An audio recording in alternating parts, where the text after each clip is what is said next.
Good morning, everyone. Knocker the talker, ready to go.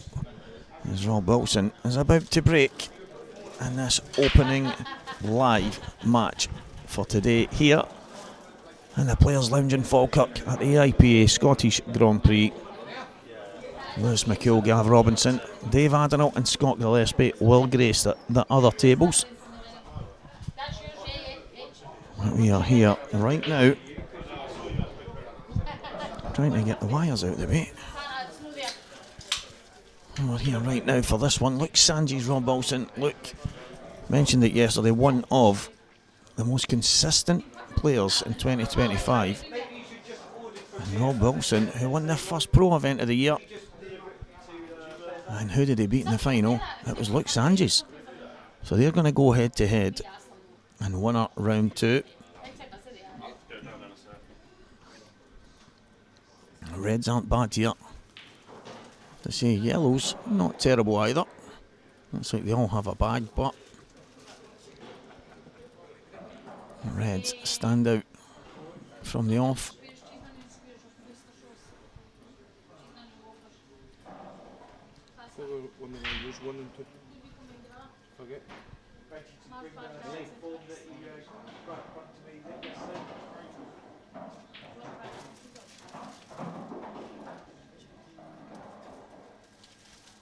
Doesn't matter right now because it'll be one of us. Just to try and hear 1 or 2 days from Paul. I'll try get something after the game. Even if it's shift cover for 6 on the floor. If you can't do it, don't do it. But because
Sorry guys, just a few words between the gaffer Santa, Craig and myself about some of the things yesterday, just trying to iron things out for today. Hopefully things go nice and smooth.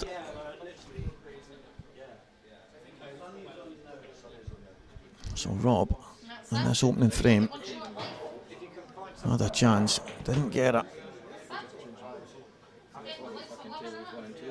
He's given himself.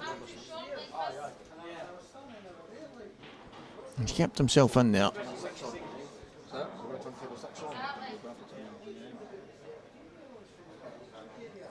There's a chance here if he can play that shot.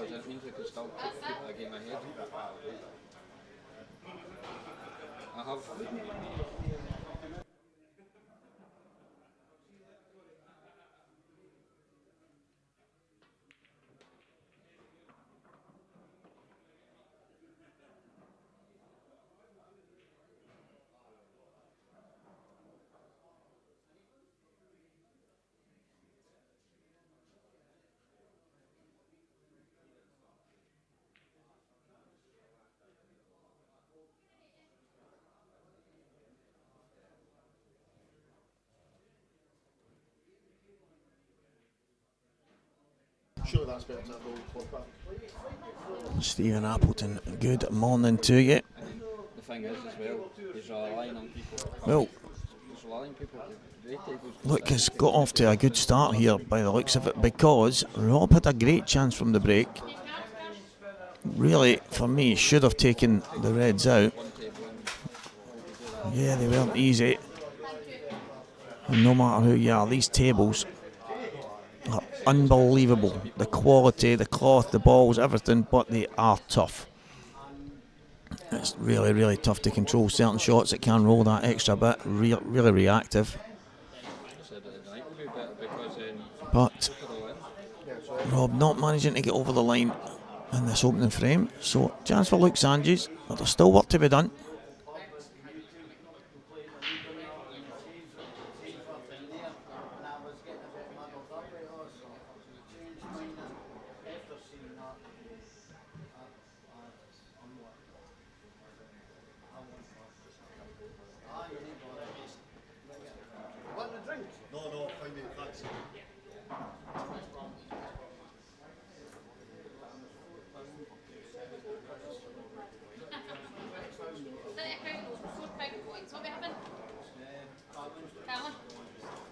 He's got a shot to play here, that much is for sure. It's certainly not easy.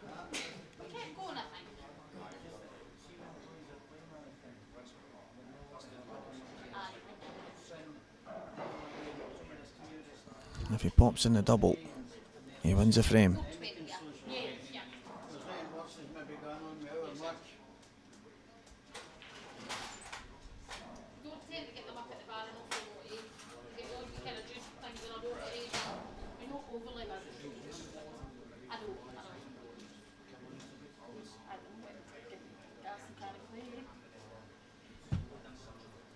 Here we go.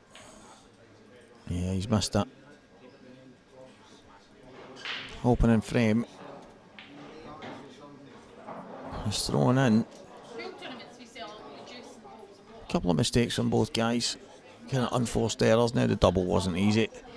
It's tough to judge. But it should lead to a 1-0 advantage for Rob Wilson here.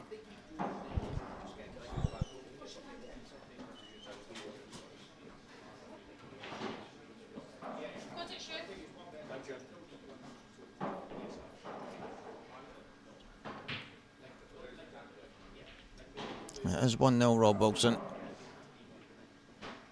Luke Sanges had an opportunity, it wasn't easy.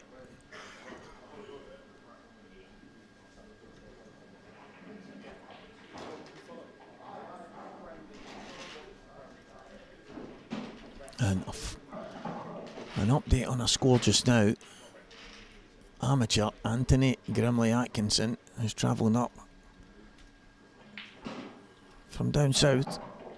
7-2 in front of Greg McMillan. 2025 professional, had a fantastic year last year. Got off to a great start in the opening event. Lost in the semi-final. I think Gio Edgar beat him, and then Adam Myerscough won that final. But Greg managed to get enough points accumulated to get himself some professional status. And he'll be looking to try and kick on in the next year to 18 months. 1-0 Gav Robinson against Lewis McCool. William Dunster 2, Sean McMahon 0. William Wallace Jr. has gone 1-0 in front against Matty Rowland. And Jake Newlove 2-0 against Paul Hartness just now.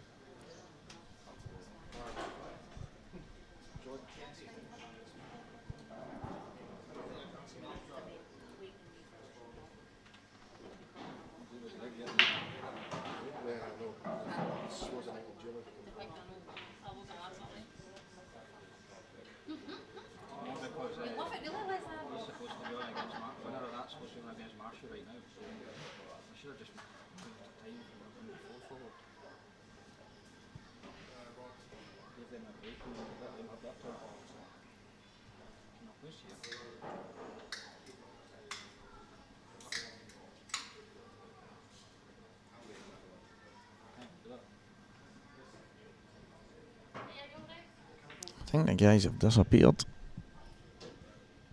Yeah, look. Sitting in his seat, Rob.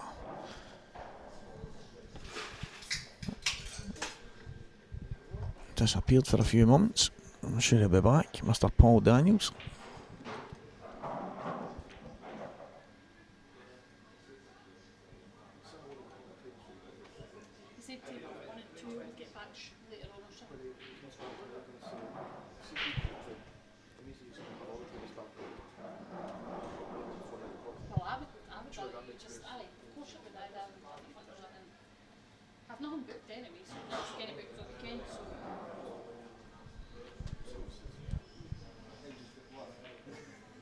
Gav Robinson has a chance on the other table. Dave Adenall, Scott Gillespie still.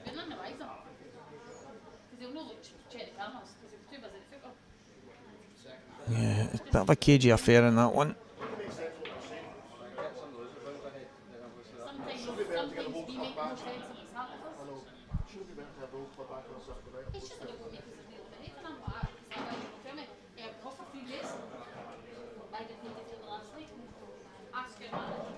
Yeah, it's Rob entering the arena once again. Good to have you back, big man. I have to say, I'm a big fan of Rob's logo, the RW. I mean, he seemed pretty much straightforward to come up with that idea, but I've been trying to get a WTT, Walker the Talker type thing for myself. Maybe it looks as cool as that, but I haven't managed it as yet. The AI thing hasn't really given me something that stands out like a sore thumb, so I must admit I like that RW. If anyone can come up with a WTT, send it to me, Messenger or whatever.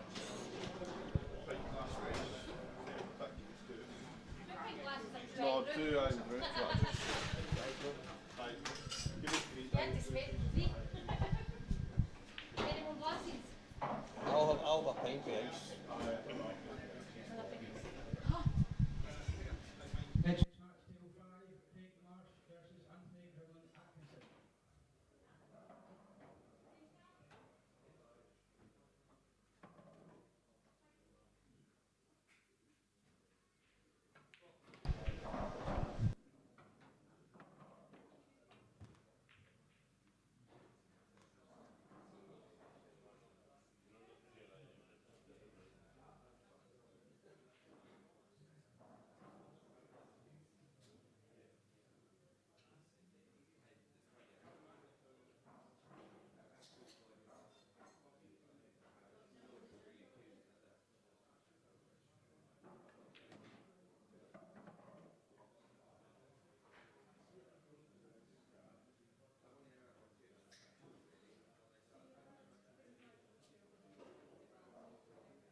straightforward chance for Rob to go 2-0 up here. We are just getting going this morning. Just about at midday. There is so much throughout today and tomorrow as we head towards the Scottish Grand Prix champion. But the main thing is that we have some good pool. At the end of the day, it is hopefully going to be good viewing for you guys. I'm one of these kind of old school characters that loves to see loads of mistakes, loads of misses, drama thrown in all over the place. I don't mind a good, mad, crazy breaking dish at the same time, but for me, a little bit of drama goes a long way. It's and the commentary set up in the players' lounge is right at the bar, guys, so there's about sometimes 10-20 people round about you, and it can get a bit loud, and it probably will do as the day goes on. Hopefully we can keep the background noise to a minimum, but it can end up carnage, so I hope you all enjoy it.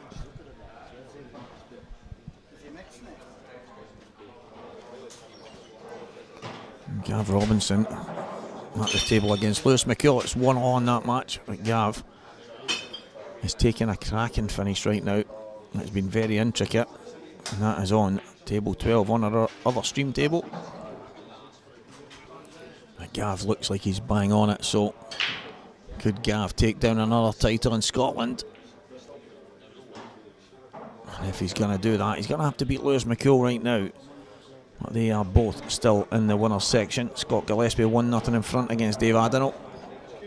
Jake Newlove 3-0 now against Paul Hartness. Matty Rowland 1, William Wallace Jr. 2. Young William, I mentioned him yesterday and I'll mention him once again. What a young player we have on our hands up here in Scotland. He's had a couple of cracking wins already. He beat young Stephen Allison in his first match yesterday, and I think I'm right in saying he maybe had 7 dishes out of his 8 frames that he won. Incredible stuff.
There we go.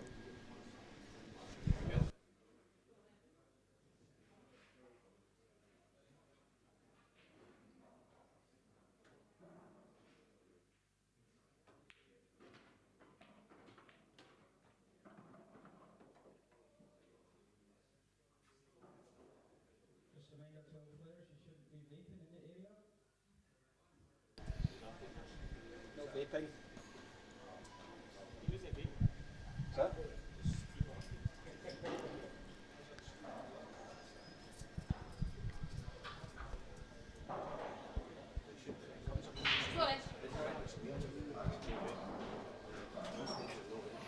Well, there you go.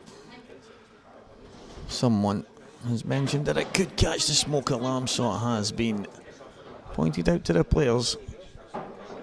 Not only does it look a touch unprofessional, as mentioned, it is not ideal for the venue itself, so tournament director has just let everyone know that there is rules in place here in the Players' Lounge.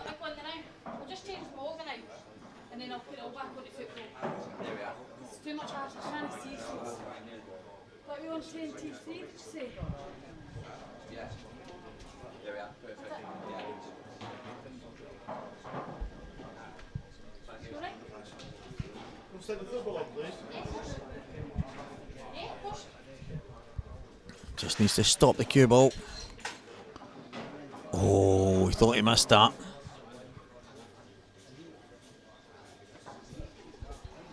He thought he missed it, but you know what?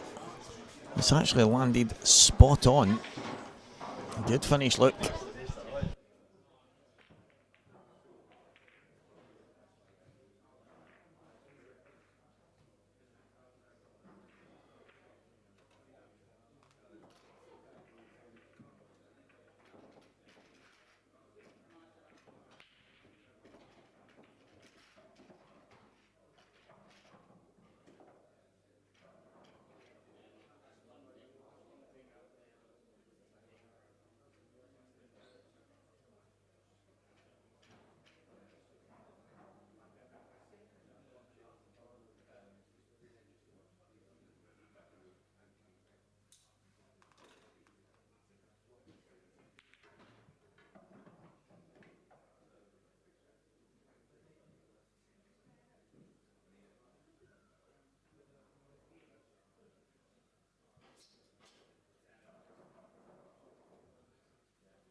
Jimmy from Stevenson texts me, he says, "Gav this shit."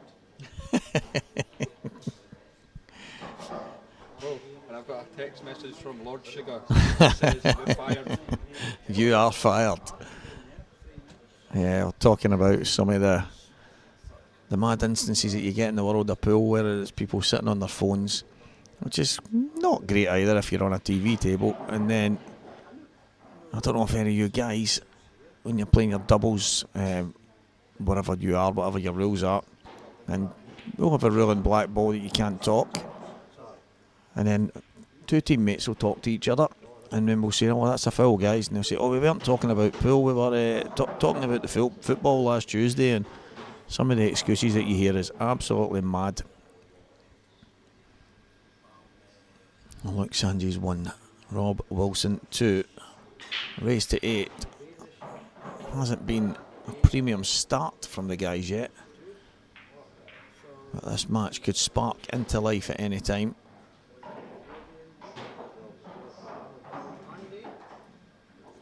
So red balls in play. Luke Sanchez. Gav Robinson's gone 3-1 up on Lewis McCool. Like I say, guys, Gav looks absolutely bang on it. He is not making any mistakes. He's taken a few cracking finishes in that one. So Gav looks like one to look out for this weekend. So he's already had a double that he's missed. Needs to get this one. These yellows for me. I actually thought yellows were the balls. I thought he could have popped a yellow below the black into the bottom right. And we'll see what Luke's thinking here.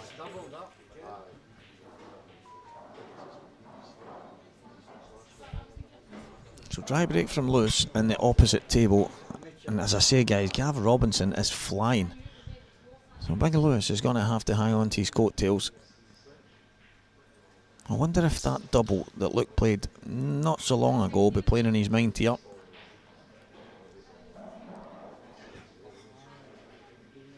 I know it definitely can do.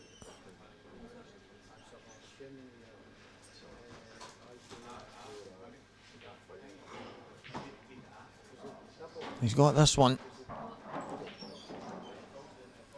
Yeah, that looks razor thin, so it's not to say he can't just drift it in, however. Cue ball maybe twice across would be ideal, would give him the red to the bottom left, the one in the centre of the table.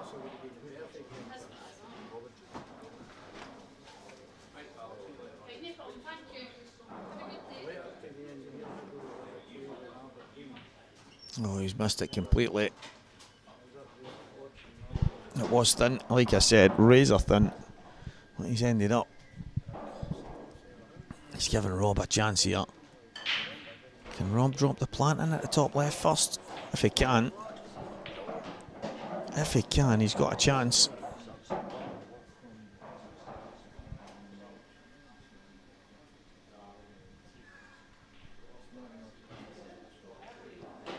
Yeah, just offset. So yellow on the right hand cushion. It's not bang on it, but you know, the one at the bottom right. And drop that in. Play the yellow to the left, middle, bottom left, black. So these three down here kind of map themselves out. It needs to get the right angle, that's the big thing.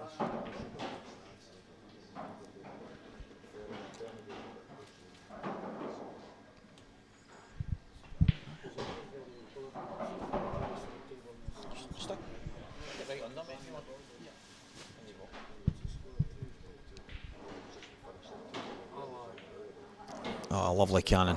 Absolutely lovely. Just a little trace of side on this now. Just to take the cue ball slightly forward. This, for me, the key shot. If Rob wants to take a 3-1 lead. Just a little bit of drag right hand side. Slide off the cushion, there it goes. Absolutely perfect.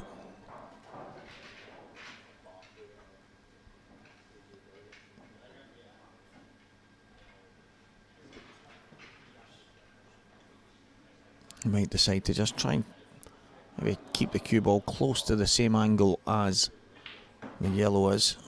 I'll give him the one cushion. He's going to come off the bottom cushion here by the looks of it. It must be a slightly wider angle than it looks.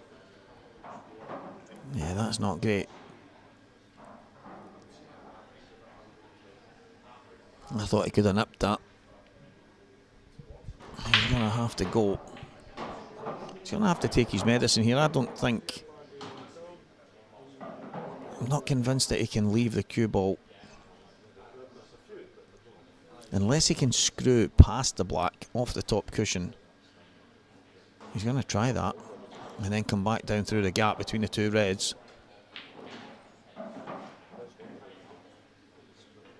Yeah, that'll do. That will do nicely. He puts his hand up, but it is a good shot he's played. It required a little bit of fortune. Yeah, good finish in the end. Although, I think that one shot to the left middle, maybe just nipped that ever so slightly, would have made the difference.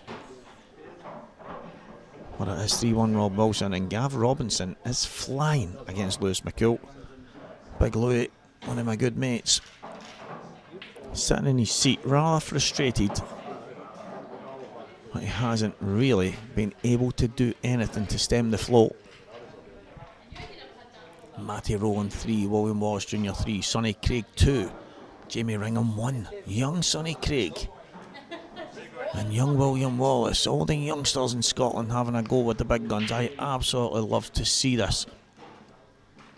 So no matter what the score ends up in the end with any of these matches, valuable experience from these kids is going to be, it'll last a lifetime.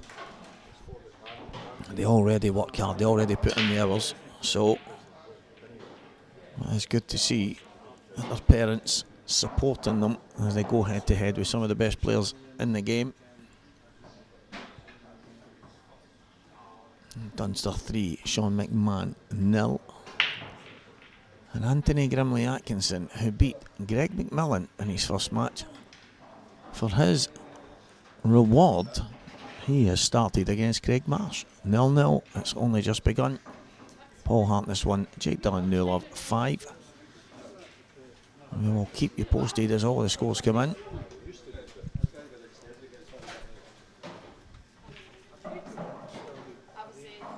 Yeah, that's a decent opener from Luke here. As Rob goes skipping past.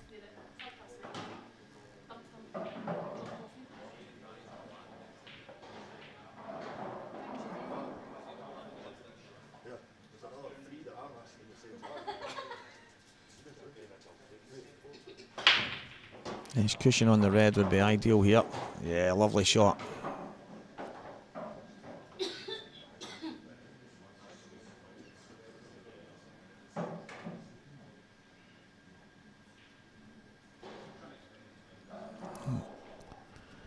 I think you'll want the red, unless the black goes in the bottom left. Doesn't look like it. But if it does, it obviously opens things up. There's possibilities here for luck.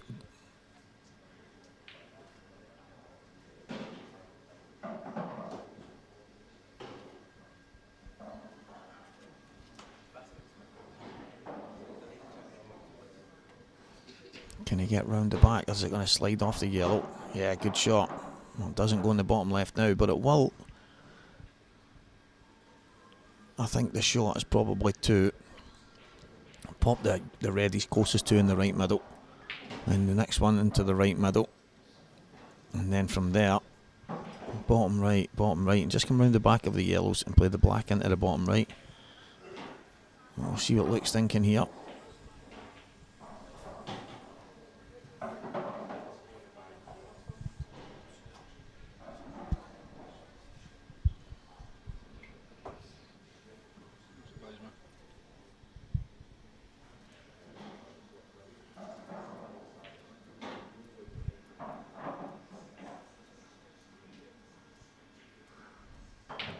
Just slightly overdone it. I think maybe Luke plays, he might just stun off the left hand cushion. Well, he could hold, good shot. And now he's landed absolutely perfect to take the black into the middle.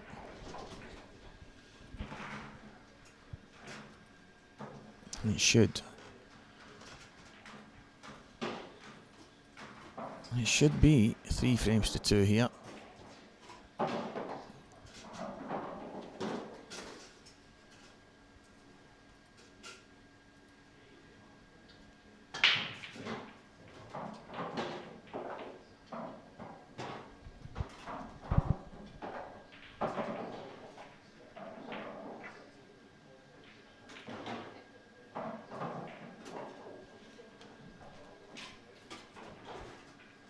So look, Sanjis does get within one.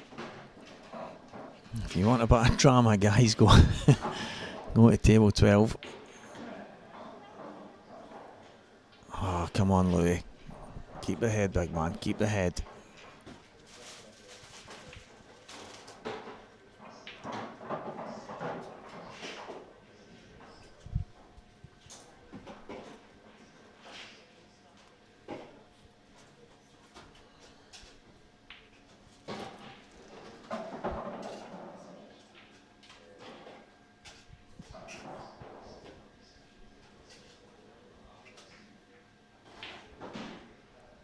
So Alexander's to break frame number 6.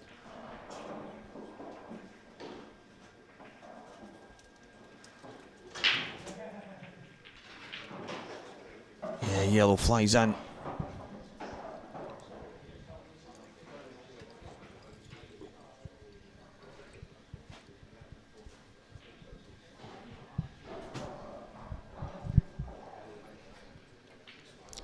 I'm going to start off with a 3-ball plant here.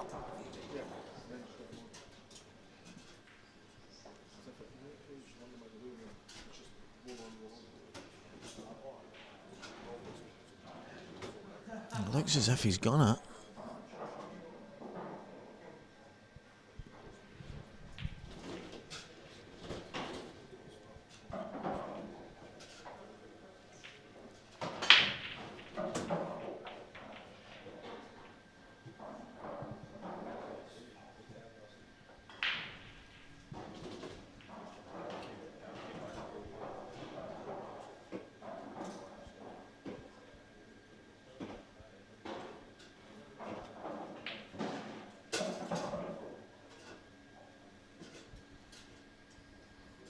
Just a one awkward red, but it has to be where the black is. So the red on the side cushion obviously doubles, so it was always going to be looks...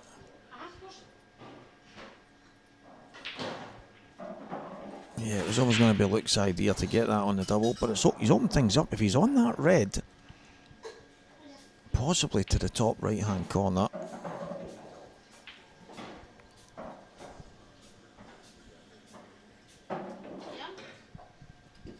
If he's on it to the top right corner, he's got a chance here. He could arguably play kind of shot to nothing. Try and get the red out at the same time, but the problem is all the yellows have a pocket now.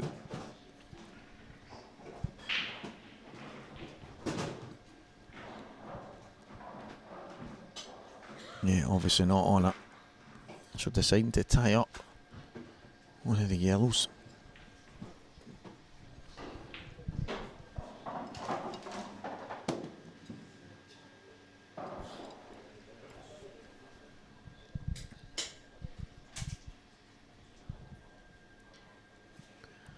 Yeah, I have to say, the kind of pool Lewis McCool's been playing this year, he's #1 amateur in the country at the IPA and most likely heading towards professional status. However, and this is rich coming from me, he does have to try and settle down just a touch. He's on a bit of a hiding to nothing now, 6-1 down against Gav Robinson, but he did give a frame away a moment ago. And Gav had every ball on the table. However, 6-1 is not 8.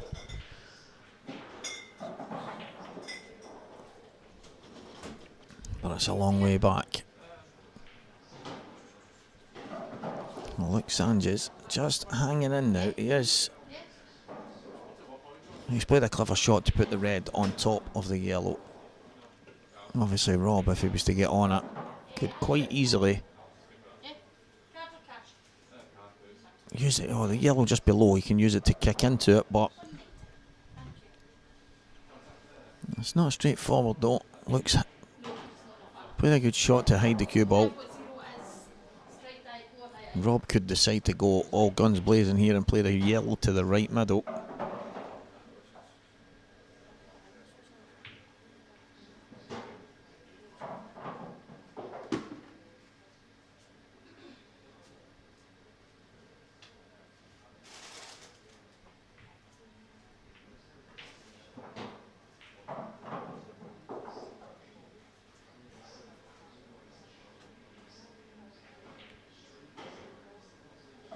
And Rob just keeping it simple.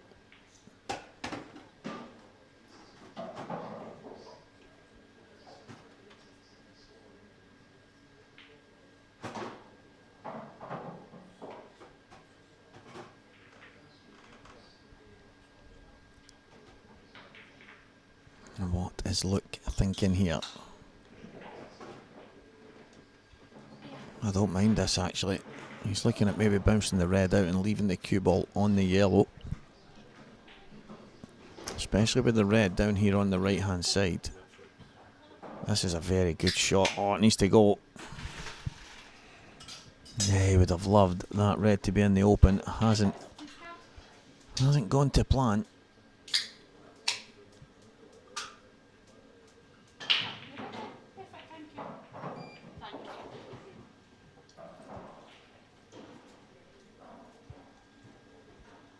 Not a bad shot. Not a bad shot. All the red's go now. Does Luke decide to take the red to the top right? I don't think he can refuse it.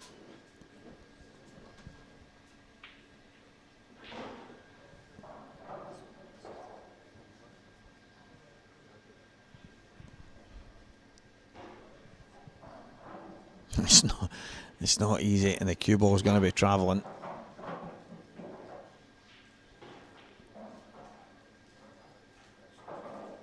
Second prize by the looks of it. This frame has some legs in it yet.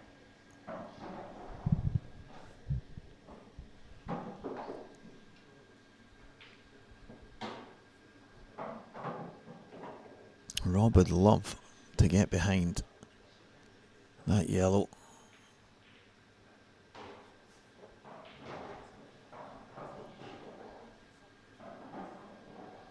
It would allow him to play it in off the red at the top. Well, it's unfortunate that he's not on it. Is he going to slide? I think this is a shot. And he's tried to cover the reds just close to the left middle.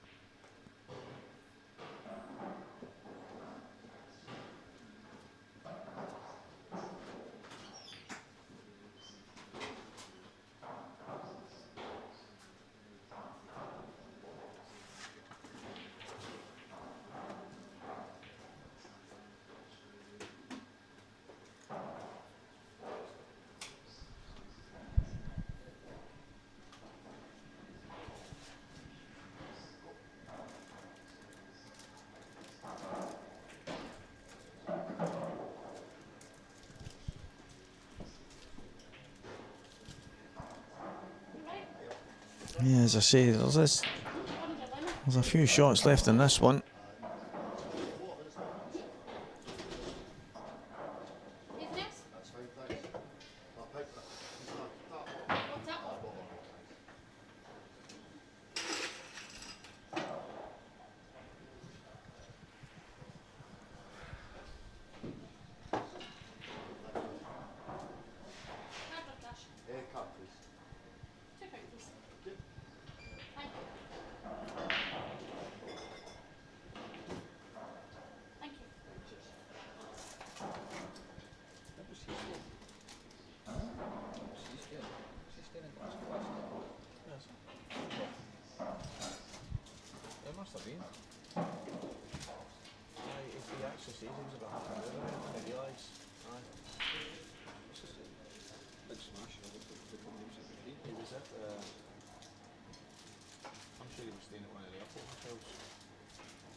Yeah, he does that at times. If you're watching the Lewis McCool Gav Robinson game, Lewis can lose the plot at times. But I am not the one to talk because I've been there many a time myself. A few things not gone his way. But as mentioned, it's only 6-2, race to 8. Matty Rowland 4, William Wallace 4. Absolutely brilliant stuff from the young man.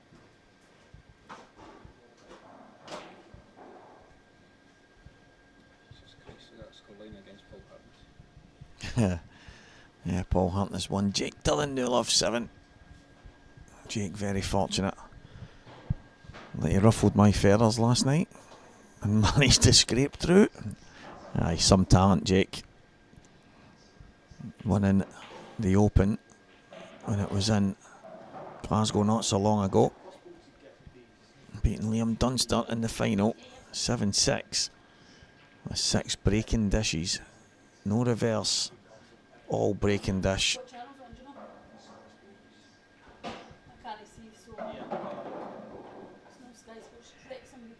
Some talent.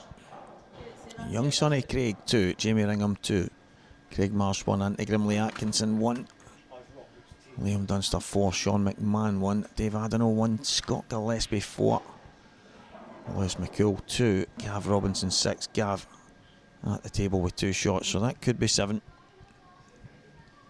in our match right here. That's got a bit of,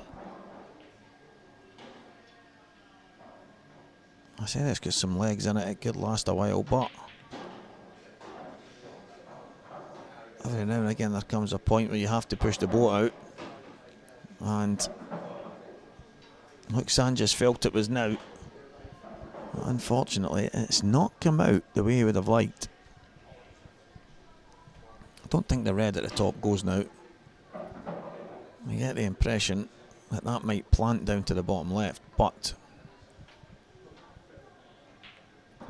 I do not think that the red at the top side goes.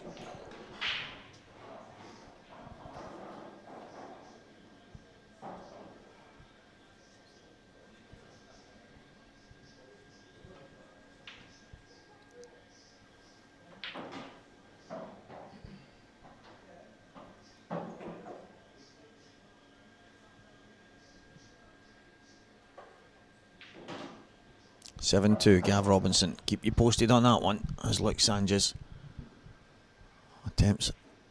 I think he's going for a plant. He's got a plant. He's kind of running out of nudges here.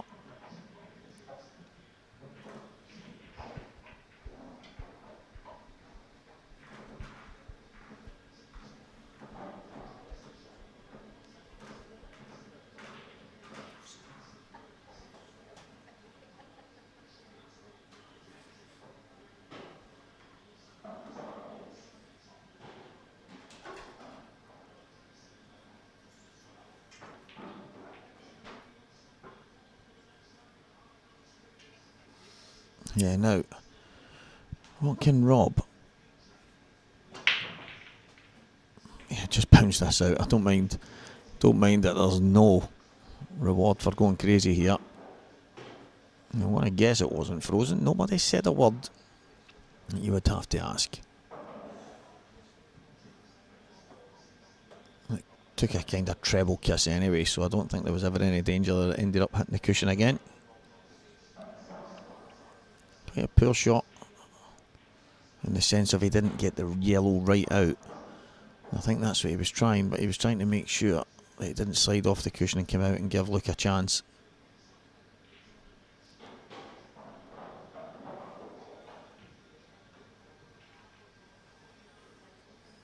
That's a very, very good shot from Luke Sanchez. Or as Renzi calls him, Luke Sanchez. Not seeing the G, changing it to a CH. That's our Renzi for you. And a Z. Aye, and a Z. Yeah, he's... Every time he says it when he's sitting next to me, I just laugh and I think, Renzi, it's Sanchez, it's no Sanchez. Maybe he looks like the Mexican. What a shot that is from Rob Wilson.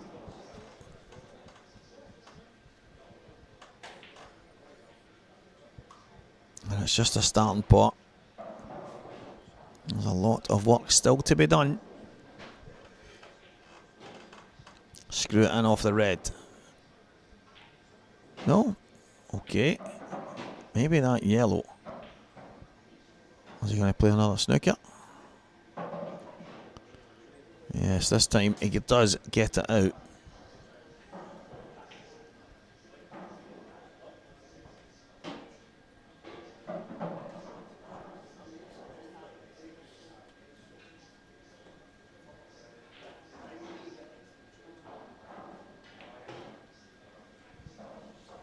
Good shot, Rob. The first shot, not exactly what he was planning, and that right there is more like it.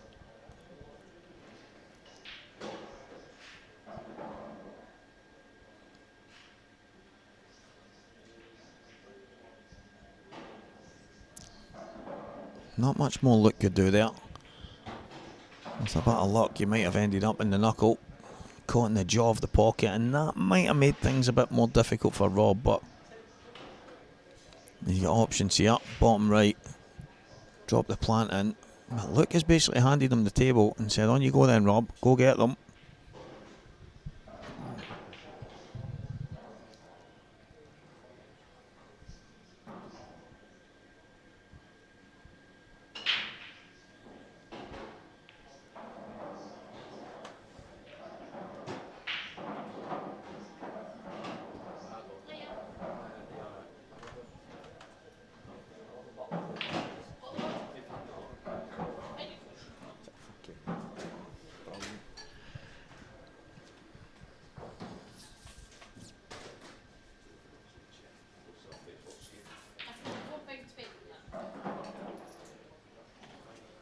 So Rob, I have to say, just edging it so far. Obviously the scoreline might show that, but look, being super aggressive, trying to push the boat out on a couple of things here and there, and I don't have any issue with that. That's actually good to watch.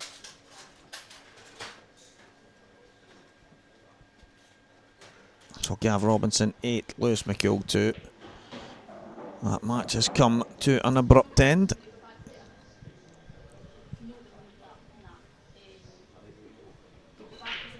I'll be having a word with that guy. Give him a slap around the face. So chance. He's having a little chat with Gav. He's obviously, it was one of the matches, just didn't go his way. That's Poole. Young William Wallace Jr. I know I keep mentioning him, guys. He is a young kid from the Glasgow area, and he is 5-all with Matty Rowe, and I am absolutely loving the progression of this lad. But Rob Wilson, what have you done there? I actually thought he was going to screw around the back of it.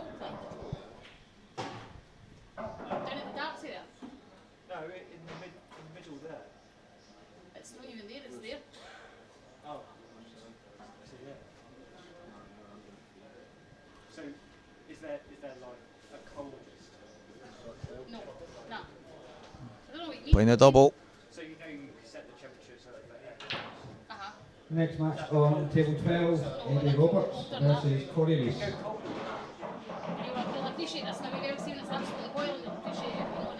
So next match on table 12, Eddie Roberts and Corey Rees. That should be a cracker. Battle of the Welsh starlets. Corey been about since he was about 4 years old, and Eddie Roberts has managed to get himself into the professional ranks for this year. So it is absolutely brilliant.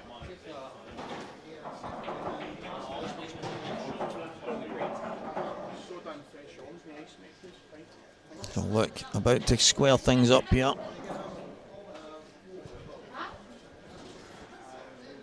And it will be 3 frames apiece between Luke Sanchez and Rob Wilson.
Yeah, I have to agree. An absolutely incredible display. He's still on the winner's side and he's 6-all with Matty Rowland. William Wallace Jr., take a bow, young man.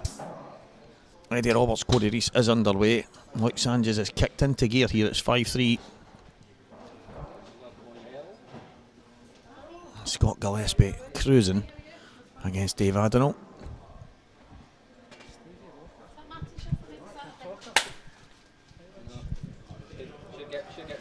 Mr. Magic is in the building. Here last night handing out the lowest pool party t-shirts to all the players that have qualified. Absolutely brilliant.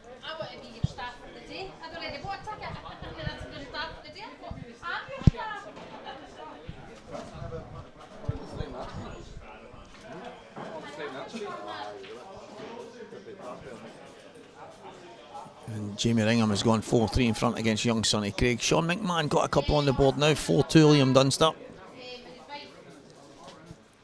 Craig Marsh and Anthony Grimley Atkinson, who beat Greg McMillan. That match is 2-all.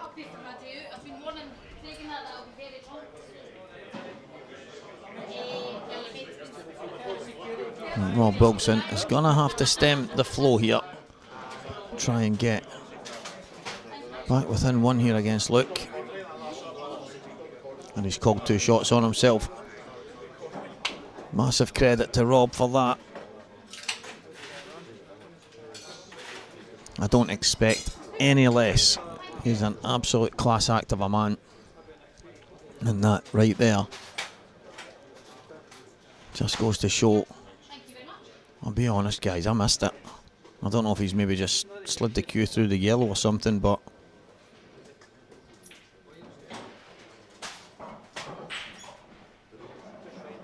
it is one free shot, one visit. Luke Sanchez. I've just said Sanchez. That's that Renzi thing, man. Luke Sanchez.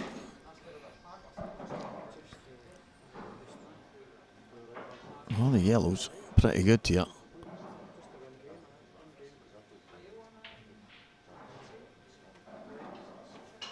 That's fine. That is fine.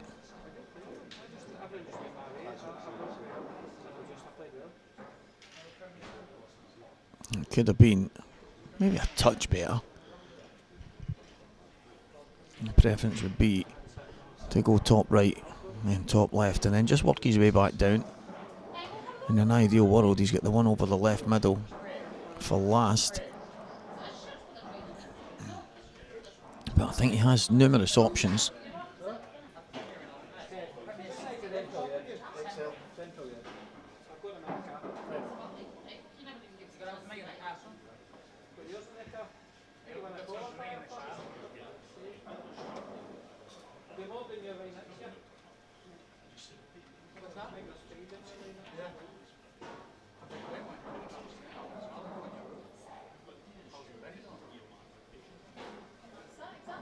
This needs to just kill the cue ball here, put a little bit of run inside.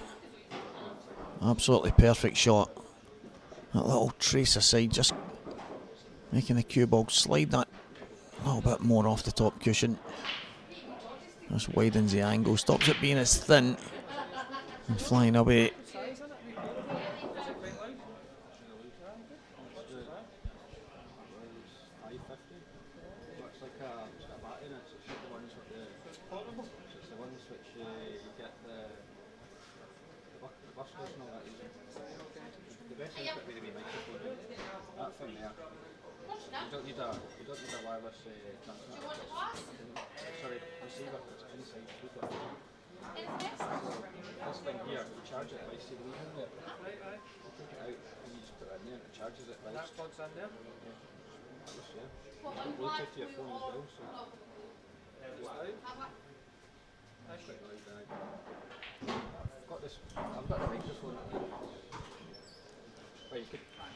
Big shot here. He wants to leave just the right angle. Has to stop. Should be just okay. I mean, anywhere where he is right now would work.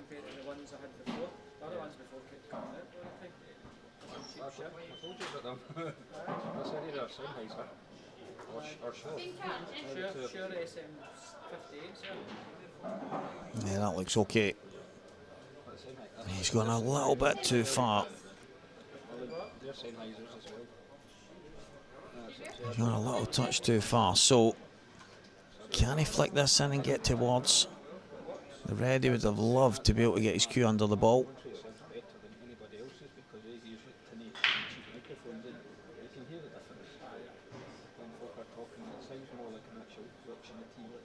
Yeah, it's definitely awkward. So this is a big shot. Chance to open up a wider gap. I think he knows that this is a lot thinner than he would have liked. Luke Sanches.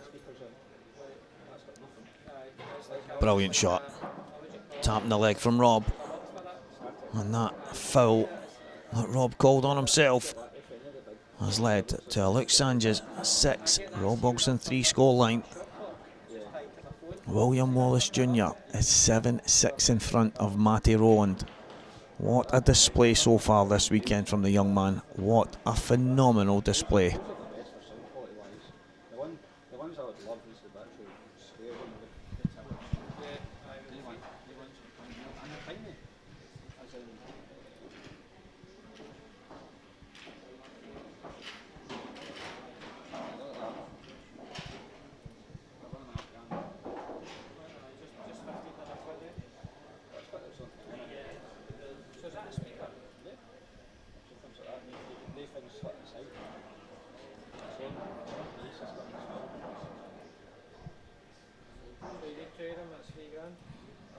So while Luke setting the balls up, I'm looking through the gap in the windows and I can see young William is on a finish to put Matty into the loser side. And it's looking very much like the young man is going to do it.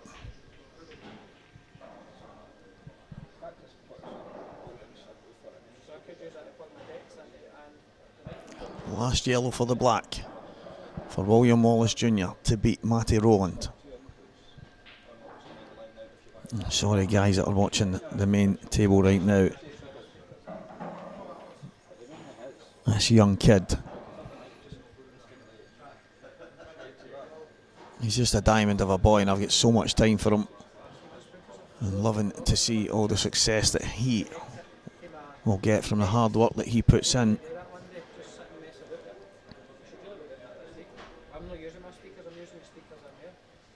Yes, well done. William Wallace Jr. has beaten Matty Rowland by 8 frames to 6 in that one.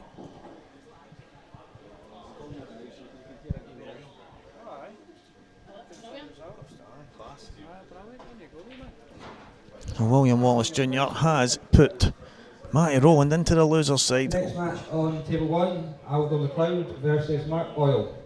Oh, Mr. Magic against Mr. Happy. Is Aldo? I've not even seen him in the building.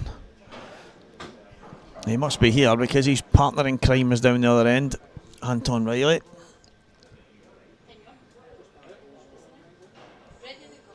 So look, Sanches 6-3 in front against Rob Wilson here. There is obviously a long way to go. It's never straightforward. It does not matter how far ahead you are in these matches. The quality of player, there is always an opportunity to try and get back in.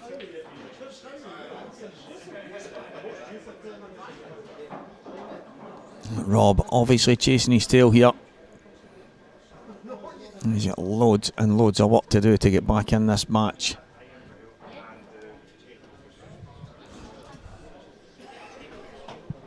More than capable. Rob Wilson is a professional tour #1 winner in Newcastle. The talent that he has is undoubted. He thinks that's moved on him.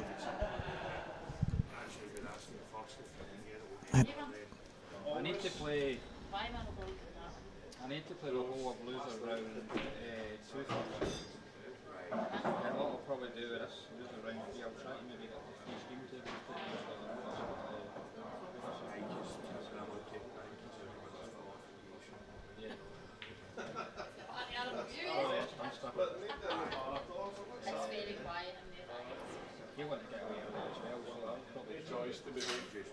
He's staying on the night. It just depends on what day I've got there. I need to get the half two before the flip on, but I'll probably potentially find us That's probably not done in the machine, but I'll probably find it.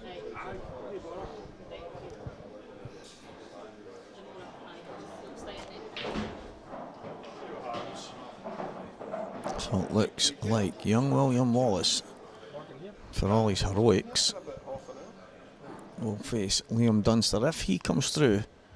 Next match on table 7, Robert Stephen, Morgan McInnes. If he comes through against Sean McMahon, it is 6-2 in that one just now.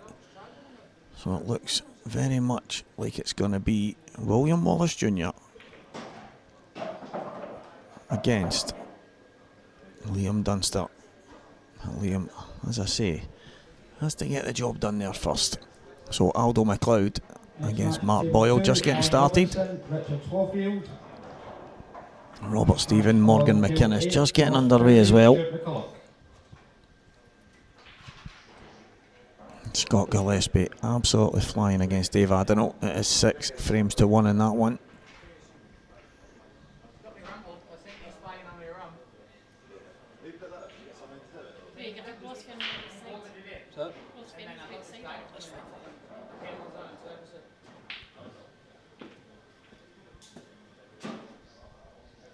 Oh, that is sick.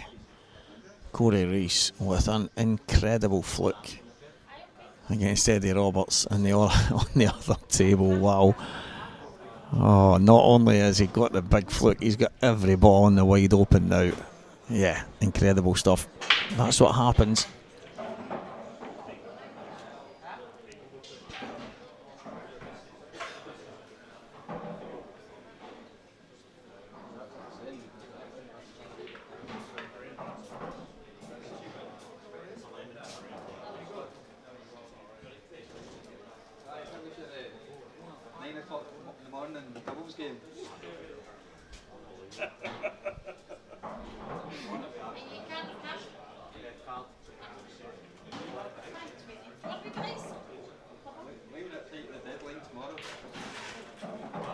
Yeah, look, taking his time.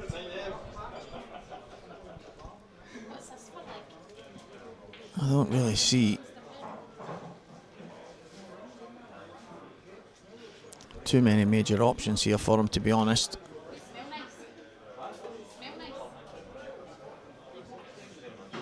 That's what your aftershave is now.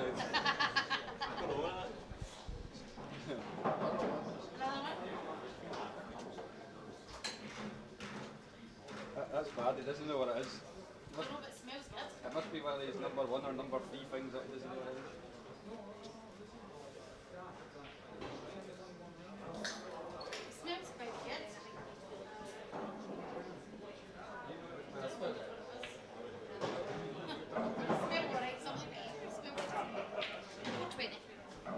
Yeah, opening pot into the bottom right.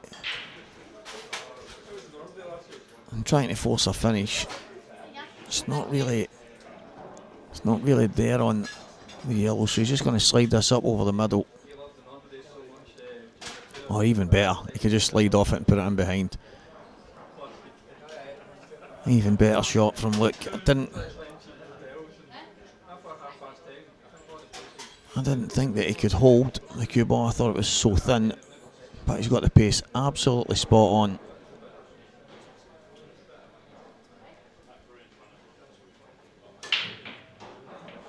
Yeah, not bad from Rob, just getting the hit. Reds are pretty good here, so he's just making sure.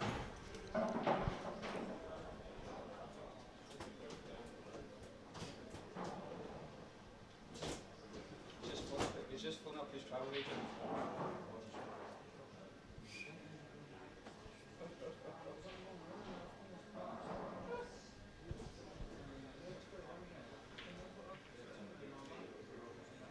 That is a very clever, aggressive safety shot.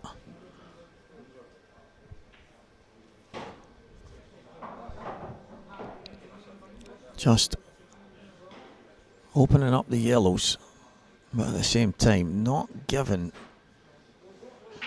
Rob a chance on reds.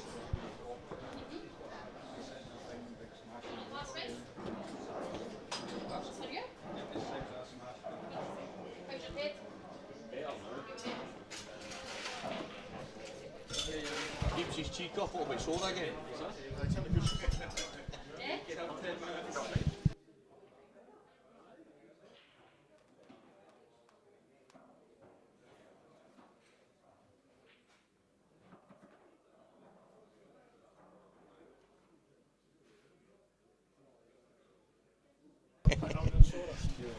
Just had the Mogwai. Young Sean McMahon, 1 in the afternoon on the Tom Cruise already. And Chris Gizmo Martin has joined me in comms here. In fact, he's not, he's bolted. I was just about to ask him a wee question about how he's getting on in the tournament, and he's just done a John Travolta, a bolter.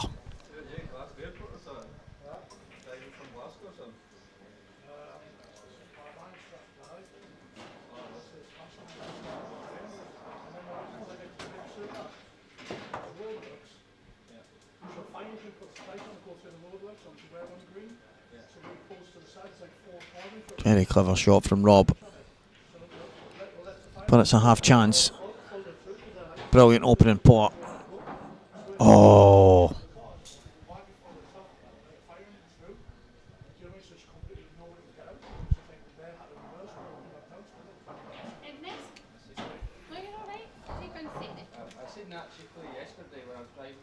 that has not come out the way he would have liked.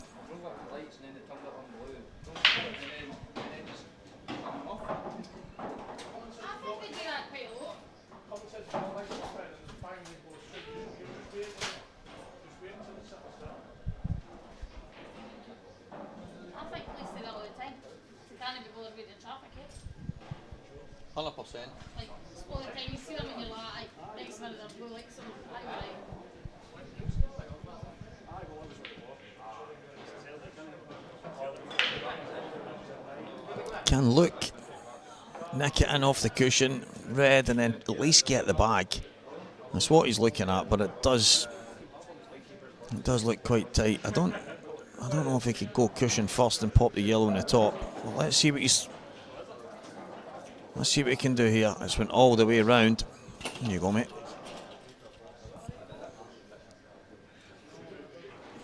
Bart Farnsworth in the building now.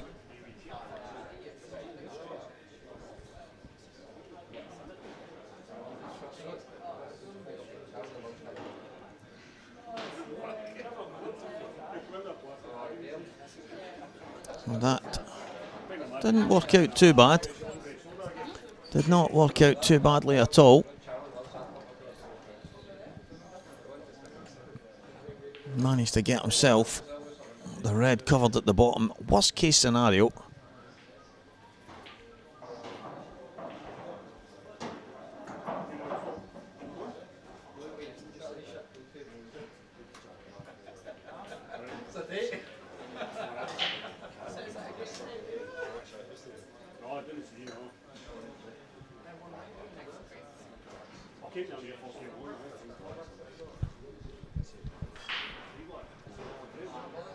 So it's turned a bit tactical again.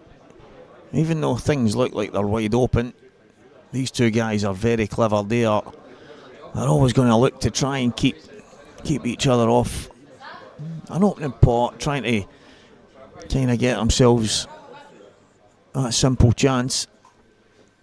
So they'll make it as awkward as they can.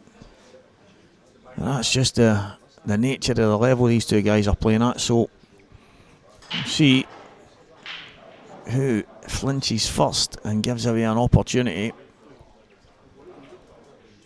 We shall see, guys, we shall see.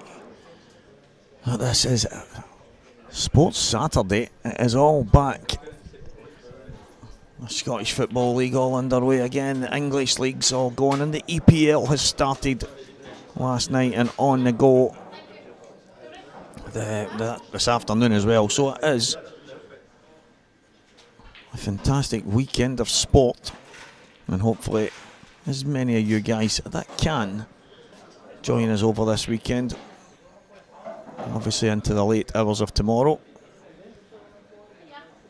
That will be when we get to our climax, but right now we are a long way away. But one of these two guys could be standing at the very end. This is a repeat of the final in Newcastle earlier in the year.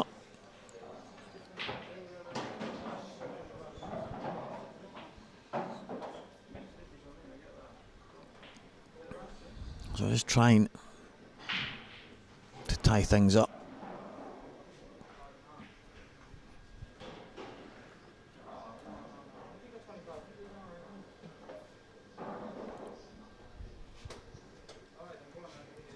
Yeah, very clever stuff from both players. Up to this point, not a lot of balls on the table for a tactical battle. Balls all scattered around. No real clusters, but they've managed to make life difficult for each other.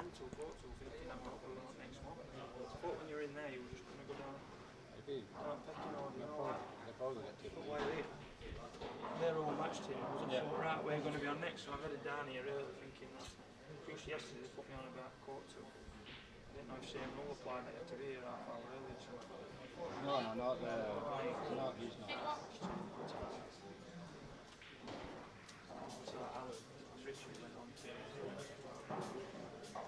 Yeah, Rob, he's got to think about this because all the yellows are quite good.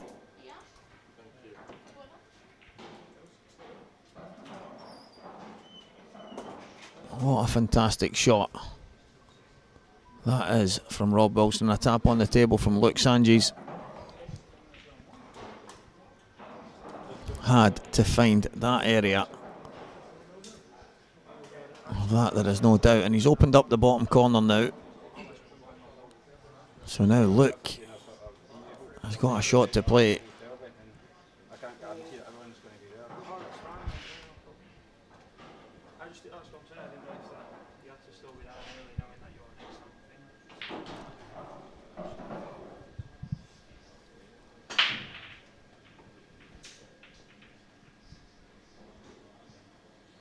Aldo McLeod 0, Mark Boyle 1, Alan Robinson 0, Richard Swafield 1, young Sonny Craig 4, Jamie Ringham 4. Young Sonny not going anywhere. Jamie just managing to keep edging in the lead, but Sonny, this young kid, is not just here to take part, he's here to try and have a go, get the experience he needs. And he is definitely getting it right now. 4-all against Jamie Ringham. Craig Marsh 6, Anthony Grimley Atkinson 3. Anthony Grimley Atkinson, who beat Greg McMillan, is now having his... No, he's getting it handed to him from Craig Marsh, but he will not go away. He will not give up. And that match could potentially go all the way, but if Marsh is on it, then he is a sore head for anyone. Robert Stephen 2. Morgan McInnes 0, Ross Fernie, Stuart McCulloch just getting started. Liam Dunster 7, Sean McMahon 2, Gio Edgar 3, Pete Fisher 1, Dave Adenall now 3, 6, Scott Gillespie 6, that match. I think Scott was maybe 6-1 up in that, 6-3 now. Eddie Roberts 0, Corey Rees 3, Corey's massive fluke to go 2-0, and he's pounced to go 3. 9, Mark Farnsworth versus Ryan Hopkinson. So for anyone that didn't hear that at home, Mark Farnsworth and Ryan Hopkinson is going on table 9.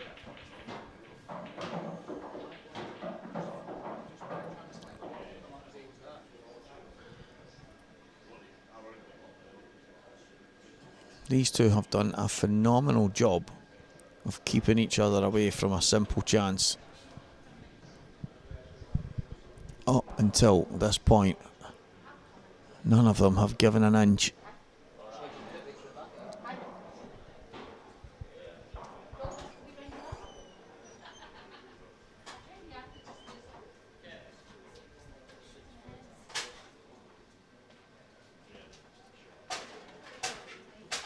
You know, he might have potted that there.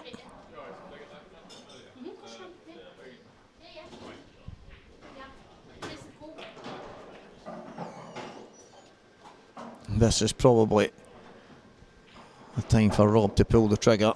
I don't think there's any more hiding places.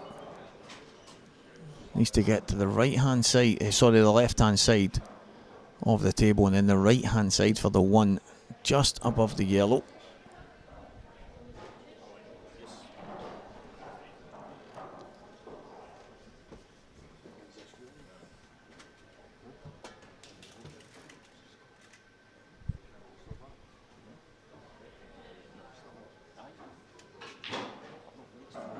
So he's managed to get to the left.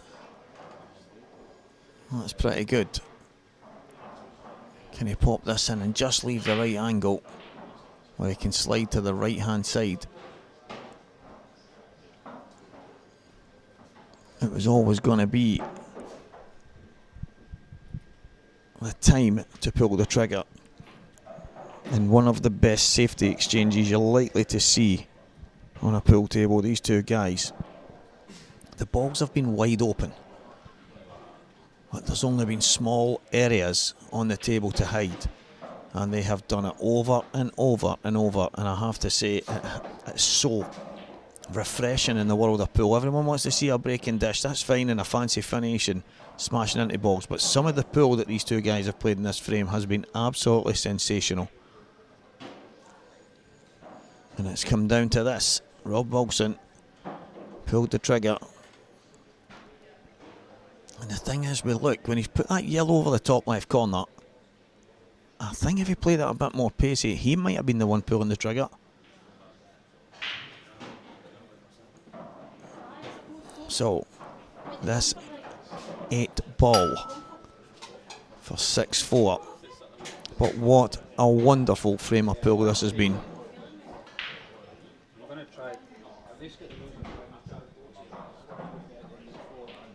Rob Wilson, well done. What a frame of pool from both players. It's 6 frames to 4. Looks Ange's, but wow, that for the purist was absolutely phenomenal.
Just had the pleasure of young William Wallace Jr. You know, guys, he's had some run so far this weekend, and now he's up demanding that the tournament director give him what he wants. He wants on early, he wants a stream, he wants it all. I'm only joking. He plays Liam Dunster next. He plays Liam Dunster next, and it's going to be a bit later.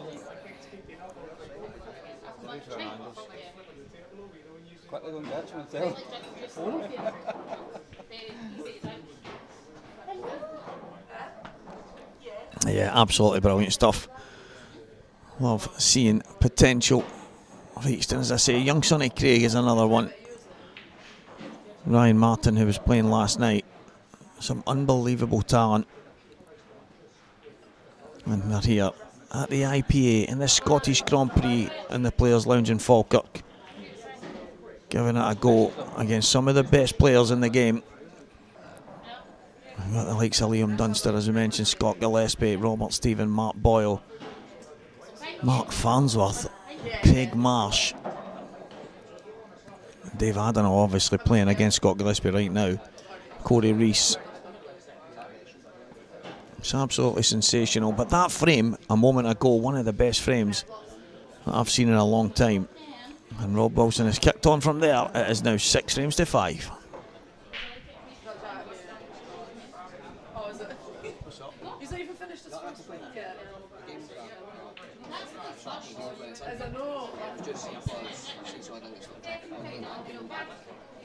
I know, but just like a little no, that's what's fine.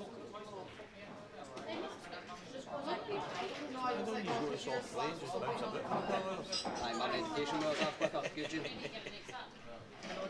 a nightmare. Let him disappear for an ando, so he's thinking he's on at R5. I know, he thinks he's on at R5, that's why he's away for something to eat. So it's going to be... Yeah. Yeah.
Now the carnage has calmed down.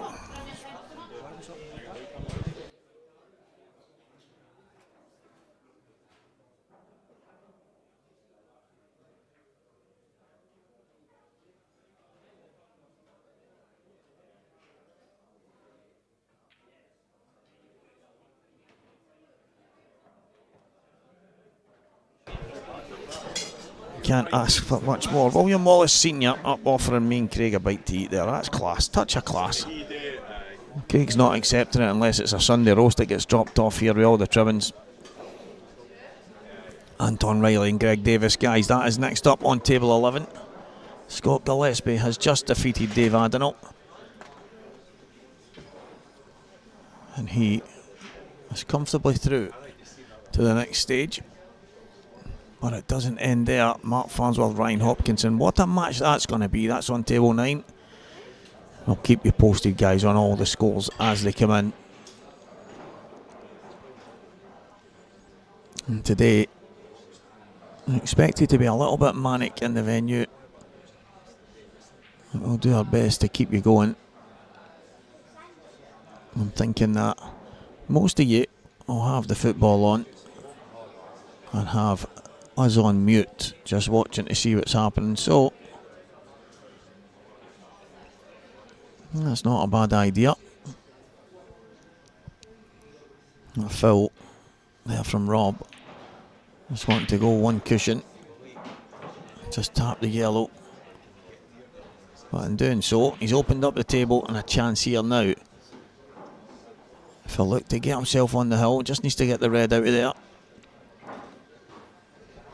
And everything else is in the wide open. Look at the Sonny fans. Look at the Sonny fans. Just needs to slide it out. Come through the gap between the yellows possibly. Yeah, clever thinking.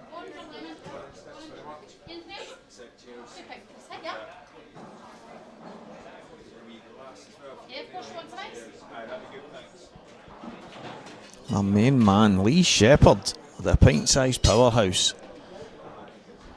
Yeah, it's not the same without you, mate. But a little bit of food poisoning is definitely not to be laughed at. I hope you're feeling better now. And who do you fancy for this event, mate?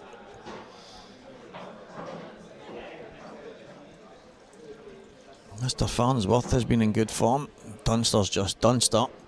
Mark Boyle winning last week. It's tough to call. I would love to see an underdog story. I would love to see an amateur win it, but it always seems to be the same guys at the tail end. So we shall see. I think your team's playing right now, am I right? Newcastle, Aston Villa. 2-0, mate.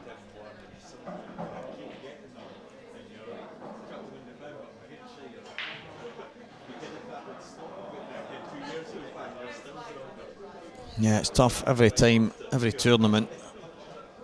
I'll get messages from people, even before the tournament begins. And who do you fancy for this one, Stevie? And it's just so hard to not have Liam in that conversation almost every single event. But there's so much talent now. There's so much more coming through.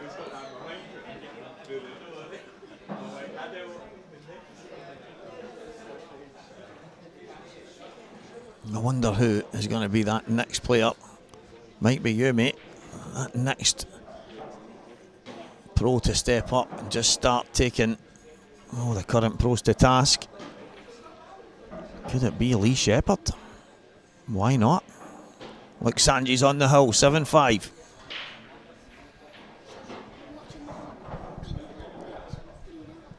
Aldo McLeod 0, Mark Boyle 3.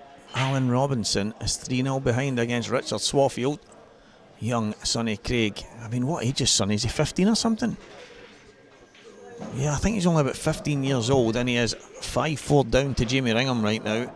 Craig Marsh 7, Anthony Grimley Atkinson 3, Robert Stephen 3, Morgan McInnes 1. Ross Fernie raced into a 2-0 lead against Stuart McCulloch. Mark Farnsworth 1, Ryan Hopkinson 0. Gio Edgar and Pete Fisher, that's all square at 3-3. Pete having the time of his life on his travels. And Eddie Roberts is back in the match against Corey Reese. It's 3-2 in that one. But Rob Wilson breaking to stay in this match. He's got one straight in the middle. Has he got an opportunity to go with it? It doesn't look like it. I'm sure he might be able to make one happen here. Does a yellow go to the top left? If it does, he might decide yellows. There is one or two balls. He can maybe try and get on that red at the bottom right, but the yellow's probably sticking out to me if that yellow does pass to the top left.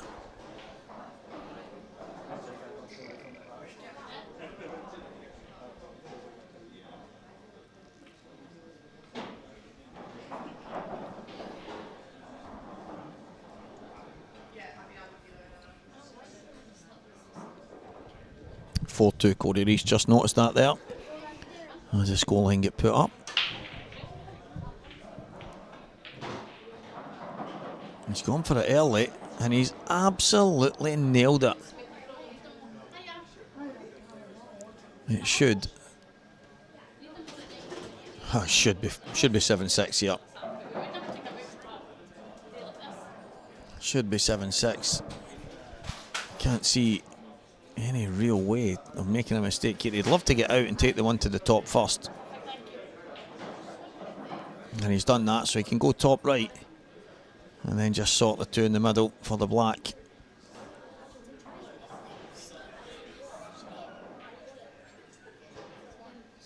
Top right, middle right.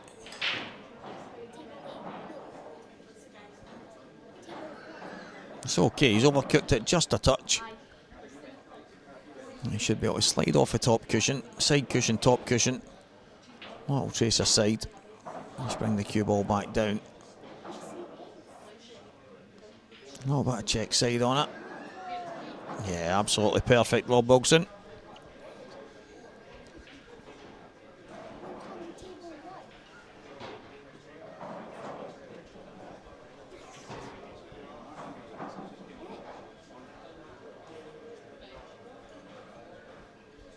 Just the breaking dish he needed, but he does need a mistake from Luke if he's going to stay in this match. 7-6 Luke Sanchez, but Rob Wilson not going away.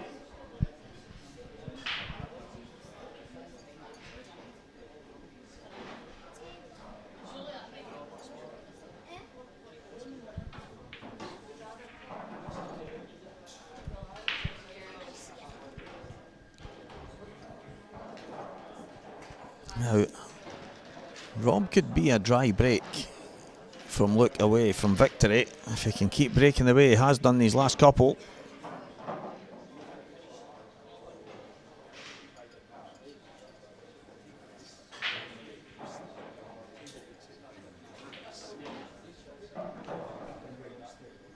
Anton Riley, Glasgow favourite, playing Greg Davis. That is on our other stream table 11. Anton snookered himself in the black, but it would be the most Anton thing in the world if he goes and knocks it in. Well, I said he was a dry break away from letting Rob in, but he doesn't go dry. What chance has he got here?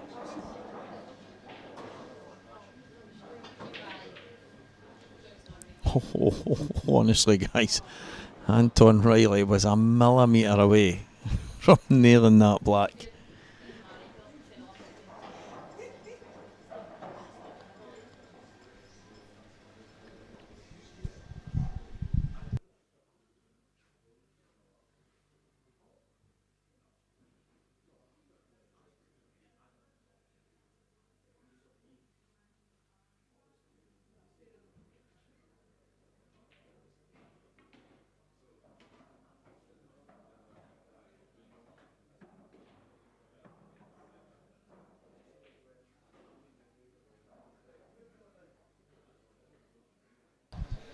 Craig Marsh over the line against Anthony Grimley Atkinson. So Luke Sanchez is going to have to fight to get over the line here, because these yellows, not pretty after some of the frames that we've seen. Rob Wilson won't go away easy. He knows all the shots, all the hiding places.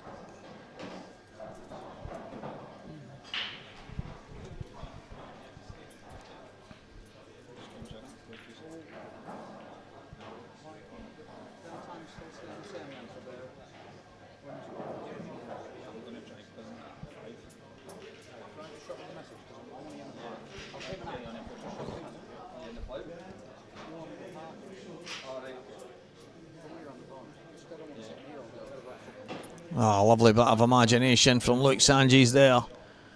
That could be the frame winning shot. Fantastic. Tight billiard shot, sliding off the yellow, canning the red onto the yellow and sliding it over the pocket and in. I'll drop this in. Nice easy plant over the middle.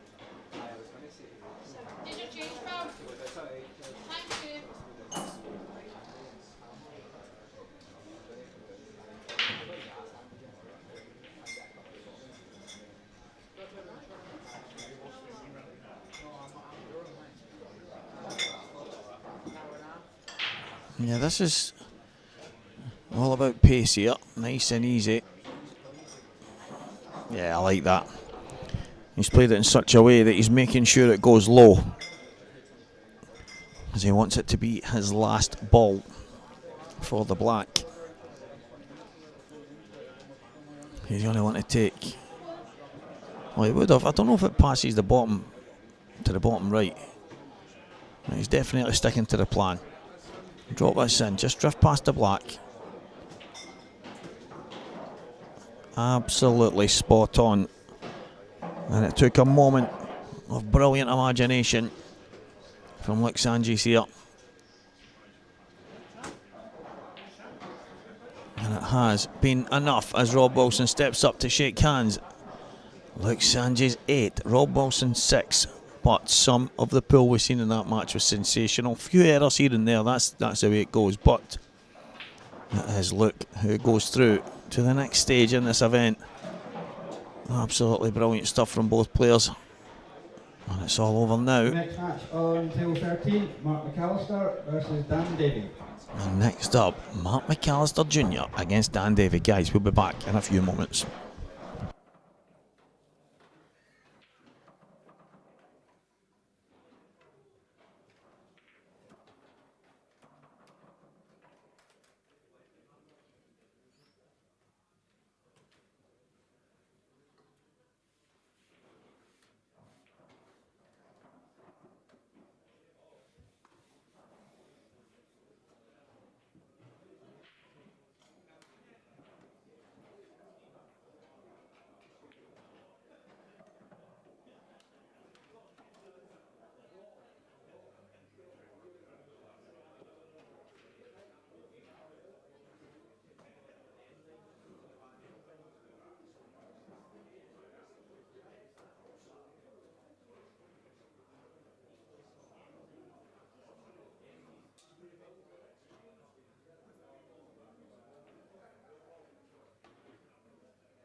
1-0, Dan Davy. No messing about here. Trying to make my way through the crowd, get to the toilet and back. And a bit of fun there with Scott Gillespie and Lewis McCool. Both of them having their moments today, but they still get pulled to play. Marshy was in. Apparently he's sweating in Scotland. I said, Marshy, it's because it's one of the hottest countries in the world. He just looked at me. Mark Farnsworth 4, Ryan Hopkinson 0. It hasn't gone to plan for Hopple yet.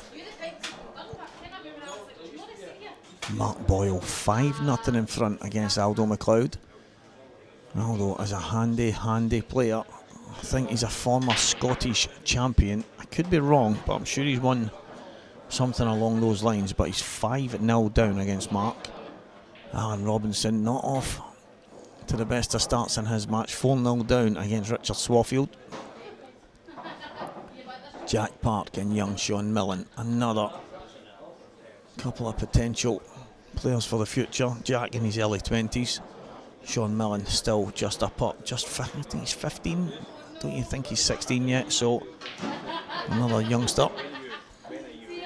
Robert Stephen 5, Morgan McInnes 3, Ross Fernie 5, Stuart McCulloch 0, Gio Edgar 5, Pete Fisher 4. What a match that is. And Greg Davis is 1 up on Anton Riley. And Anton snookered on a black again, this time not getting it. So should be 2-0 to Greg Davis in that one. And Mark McAllister Jr. here, toe to toe with Dan Davy. My player of 2024. And he's already been in the winner's circle this year. Young William Wallace will be back on about 5:30 against Liam Dunster. And I'm not sure if it'll be on one of the stream tables, but what a stream match that would be. William and Liam. However, if you want to get on the main tables, you have to keep winning, and he is doing a fantastic job, that young man.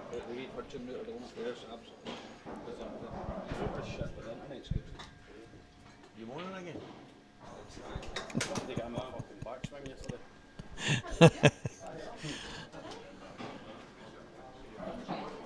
It's not that.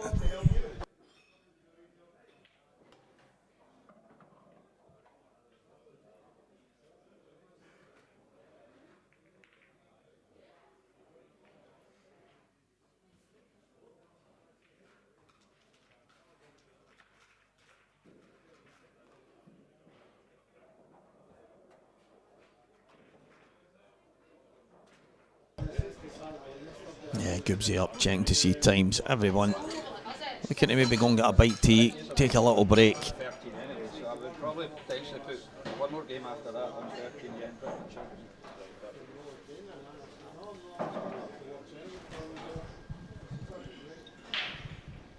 So it will be some winners matches coming on. Probably around 5:30. They were scheduled for about 8:30, but we are going to try and kick some off for the live stream matches around 5:30. So stay tuned for some of them. Have a little glance at the draw, see what your picks are. These two guys, Mark McAllister has been a breath of fresh air to the pro ranks.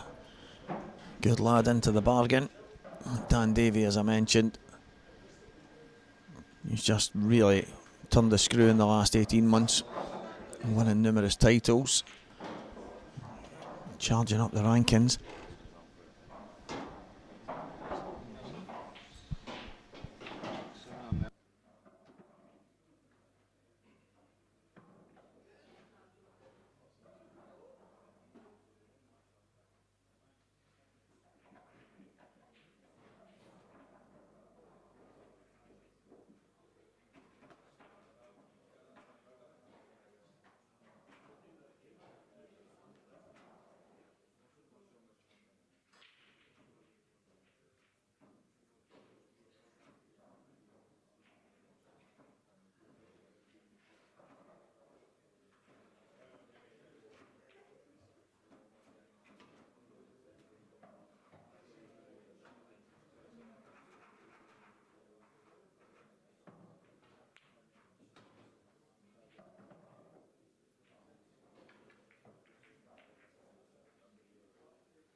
5 minutes where he said if he could get money allowed.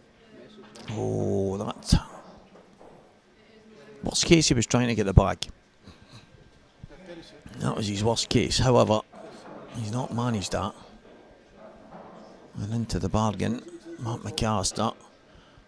Although there's work to be done, he's at the table with a chance to try and affect the frame. It's one frame apiece. This is a big moment in the grand scheme of things in any match. He's got...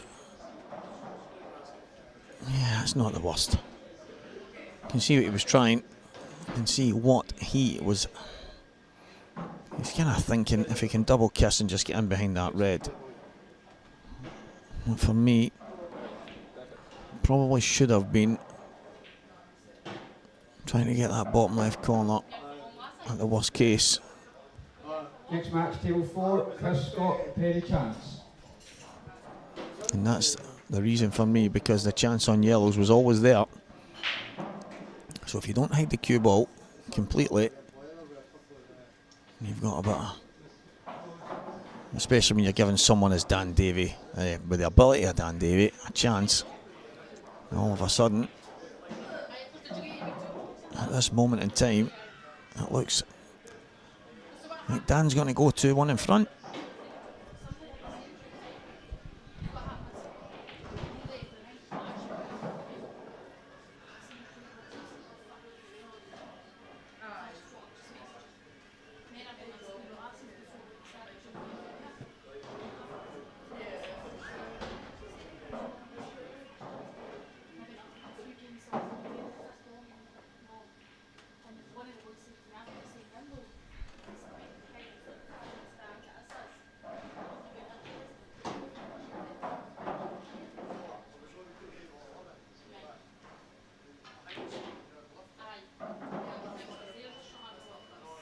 He's played for the double, I think. It's one of these. I don't think he could get to the right hand side, so I think he was always playing for the double. I don't think he can get low enough on it.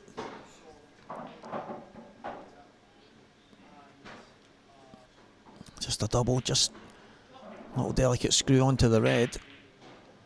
Is he going to try and run it? Oh, he's played the thin neck back. Brilliant shot. Absolutely brilliant shot from Dan. Flicking the red on the way back and landing absolutely perfect.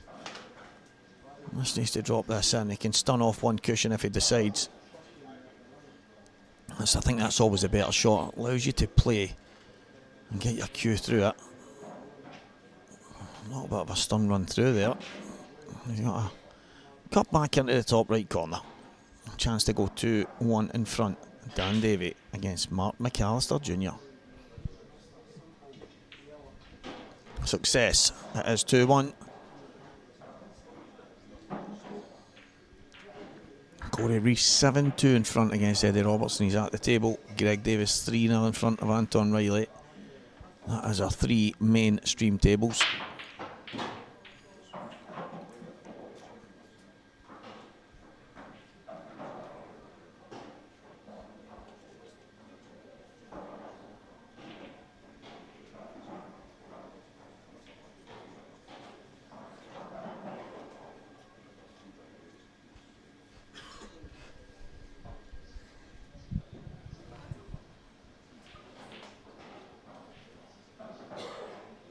Big break off would be handy. Just looking, red down.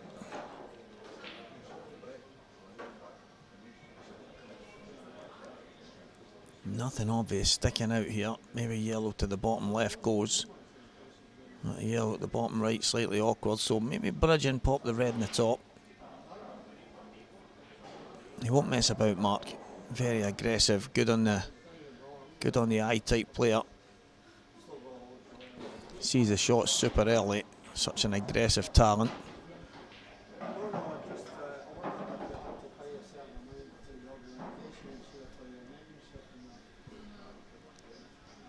It is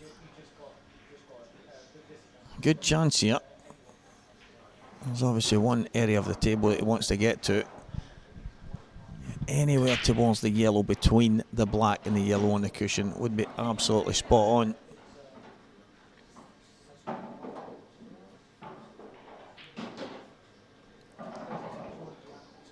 Oh, well, I'll say I was wrong. I'll say I was very wrong, because anywhere towards that area was not bang on, and he's landed almost exactly there. Not a bad shot. He's not left Dan anything too obvious, but chance for Dan to hide the cue ball here.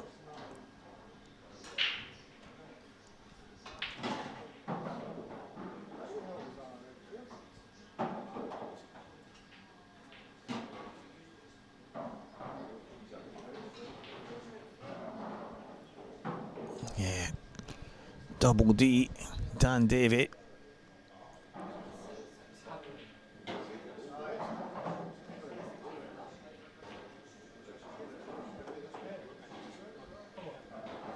Opting to play a delicate little snooker, and he's played it well. He's actually made life really tough for Mark McAllister here now.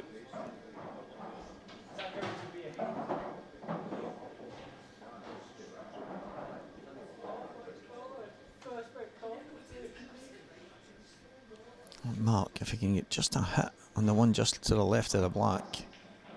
Oh, he's been super aggressive there. And you could argue he's got a very big reward out of it.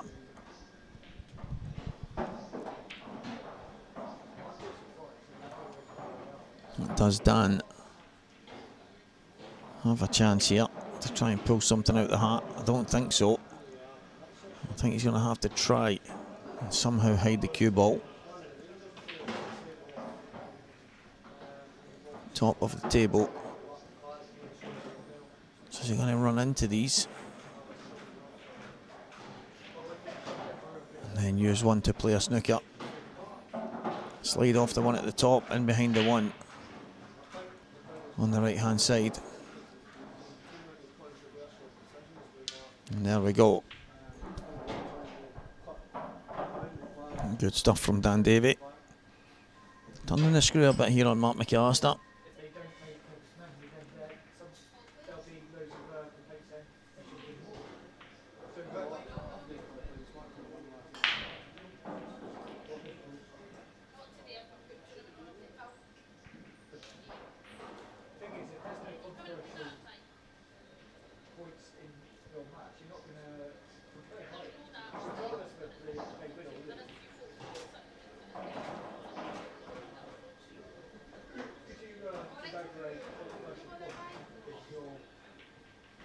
Brilliant hit.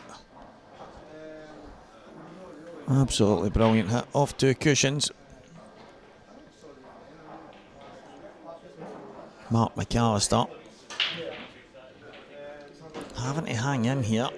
He had a chance at the start. He's played a decent shot. If he catches the yellow full in the face, he's got the finish. But when it slides off at half ball and goes behind it, all of a sudden,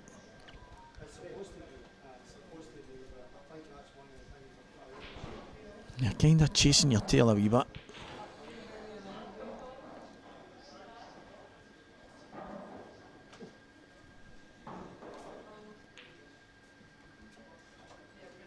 Needs to stay. It's actually okay.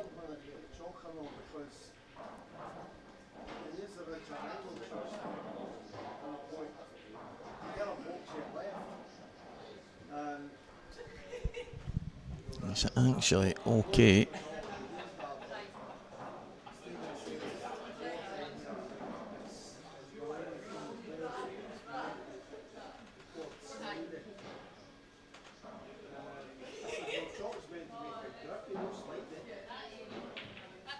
Oh, he's went for the double plant and he's absolutely nailed it. Mark McAllister with a fantastic highlight reel moment. Now I think you just want to get somewhere close to the kind of blue spot area, because I think the red goes in the bottom right. Maybe I'm wrong. Maybe I'm wrong.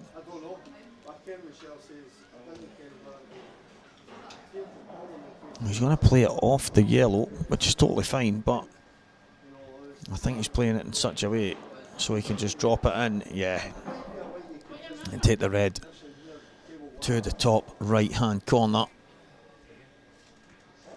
I can even see it from here.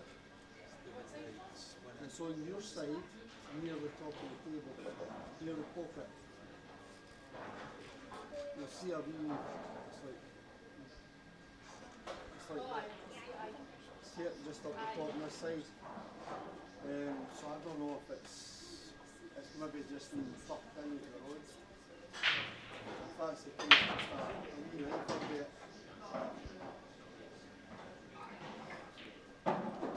He's missed it by a long way.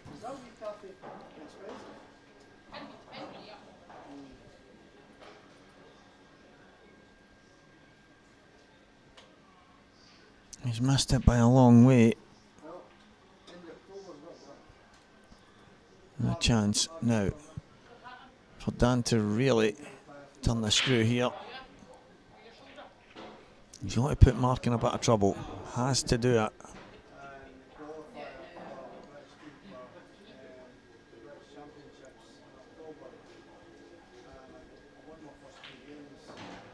Slightly awkward though.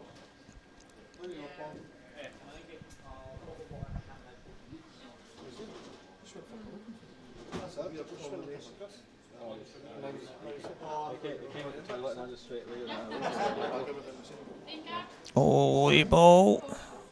Well, he's got so fortunate there. But the miss from Mark. Sometimes that's just the way it goes.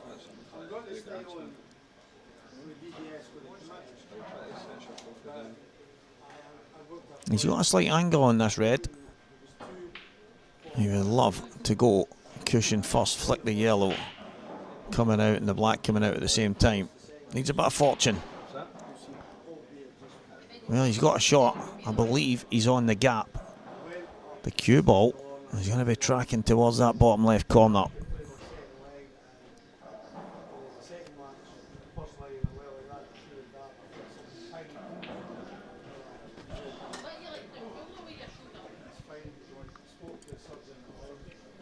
Big shot, Mark McAllister. Yeah, good finish in the end. It was a bit of a scrappy affair, that frame, and it's 2 frames apiece.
thought I heard something smashing there. Aye, well, that's the Lloyd. 2 frames all here. We do it. If anyone's watching and they're due on soon, get in early because there's tables going to be available. There's a chance that your match may be called early if you're here. You won't be called early if you're not here, and you won't be kind of held against your will. But if you can get here, you should definitely do it. Versus Keith Robertson. So Jerry Boyle and Keith Robertson, that'll be some match. I think Gerard Boyle lost semi-final to Pete Fisher in Newcastle at the start of the year in the event that Pete went on to the final against Keith Robertson, and Keith won that. So these two, Gerard Boyle, Keith Robertson, again 2 guys that are high up the amateur rankings, and both of them gaining some very important ranking points right now. Mark Farnsworth 7, Ryan Hopkinson 1. Some big results just now. Mark Boyle 7, Aldo McLeod 1, Alan Robinson, he is 6-0 down to Richard Swarfield. Jack Park 4, Sean Millen 0. Ross Fernie 6, Stuart McCulloch 3. The results flying in just now, guys. Oh, it was thin. He did have a bit of work to do on it.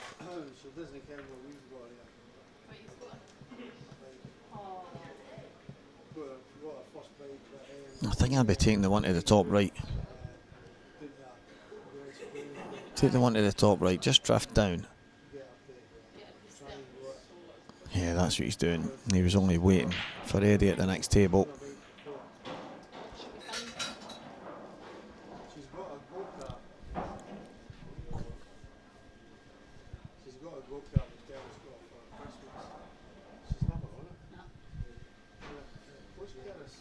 Needs to screw back past the reds here. Stop, stop, stop. That'll do lovely. That will do lovely. Good control, Mark McAllister. 3 frames to 2 in front against Dan Davey.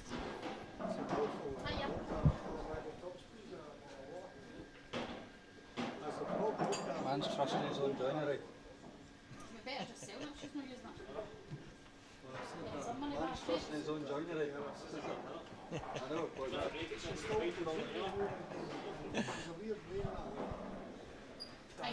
That must be 41, won't it? Just read there.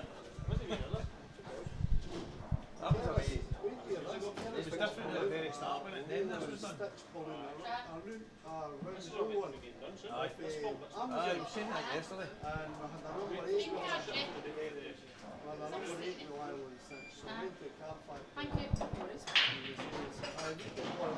What a break. What a break.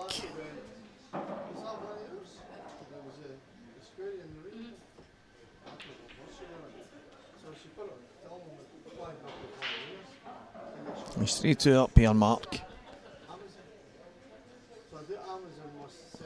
Yeah. He would probably have loved that yellow at the top to be a bit further over. The reds aren't bad. There is definite elements of difficulty.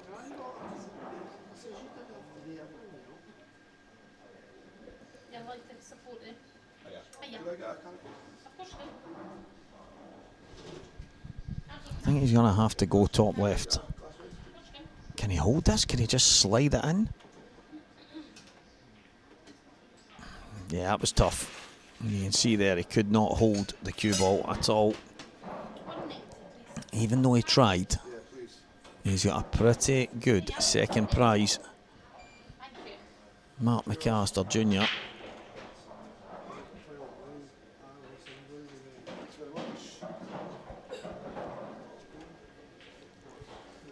Yeah, you take that when it goes over the bag. Thought process was just taken away for a moment there as Eddie Roberts played a combination shot against Corey Rees, and he's managed to get another frame on the board at 7-4 now. A cracking shot there from Eddie.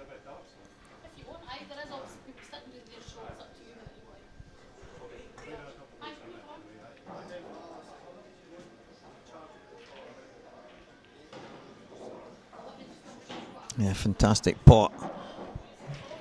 Again, he probably wouldn't have minded if that stayed over the pocket, considering where the 8 ball sits. And the red, obviously at the bottom left. But there was a bit of a debate last week raging about the 8 ball. I asked a question, didn't even ask a question, I just said I didn't feel it needed to be called the 8 ball because we don't use numbers in English pool. And the fact that we use reds and yellows, maybe it could just be black, maybe it could be any colour, it doesn't need to be black, it could be anything you want. Probably at this day and age, maybe it should be a silver, gold, I don't know, anything, it could be any colour, but the fact that it is numbered with the 8, and there was people saying, yeah, it's because it's the 8th ball and stuff like that, but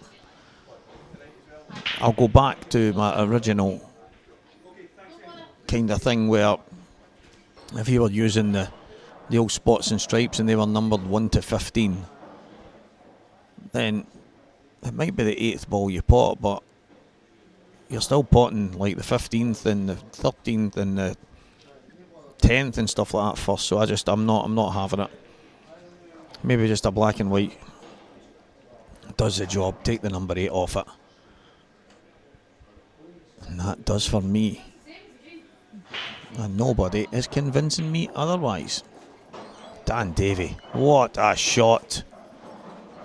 What a phenomenal pot from Dan, and he's given himself a brilliant chance here because the black goes.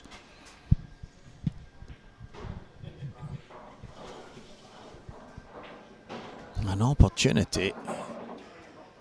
What's he thinking here?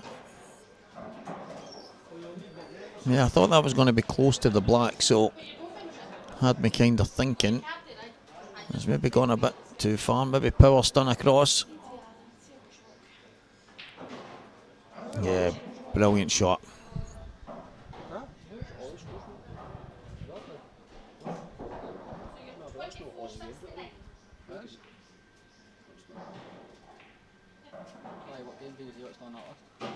Yeah, good finish. Dan Davey, what a yellow along the top cushion, and it's 3 frames all against Mark McAllister Jr.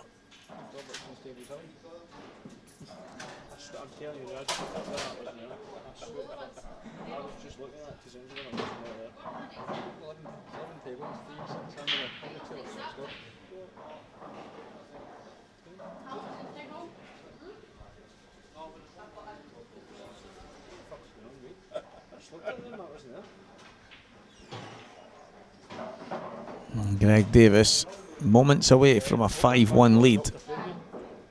Oh. I got a warning for it. Surely the professionals get the same warning.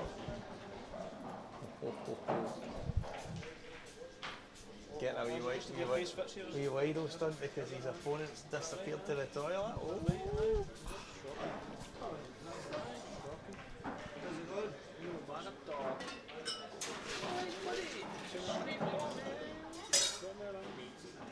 Good.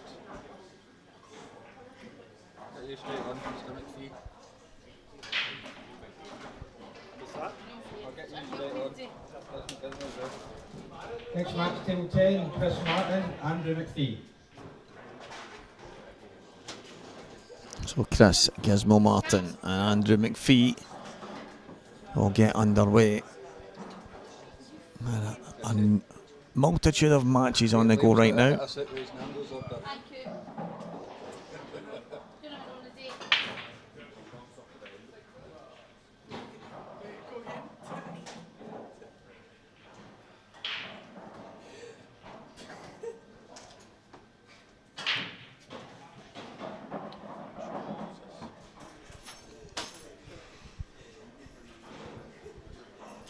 Children.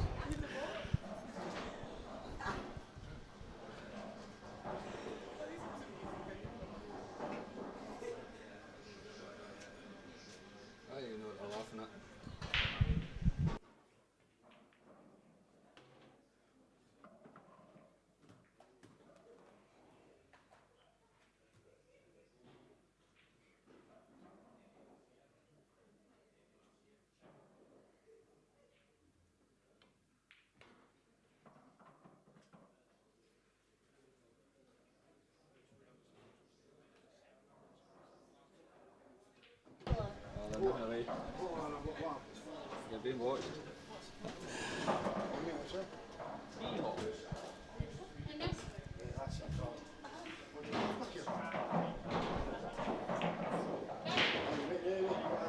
Ho ho ho.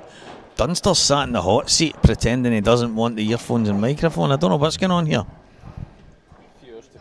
Few hours to kill. That's what I'm talking about. Table 12, Graham Dunbar, bar 11. Needs to move a bit.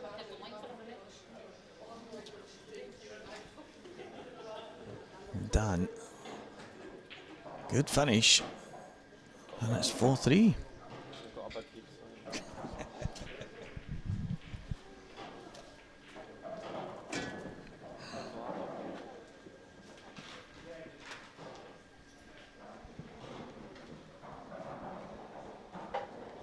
Well, it's English pool, Mark. I don't think it's 8-ball pool. I think it's English pool. And 8-ball pool is something that Americans play, I think. But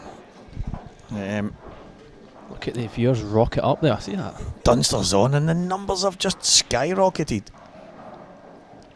So I'm had this kind of, wasn't it a debate? I just had an opinion on it last week, where I spoke about the fact that there's a number 8 on the black.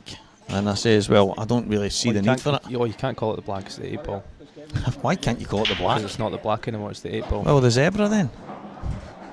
I'm not having this 8-ball thing. It's not a black, is it? Well, it looks as if it's a black that's having some problems. I'm happy with the... This is the discussion that goes on in the comments box, is it? I'm just not having... Someone said about it's because it's the 8th ball potted. That's great, that's fine, but why have we not got numbers on... Why is there not a 1 to 7 on the yellows and a 1 to 7 on the reds then? You don't need to pot them in a specific order. Exactly. But you do need to pot the 8. I know, but it could be the 5th bottle down, because you could have got 3 yellows off the break. So then it's not technically the 8th ball potted. But so you have completed 7 of one colour set. Yeah, I get that, but I just don't think we need it. Okay. Yeah, I don't think we need it neither, to be fair. But it could be any colour, to be fair. Yeah, but bad if it was yellow as well. Well, true, but I mean, any colour's probably. If it was like white with spots on it as well, it probably wouldn't work. Yeah. But I like the zebra. I think we should call it the zebra. You get something better? I can't see that catching on, to be fair. If I say it enough, there might be 1 or 2 that will catch on me, but yeah, a fridge with a black leather jacket on. How's your IPA journey been so far this weekend? Yeah, been fine so far. I think I just got to sort of concentration out. It's not quite been there so far. This is a good topic for discussion here. So I've recently converted to Tome Chalk. Oh, so you were going to say you were a Mormon or something there. No. I'm like, what's this? This sounds religious. So I think a lot of people will agree here, because I was sitting in Nando's there pretty bored. So I was like, what we'll do is I'll just have a look through like the discussion forums and stuff like that, because I seem to be miscuing a lot. Yes, well that is, I know from sitting here in the debates and discussions that happened that is a big part of. Yeah. So this is why before that I used your Russian magic chalk, your triangle chalk, your Kamui, things like that. But I get a hell of a lot of kicks. So I think it's just I've got to weigh I've just got to weigh it up. I mean, what do I prefer? Do I prefer potentially miscuing every single time I'm playing like a deep screw shot or something? It's always in the back of your mind as well. You might not miscue, but because it's in the back of your mind, you might hit it a bit differently, or do I risk getting the odd kick? Yeah. So I've always, as you know, people complain about the state of the white when I play, because I use like the grippiest chalk there is, just basically so I prevent me miscuing, but get a lot of kicks and things like that. So I've used it for about a month now, and yeah, I've miscued a lot. And I was playing a deep screw shot there in my last match, miscued, and I'm like, oh, here we go. Every single time I'm chalking it, I'm like looking at the tip, making sure it's proper thick with the chalk, and it's just it's just doing my nothing. There was a tournament in McGoldrick's probably about a year and a half ago. I won't even guess who I was playing, and I seen my opponent was using a different chalk for his break cue and his playing cue. Okay. I didn't think anything of it until after the match, and I says, what's the script with the two chalks? Can I guess? Can I guess? Yeah. I mean, I don't know who this player know. is, but my guess is, why would you use Tom chalk on a break cue? Because you're not going to get a kick on the break. Is that? No, what he replied? said he couldn't get the Talm chalk to stick to his break cue tip. Right. Okay. And I thought, so I've thought, because that, Liam, what you're saying with the miscues is massive. When the debate rages, the biggest argument is you get a lot of miscues, and I'm just wondering if there's a lot of tips that chalk just does not stick to. Yeah, I mean, if there's anyone out there that's watching that knows a lot more about the chalks than we do, then please enlighten us.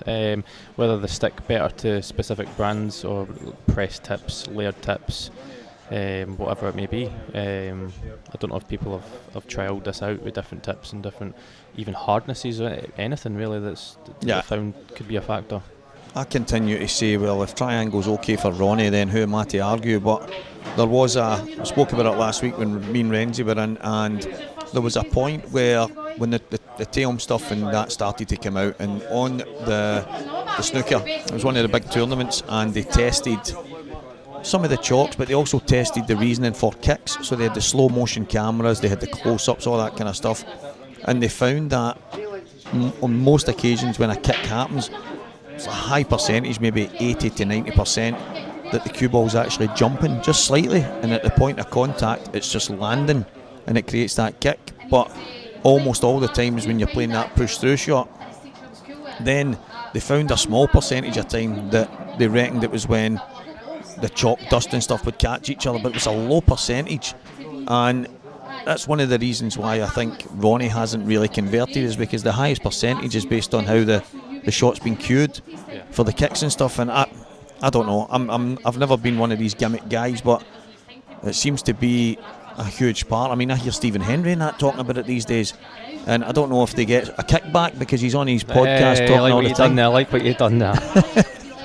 He just seems to be, and I'm thinking, he's not saying that for nothing. Come on, who's kidding who? Because if one of the other companies came out and says, we'll give you X amount of money if you top or chalk up, he's going to do it. So, but that's huge, Liam. It's huge, the amount of people that talk about the miscues. It just seems to be one of the biggest issues with it. And I'm kind of one of these guys that's thinking it's probably less to do with the chalk, as in, it's a lot to do with the chalk, but maybe more to do with the tip that it's compatible with, rather than. I mean, I've not experimented with the different Tom chalks. I mean, I know you get the original, you get the 2.0, you get the gold, you get the V10. I don't know, I've not even researched the differences on this. Maybe one of them is a finer chalk, and one of them is maybe a thicker chalk that you maybe more likely to get a kick on, but then you're less likely to miss cue. Maybe there's things like that, but like I say, I've not researched it. So someone's saying here Magic Chalk is underrated. Yeah, totally agree. So you've got the green, you've got the blue. I think the blue is kind of the dark blue, and it really does show in the white ball. So I used the green for a while. Is there two colours of green? Am I right in saying there's a dark and a light? One of them, I think it's Chernobyl green or something. Right. That's the one I used, and it is good, to be fair. But like I say, I get a lot of kicks with it. And it's actually a really clean chalk on the table, so it might stick to the white a lot, but the actual slate of the table is actually really clean. It makes a big difference. I mean, I remember growing up, a wee bit older than you, Liam, and I used to watch the snooker, which everybody was using triangle chalk, and I used to love the look of the chalk lines all over the table, right? And so when I would go as a kid to the snooker club with my dad, and I would see the kind of lines on it, and I'd be thinking, I'm playing like a pro here, this is class. And you've got the wee marks and lines all over the table. But it never, I don't remember the players back then, your Jimmy White and Alex Higgins and Steve Davis.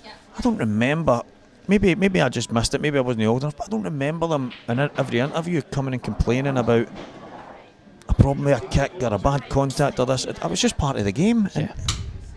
But now I think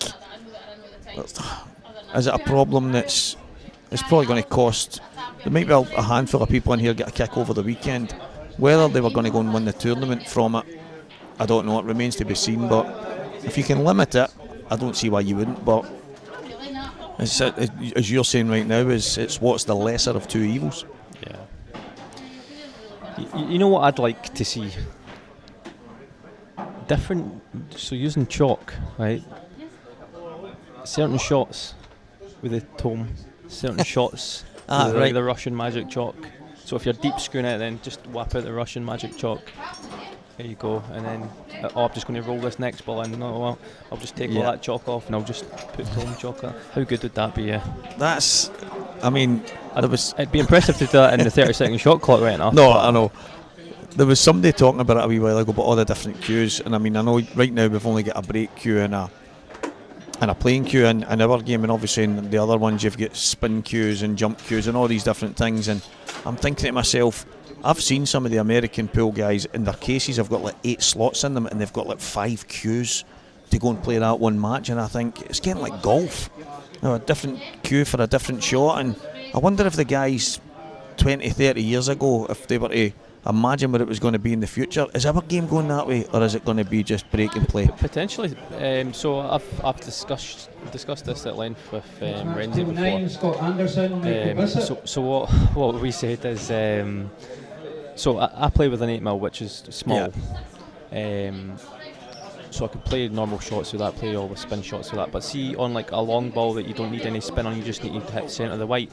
This is when like I get out the 10mm cue and just like actually, it in, but I love that, because if all you have to do is just pot the ball, stop the white. I don't need an 8mm for that. Yeah. Not exactly. If anything, yeah, I mean, imparting a little bit side or whatever if I'm not hitting centre of the white. Whereas the 10mm would help that. Whereas if I'm trying to screw the ball back, put the 10mm down, pick up the 8mm. Well, do you know what's funny? I used to use mine started about, was it 7.75, and it went down pretty small. But there was certain shots I would be standing watching, and I would basically suggest a shot, and someone would say, that's not on, and I go 100% I can play that because of the size of tip and maybe the spin I would be putting on it. So there might be a shot with a 9.5mm that you just can't get out, but with that smaller tip you can play a certain shot. I actually quite like the idea of that, because you're basically looking at your shot and thinking, looking to your caddy and saying, give me the 7.75, give me the 9mm, give me the 8.5. Who's to say it doesn't end up that way? There's no doubt, and there's a tip size for every shot. Yeah, I've even discussed it in length with like the shape of the tip as well. You know how you've got some like mushroom, some like flat. Yeah, like flats are for better for shots. For example, when the white ball's on the cushion, for example. So if the white ball's on the cushion, put that cue to the side, pick up the one with the flat tip on it. I mean, so yeah, I could see it. I could see it being like 8 different cues for one frame, even. Never mind a match. Imagine that at the Supers, everyone turning up. We might be onto something here for a wee invention. It might not take off at the top end of the game, but I'm not wanting to say it out loud, because there'll be some clever clogs on here that'll end up going and doing it, and we'll get nothing out of it. But that happens more than you know, mate. People don't realise that I was a guy that came up with the idea for Just Eat. Yeah, I'm not worth $1 billion, whatever it is. Over 10 years before it existed, I just did not have a clue how to do it. Did you see it on Dragon's Den? Was maybe it wasn't Just Eat, but it was something along the lines. Yeah, and the Dragons are like, no, I'll never take off. I can't see anybody sitting in a living room being like, oh, what do you want? Do you want a Chinese Indian? They were convinced that people knew what they wanted before. Yeah, but rather than, so someone would just go, I'll just pick up the phone instead. Now, maybe too much, people think too much choice is a bad thing, but the world is bought into it, and it is everywhere. Right, let's catch up on our comments here. I've tried all chalks. I'm using a chalk called Silver Cup. It's American, £15 for a box of 12. Excellent. No kicks, chalks the tip. There's no punctuation here, I'm struggling. No kicks, chalks the tip nice, and no mess on table or white ball. Do you know, I asked on, so I've only amassed maybe 5 different bits of chalk, so I'm going to order some different ones. I just wanted an old bit someone maybe had lying in the house, and I was going to do like a kind of review on some of the chalks, and that was one of the ones that got messaged to me, and I did not have a clue what it was, or even to go and I thought I was maybe looking for the wrong thing, so I'll maybe have to check that out as well. But 15 for a box is not bad.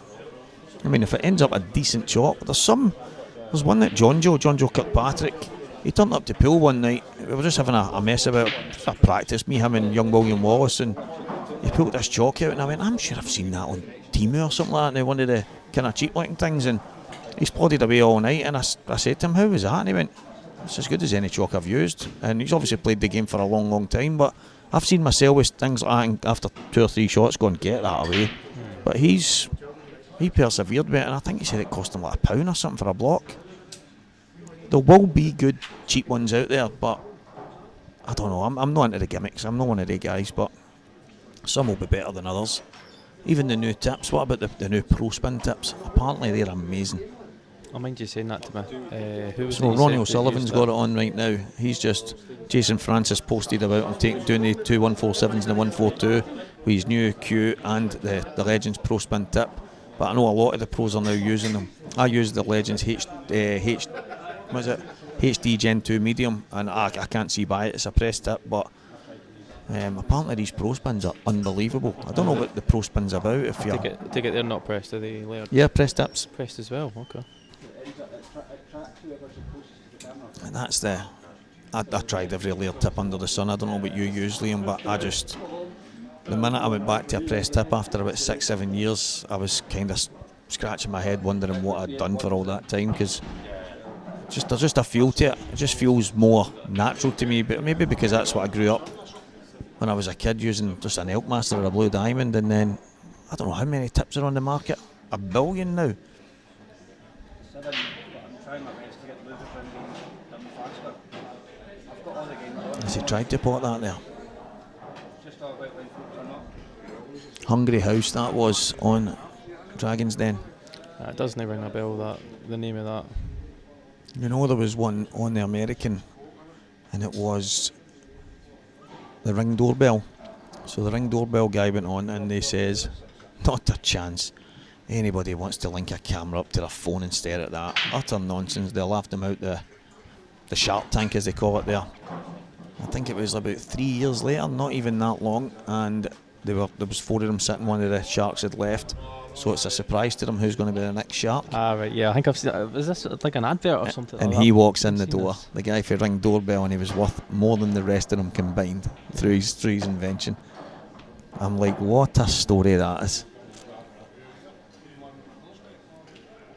So who knows, mate, we need to come up with something.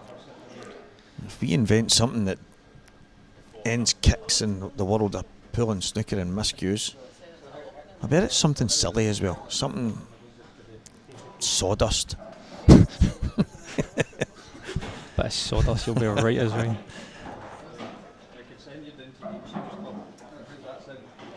That's not bad. And you play young William Wallace next day. He's had a good event. Yeah, he's done well. He's absolutely mad, taking over the tournament, won a few matches and then started demanding. He's demanded the stream, he's demanded the time he plays. I'm like, I'm loving this. He's like, I'm not demanding, I'm just asking. He's some character, isn't he? He's a good kid, Liam. One of the funniest moments I was playing him in the Death match, and I'm bridging over a ball, and his head actually popped inside my cue as I was bridging, and I've looked at him and I says, what are you doing? He went, I'm just making sure you don't touch that. And I'm like, get out, and he just queuing against his glasses. It was one of his dad's like, oh, he doesn't miss a thing. I went, no wonder. He's right. He's literally right underneath my cue and arm. He's just to be his head popped up. Was it something out of some kind of cartoon? Some boy, absolutely mad. But he's definitely improving at quite a fast rate. Who knows? Future tournament winner, you never know. I used to think that was you at one point.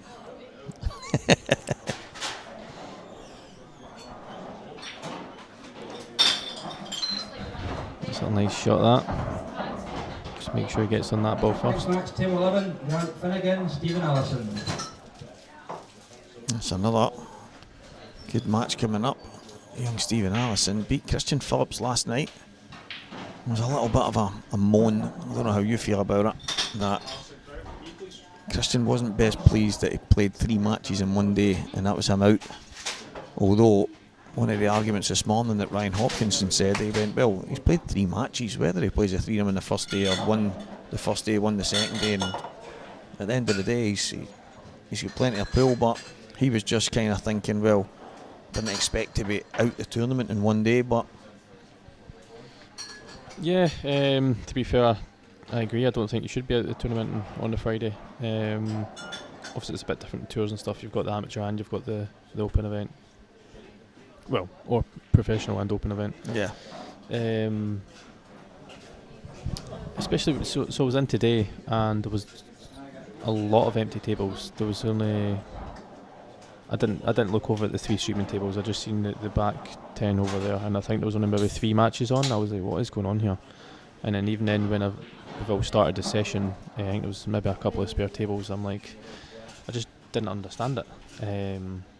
But then I think I seen a few comments in the WhatsApp group. I don't often keep up to date with the WhatsApp group. I'm not on it at all. And they were saying they're keeping people back to basically. So what is it? There's only a few more entries in this tournament than the Welsh, and yet we're playing on 5 more tables. So I think a few people were questioning the schedule and things like that. So yeah, I think there's a lot of. I think they're only using 10 tables at one time. Yeah, that's what somebody said. The way I think obviously the way it's been kind of scheduled out, most of the time. I mean, if you consider in some events you can have 16 matches scheduled for 10 tables, as you've seen in like the IMs and stuff like that. They do that, and that's probably a wee bit too far in one direction. But this is maybe going the opposite, whereas you could have those extra matches. I suppose I don't know the reasoning for it, because I think these events generally you would rather Graham Dunbar. You see that as well. But there has obviously been a few moments that there's been tables empty and stuff like that, and I don't know what the script is, but I do know that Craig has been doing a little bit of shuffling to try and get things pulled that bit further forward. Obviously, like your matches, there's I think there's a handful of you guys that were supposed to be on at 8:30. He's pulling them to 5:30, and then there was other matches that are due tomorrow morning. I think he's pulling them to tonight, because he can't. He's saying, I can't figure out why they would be tomorrow when there's a load of time slots tonight. So he's obviously doing his best to think on the job and try and get things back in. And I think obviously the schedule's maybe just been done mimicking what was down by. I think did we have 8 tables down in Wales? 8 tables, yeah.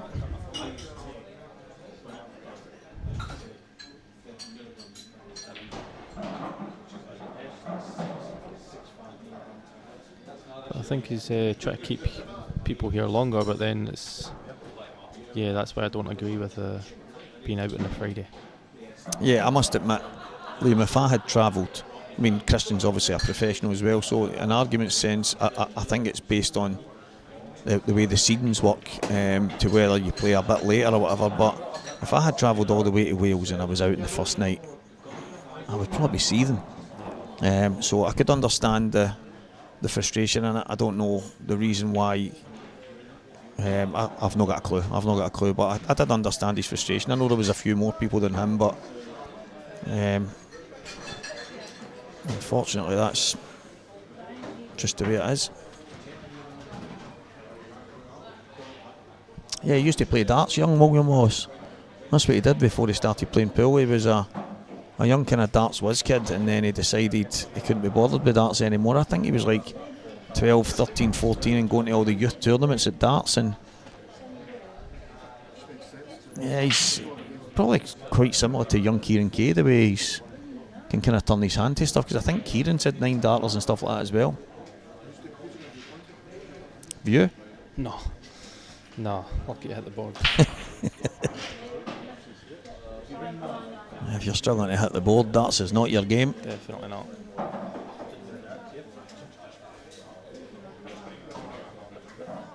Wee question for you. International pool, over for good?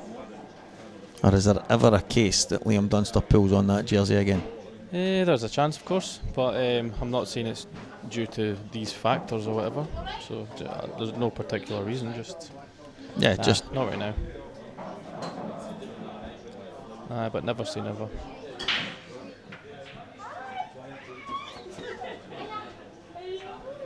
Might see you in a seniors team in a few years,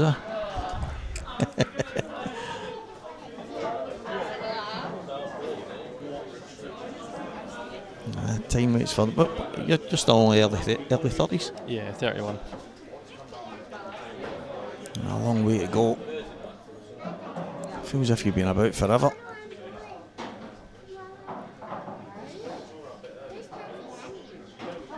Some pictures of you in the Scotland team when you were just a teenager.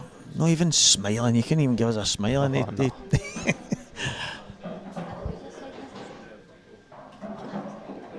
How does Liam practice solo? There you go. Any particular routines that keep you engaged? I don't often practice solo, to be fair.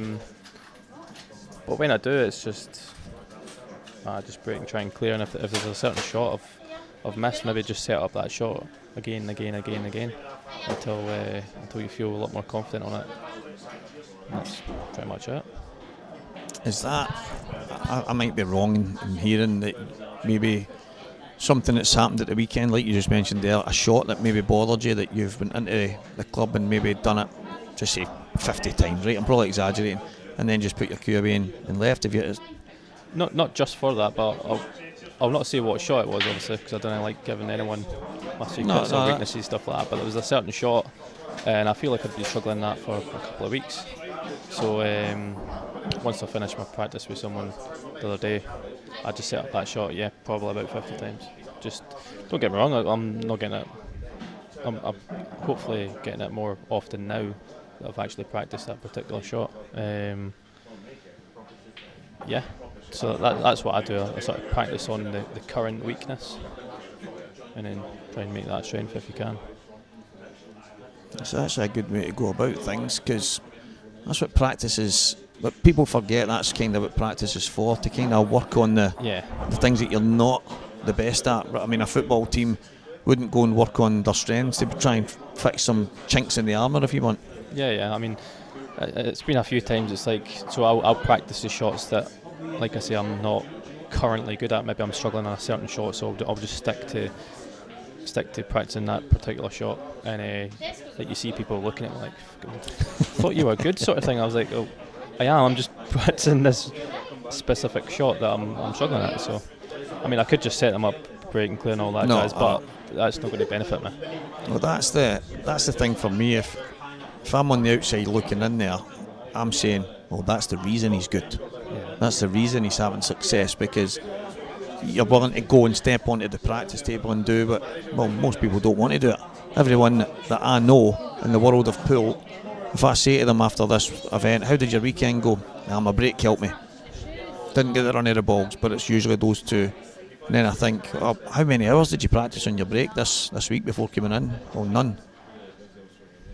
Expect it to be this weapon, and I'm not saying everybody goes and does it, but you very rarely hear anybody say, I don't know what's gone wrong, I practiced my break for the last couple of months and it's been amazing, and then this weekend it let me down. And that can happen, but you don't hear that. Missed 4 doubles. That's like me. I said to Renzi one day, I don't know what it is, I just cannot seem to get a double. And he said to me, Stephen, remember years ago you became so good at 2-in-1s? He says, in fact, you were playing them along cushions, you were playing them off plants. He says it was like some of the best 2-in-1s I've probably ever seen. How did you get good at that again? I says, well, I practiced them every day. And he went, if only there was something you could do for doubles, And I went, very, very good. But yeah, he's it's right, so obvious. I didn't actually see the shot that he played to put that yellow there. He's went left cushion and slammed it in the top right corner. 100 mile an hour, no wonder he's laughing. Big cheese up behind his face. Tom Chalk is better for less kicks and doesn't leave marks on the table, but is more likely to get a miscue as does not stick to tips as well as Triangle Chalk.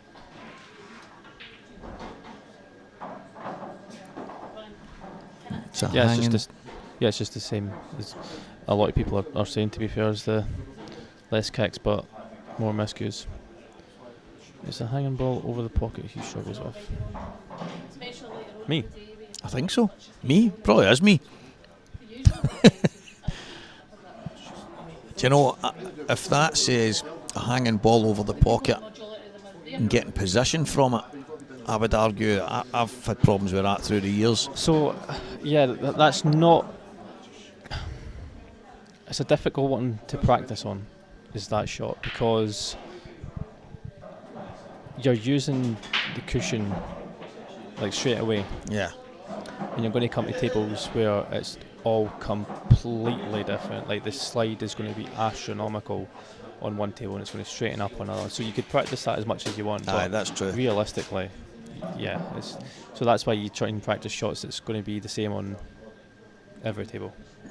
Yeah, some things that you've got fundamentals that you need to kind of work on, and rather than I've used that turn of phrase for guys like yourself, especially in the Edinburgh Open, where for me every single table more or less out with one or two tend to play different from each other, and I always look and go, there he is at the tail end again, there he has won it again, and I think how is he, when tables are catching so many other people out, you just seem to kind of work your way to another final and another title, and that kind of thing impresses me in the sense of what is it you're doing, and is it the first couple of frames in a race to 10, is it the first 2 or 3 frames you're getting in there with a mindset to get a feel for the table but try and win the frames at the same time, obviously, but then you're having to kind of do it every match because they do all really play different in there. Yeah, you just got to adapt. Terrible at balls hanging over the bag. I don't know if this is meant to be sarcasm or if it's a reference to a specific shot that I've mucked up on or what. I don't actually know. Do you know? No.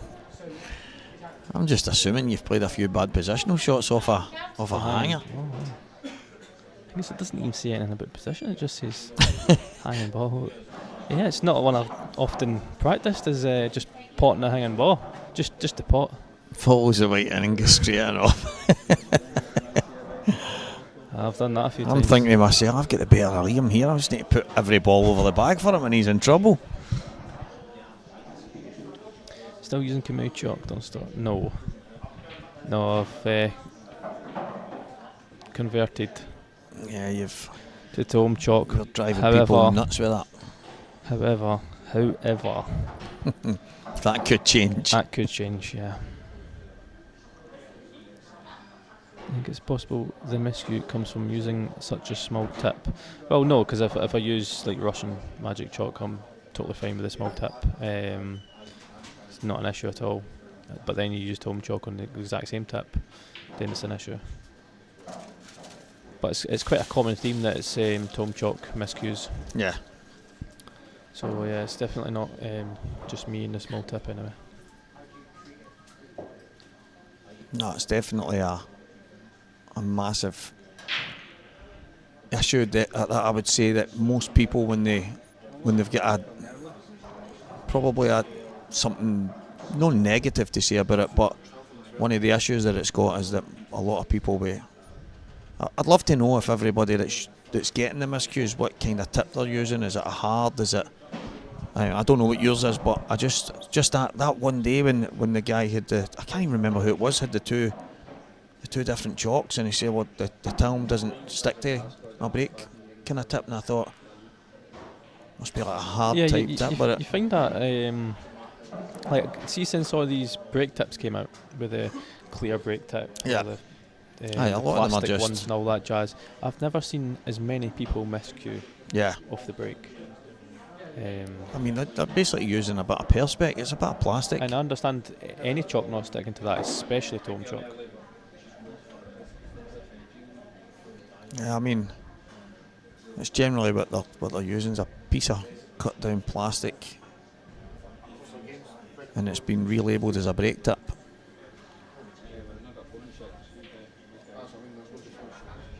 I wonder why it's not a hard bit of rubber for breaking. Yep. For it to now really spring load rather than. Are we spring underneath the rubber as well? Do you remember Toby Bolt had a brake cue. With a spring. And it had a spring and all that on it, and it had like a cup at the end to basically surround the cue ball and then spring mount it towards the balls. Needless to say, he only used it a few times, but it looked mental. It was one of the funniest things I've ever seen in my life, but I suppose if it worked, everybody would have had one. There's maybe something behind that. We just got to tweak it. Yeah, probably the right idea, just the execution and who invented it. I don't know if he made it himself, but how long does the tip stay on the white ball for when you're breaking? I mean, like, is it actually enough for it to spring? Yeah, good point. And how tight would the spring need to be as well? Because if it's too loose, it's kind of pointless, because it's just your swinging arm that really still generates the momentum rather than. So we'd need to have some kind of force behind it. And would it be legal? Yeah, don't see why not.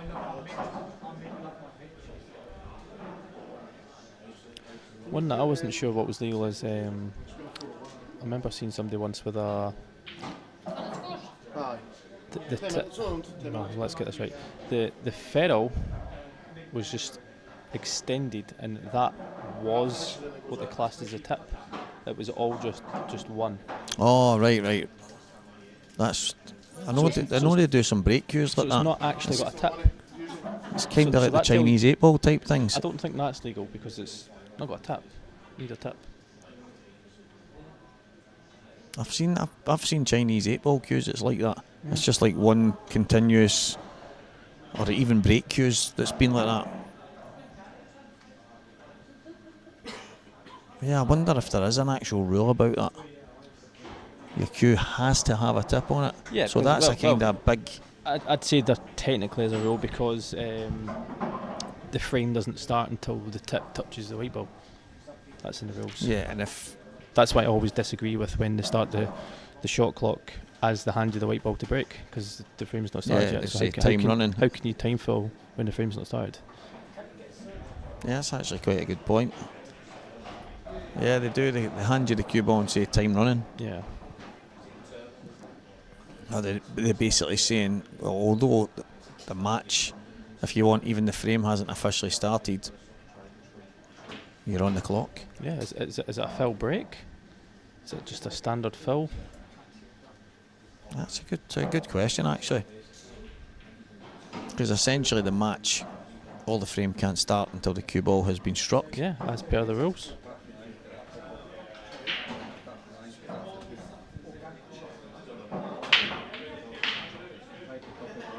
A Kieran Bowie shot on Thursday. It was some strike.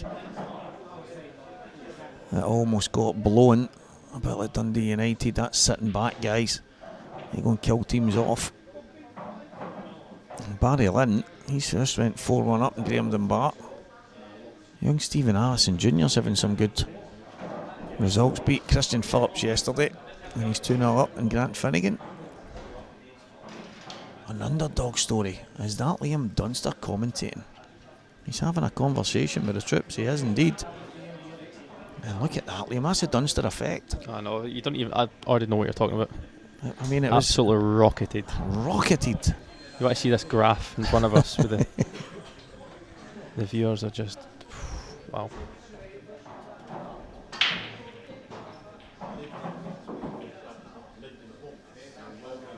So John McLaren saying about the pyro chalk being better.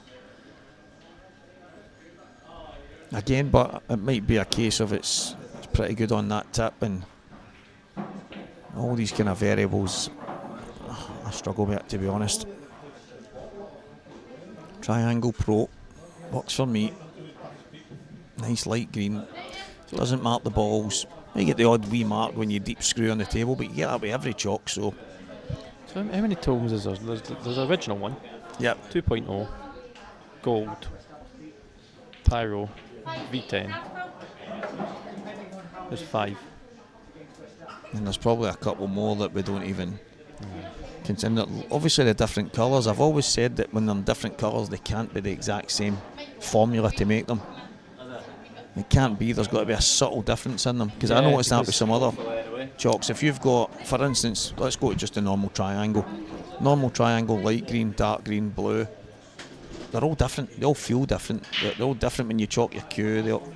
So there's got to be a subtle difference to them. And yeah, I would have probably disagreed with you. However, I probably actually agree with you, knowing the graph that's been produced by Kamui, right, about their tips.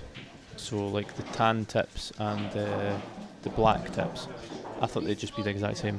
But I seen a graph and it's got like the elasticity and everything. And I can't remember what one's more elastic and all that jazz. But there is a difference between the black and the tan ones. See. I think the tan is the original colour. Right. You have to use a black dye or something to get it that colour. And Dan Davey with a good finish to put Mark McAllister to the sword, but Mark, he had a couple of chances early doors, just did not take them, and all of a sudden you're staring down the barrel and he's lost that match. 8 frames to 6. Yeah, that's a good. I like that on the chalks, because I've said for years I always felt that there was a different feeling with certain lighter ones and darker ones, and then I think, well, they've got to use different components to make it's not just dye. If they all started as a plain colour and it was just a case of the dye, fair enough, but I've always known that wasn't just the case, so there's got to be something that some of them feel that bit grittier and stuff. Congratulations, you're on next. Well, apparently I'm going to play some pool. That's incredible stuff.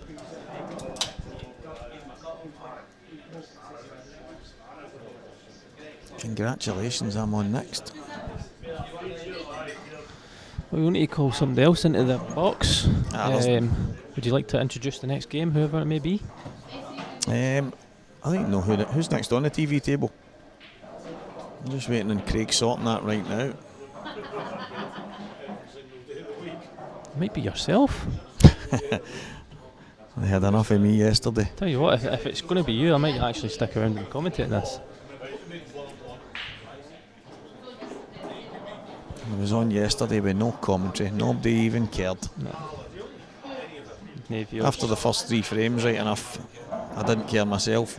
Started off well. Alright, 2-1 up. Goobsy walked right in front of me. I want to finish to go 3-0 up, and we spoke about it after it. His head was away, but we were laughing about it earlier today. Just kind of skipped round about me, stuck his backside right in my face just as I'm queuing, and I kind of looked as if, what is it? But he'd kind of lost the head a wee bit. Go over the line against Dillon, and then he said after it, Stevie, I didn't even realise I did it. I apologise, my head just wasn't in the game. But next match on table 13, Stephen Walker, Logan Hunt. There you go. Is that the mainstream table? It is indeed. Who can I call in here? Let's have a wee look about.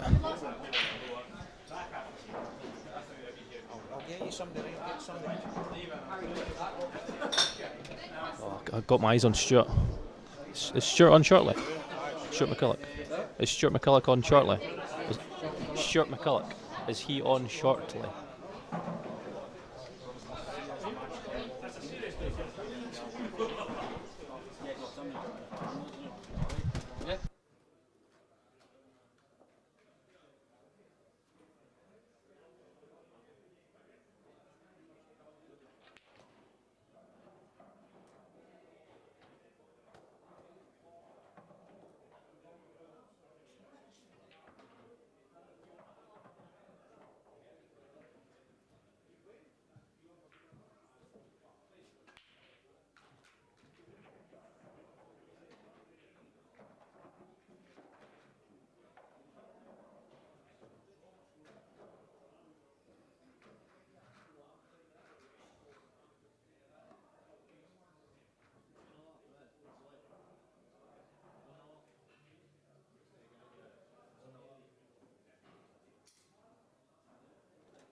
8, Scott Higgins, Gary McLaughlin.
Next match, table 4, Daniel Hill and Ryan Martin.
table 1, Dylan Stansdale, James Kelly.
Good evening, viewers.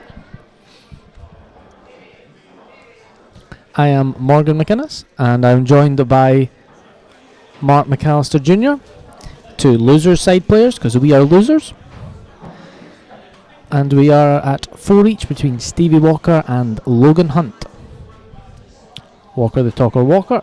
Walker the talker Walker. How's it going, Morgan? Salmon. We just enjoyed a fantastic Nando's. That was brilliant. I thought, did a shot there. Oh, what is going on? Honestly, the boy's just not a commentator.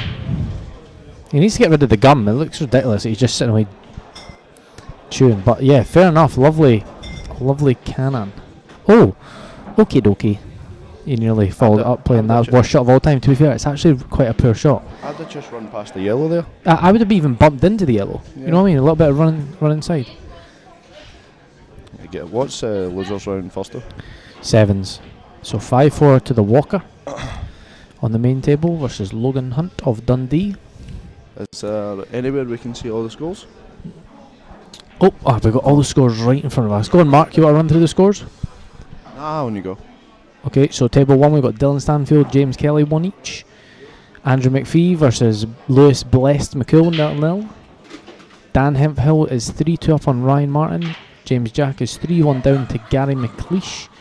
Greg McMillan's 3-2 down to Jamie Ringham. Scott Higgins is 5-3 up on Gary McLaughlin. Lucas Bryden's 5-3 up on Dan Ingalls. Liam Dunster versus Freedom William Wallace Jr. are just started in a race to 9. Jazzman Jimmy Burnett's 5-0 up on Johnny, and then we've got this table. There's a wee shot. So there's Greg McMillan in the middle and Gary McLaughlin on the right, and Gary bald, lovely. Yep, bald Gary McLeish right below you. Have we got anybody watching? We've got 214 viewers. Does anybody want to say anything? Anybody want any questions answered from two loser side players?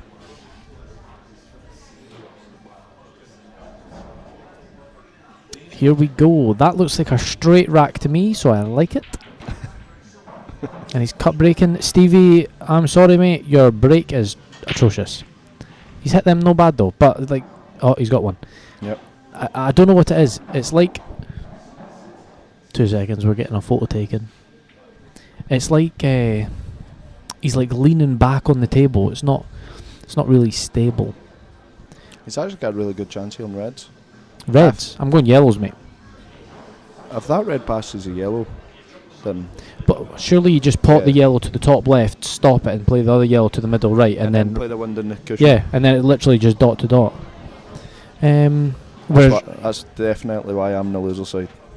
I mean, if that red goes, you could take the red to the top right. The black's still tricky as well. Yeah. Does it go bottom left? It is a bit tight. I think yellow's at the ball. Yeah.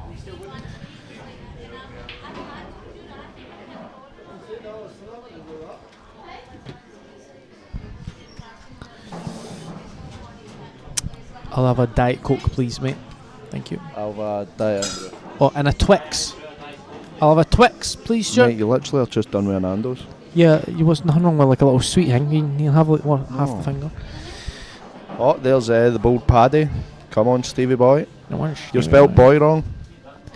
So Stevie is elected for yellows. He's got a little angle on this. It's a little bit. I would want a bit more. Thanks, Stuart. More of an angle just to like run it in. Totally, yeah. You want it so you can natural angle. Whereas he has to punch this a little bit, which is a bit fiddly. Hard. Yeah, because you could easily jacking up. Yeah, you're not guaranteed the nicest angles. Nice. All right, Morgan and Mark. Good luck with this. Thanks, mate. Just bad it. Oh, we'll watch Jazzman. Watch Jazzman on table. Aye. This is the chance. Is this chance Johnny wants to win this first round? Nah, not really. It looks horrible. But Walker just needs to drop this in. Fairly new tables. Yep. Nice.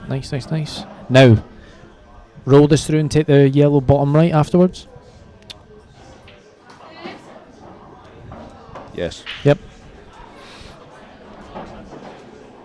I would be trying to get on the one that's kind of in the same line as the black, like my second last shot. Okay. Or would you drop it in the middle? The 2 seconds while he plays this. The yellow closest to the 8-ball spot. Yeah, he's played it nice little angle, perfect.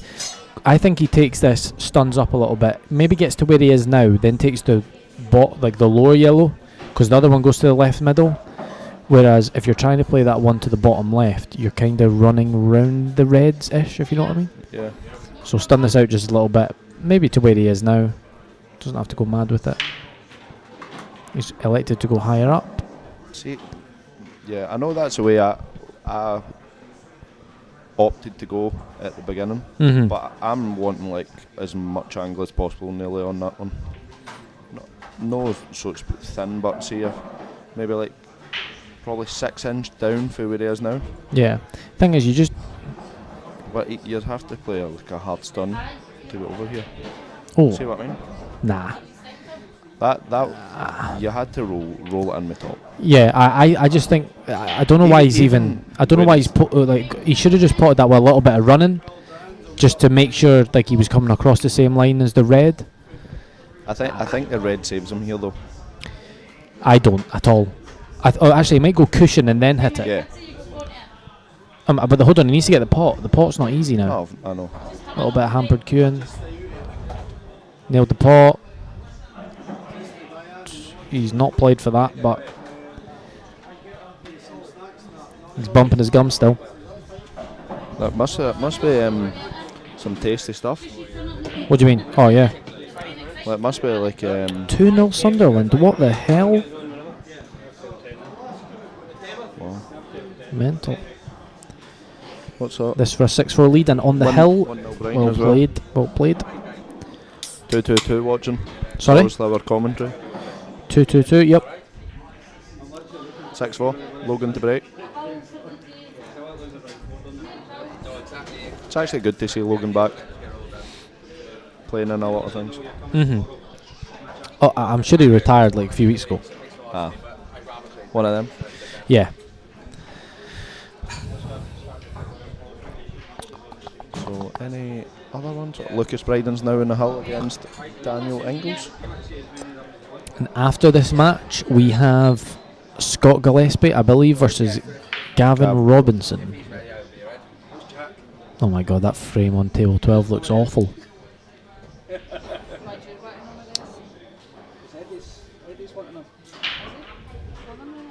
Is Steve even back yet?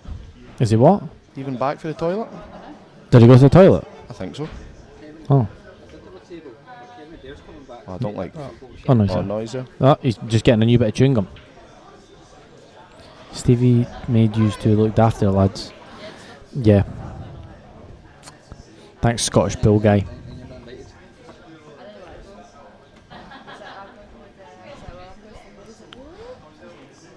What do you do here on table 12? Table 12, you do what Johnny's doing. You basically, like, you need to get 2 shots. Sorry, we're commentating on another frame. You need to get 2 shots, and then you pot that red, and then he's screwed. What are you going here, Morgan? It has to be reds. To be fair, reds have a finish on. Yeah. Yellows don't, so. That sounds like a Gio Edgar laugh. Oh, yep, down there at the Puggy. At the Puggy? Shock. Right, so the tricky part of this frame is obviously the 2 reds to the top at the top left. But I think it's not that bad though. No. I think if you play one good shot and you land on one of them. Yeah, you'll land on them both. Yeah. Because the red closest to the not on the cushion at the left hand side goes to the middle right and top right. So if even you know what, you could maybe actually screw up there now. No, the shot I'd play is stun it in, and then play red to the top right that's near the brown spot. And swing round. No, go cushion into the yellow. Yeah, I don't mind that. Some feet by Ronnie last night, Morgan. Oh, see, that's what a fine shot. as well. See, that's what I mean, you could get on it now. I mean, the thing is, he needs to bite this, so he actually probably needs to go cushion into the yellow to hold. Yeah. Yeah, it was ridiculous, mate. Using his Sunny Akani Q, sold at OnQ World exclusively in Scotland, Green Bays in England, if anybody wants to use the same Q as Ronnie. But we've got none left. But it just shows you what influence Ronnie has in It's any incredible. Any sort you couldn't of pay. Cuesports. You couldn't pay for that. It's actually mental. Oh, is there a shout to take the red to the top left here? Nah. I'm playing your shot. The wee nip. Oh, You need to. What I'm there? What? Oh. Ooh. I think you need to play the wee nip Yeah. cushion into the yellow. Yeah, I agree. If anything, be too far to the top. Don't come this bottom side of the yellow. Oh, I like it. Yeah. Yeah, I like it, Stevie.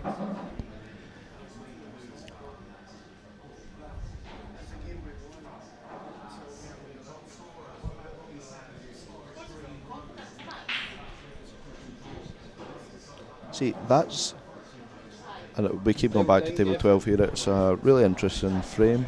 That's why I was just kind of thinking, what does Johnny do? Because he does have the ball on the side rail, so that's why I was thinking Jazz just needs to pot his ball, get it out to a better position where it's in. He can just can it out now. Walker the Talker. Ooh. By the way, this is for a really nice. Mind that pot kick he played? Yeah. Johnny's played a decent. Oh. He's probably mentally defeated right now. But he played a lovely pot kick, and then this is for a double dish, so... Just don't want to be straight here. That's fine. Perfect. That's fine, just stun To straight, blue spot. yeah. Just a... Yeah, I'd be before blue spot, I'm not getting that close, but yeah. But nice. It's played really well. Maybe chewing gum's like a buff for him. Yeah. No comment, Jamie. You need to do what you need to do, mate. Beautiful. By the way, There you go. oh my God, fair enough, Stevie. He's flying. Oh well, in what sense? There he is. 7-4. Well played. Very well played. Do you know who he plays next round? I have not a Scooby, and I can't be arse checking. No idea. It would it'll come through. Oh, there you go. Stevie Walker versus Anton Riley, a double Glaswegian affair. Joining us on table 13 in a few moments is going to be Scott Gillespie versus Gavin Robinson, I believe. How do you see that one going, Morgan? I see Gavin absolutely slaughtering Goobsy. I think it'll be a 9-3 Gavin. Wow. Yeah, 9-3 Gavin. Jesus.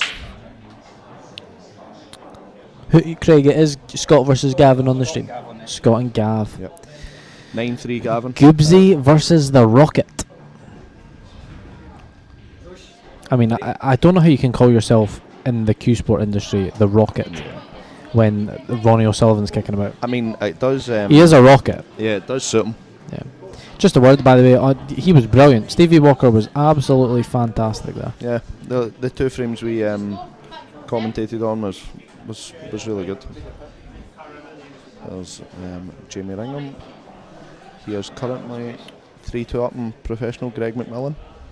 Who's this? Jamie Ringham? Yeah, with a Lula's pool party top. Oh, yeah. Oh, James Jack as well. Played a nice wee Next screw. match, table 9. They go Grant 3 each. Finnegan, Paul Hartness. Oh, Grant Finnegan beat the local hero. How far can he go? Not very.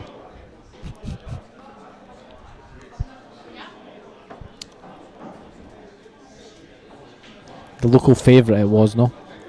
Oh, 1 out of 2. The local favourite.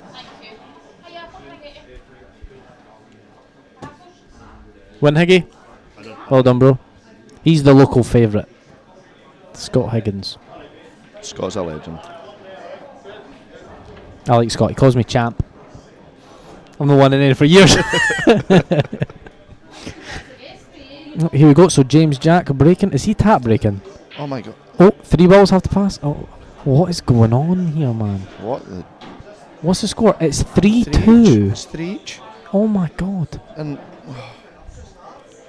Somebody have a word. What is going on?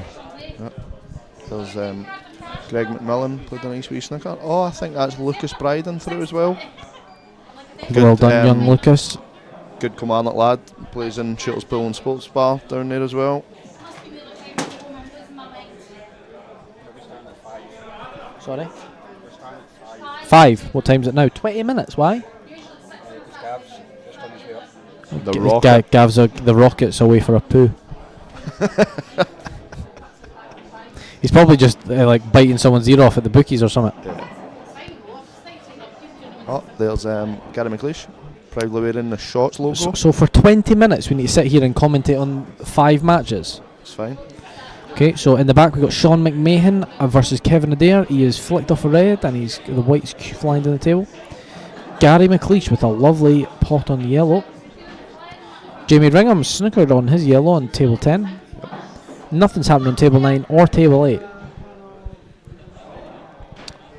How about we Can we commentate on Dunster's game in the meantime? Oh, okay, lovely. Oh, that's much better. And we've got the telly. So, as you can see, we've got Jamie Burnett, ex-snooker professional, known as the Jazzman. We've got Liam Dunster, the Duster, just doing Dunster things. What was the nicknames it was going about last week? Oh, was it Doomsday? Doomsday Dunster. Doomsday is quite scary. Like Dunster's not scary. That's the Jazzman. The 148 man at snooker. They get fined £100 for it.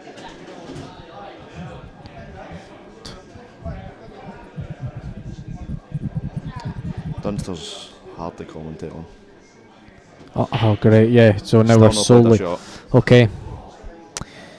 Let's time it. He says he's not slow. Let's time him.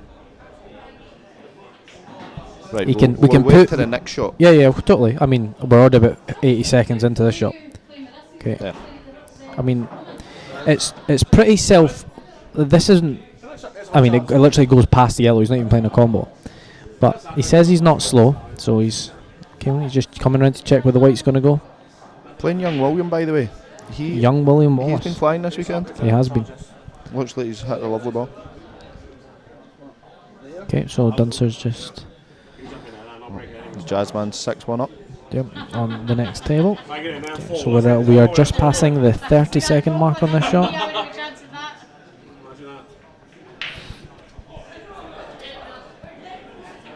Okay, so that was. Oh my god. That wow. Is like you made me wait 36 seconds, 60.63 for that. Right, come on, William.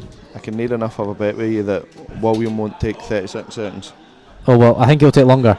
Wallace. By the way, well played, mate. That was brilliant. Stevie the Walker. That was honestly 2 really good dishes. And you know what the best bit was? Your cannon in the frame before that.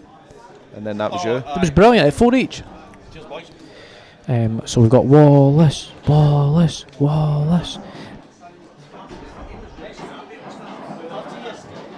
Okay, so he's killed his red, but he has made it a bit little trickier for him. I think he still gets these. The only reason why William would be slow if he's a bit nervous.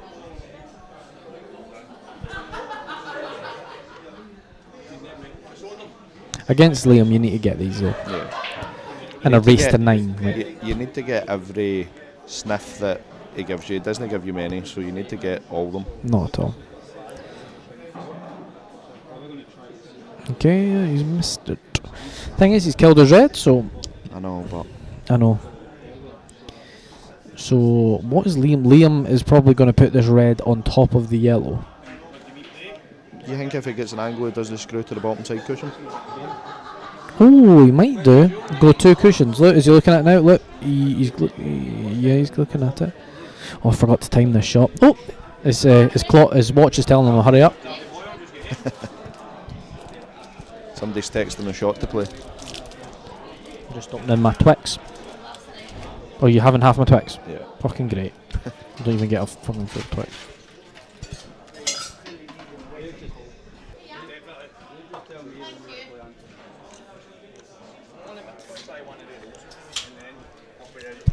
We vet them, Stevie. So the Walker's currently eating his roll after his victory. What's in it? What's in it? Slice, obviously. Slice sausage, obviously. Lorne. Lorne sausage. Lorne. Square. Square and circle. Square and circle sausage. Wow, what a shot. Stephen William Walker, you should Wallace sign is me up. about to learn the hard way that you need to take your chances.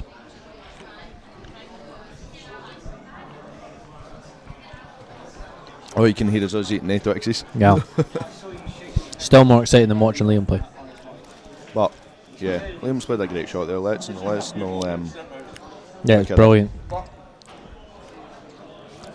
Morgan, do you play 2 cushions here, or do you Nah. try and float it in? Now you float it in with a little bit of running side, just so if you miss it, it'll still go.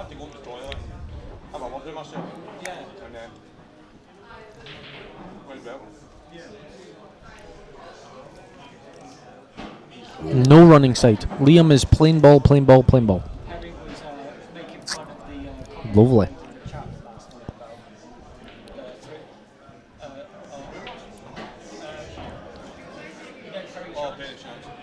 And 3-0 to the Doomsday Dunster, is it? Is that I don't what know we're how calling it? the first 2 frames have went, but they are definitely a chance you have to take against that guy. They're what? Like the 2 frames that has obviously been played previously. Alright. But you definitely need to take that chance at. Oh no, I'm 100%. William. That's like that's a routine finish. But the thing is, Williams getting some experience here. And great, and see, it's great experience for William. Totally. Like he's beat a pro, he's beat 2 good amateur players. What was his draw? He's beat John McLennan, or is it Stephen? I think it was Stephen Allison, then John McLennan, then Matty Rowland. Matty Rowland, professional Matty Rowland. Jazzman's on a finish to win. Oh, That kicked so wide, eh? Nice finish, Rain Man. I hate.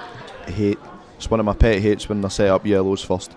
It's also a foul in black ball rules, in the new black ball rules now.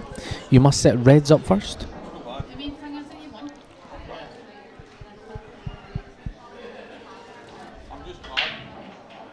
He always gets the ball he hits. Yep, 3 balls down, and reds are gone.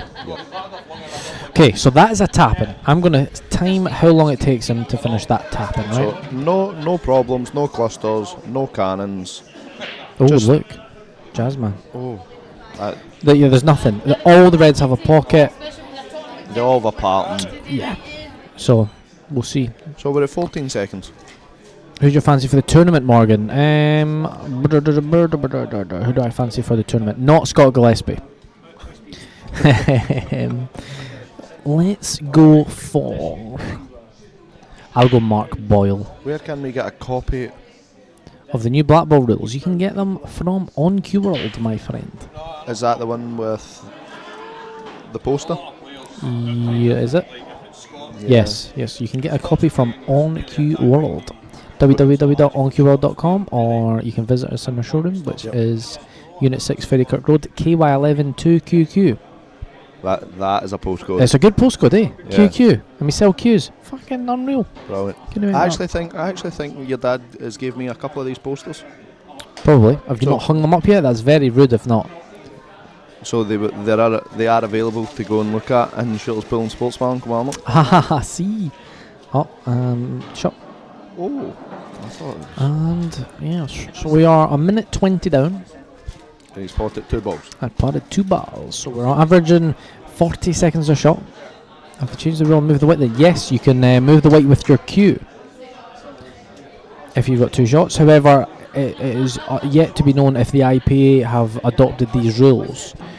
So you need to check that out before doing that and get your opponent calling you foul and there being scraps. There is Mr. Bill asking the same question. You're not supposed to be Red Bull, top and triangle. Red Bull. Versus Eddie Roberts. Red ball. Red top top ball. Yeah. Oh, that's a different shot. I think I would have played right inside. I'd have went left hand side and played it in the middle. Well, I think so as well. Oh, right hand side, sorry. Yeah, right side. So just a black ball rule, bro. I think so, mate. Okay, so Dunster has potted 3 balls. We are averaging over 40 seconds a shot now. Oh, he's not happy.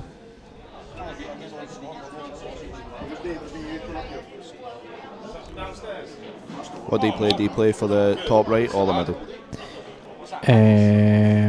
You play it with running side Yeah, and to top left. yes. Yeah. Just I would even just bump the Oh yellow. my God, Sunderland are 3-0 up. What the hell? Oh, he played for Shot. it middle. His cue ball's that good though. Whereas the way my thought process is just get out there and get a shot at it. You know what I mean? Okay, so. Johnny McDermott's on the comeback as well. Oh, he is 6-2. There is Chris Ferrer. What a legend. Okay, so that's just eclipsed 3 minutes for this finish. There's still another. Oh, by the way, this shot's going to be an under 15-second shot. Wow. Maybe. And stop. 3 minutes 15 seconds. 4-0. And again, William Wallace, you need to take those chances or you'll get doubly punished.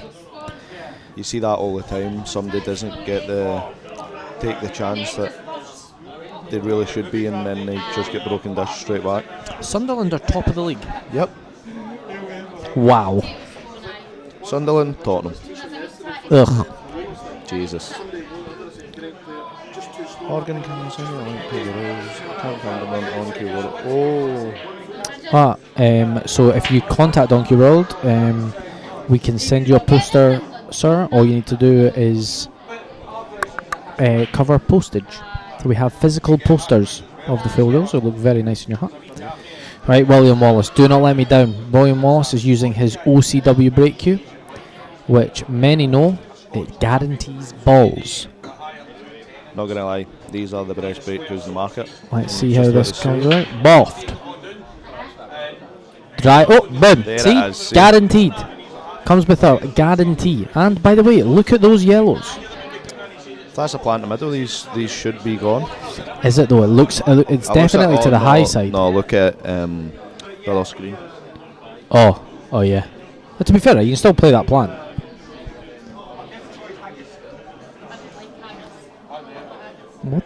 What the hell is that? Wow. Here's a quote. Who do you think is going to win the Premier League? Arsenal.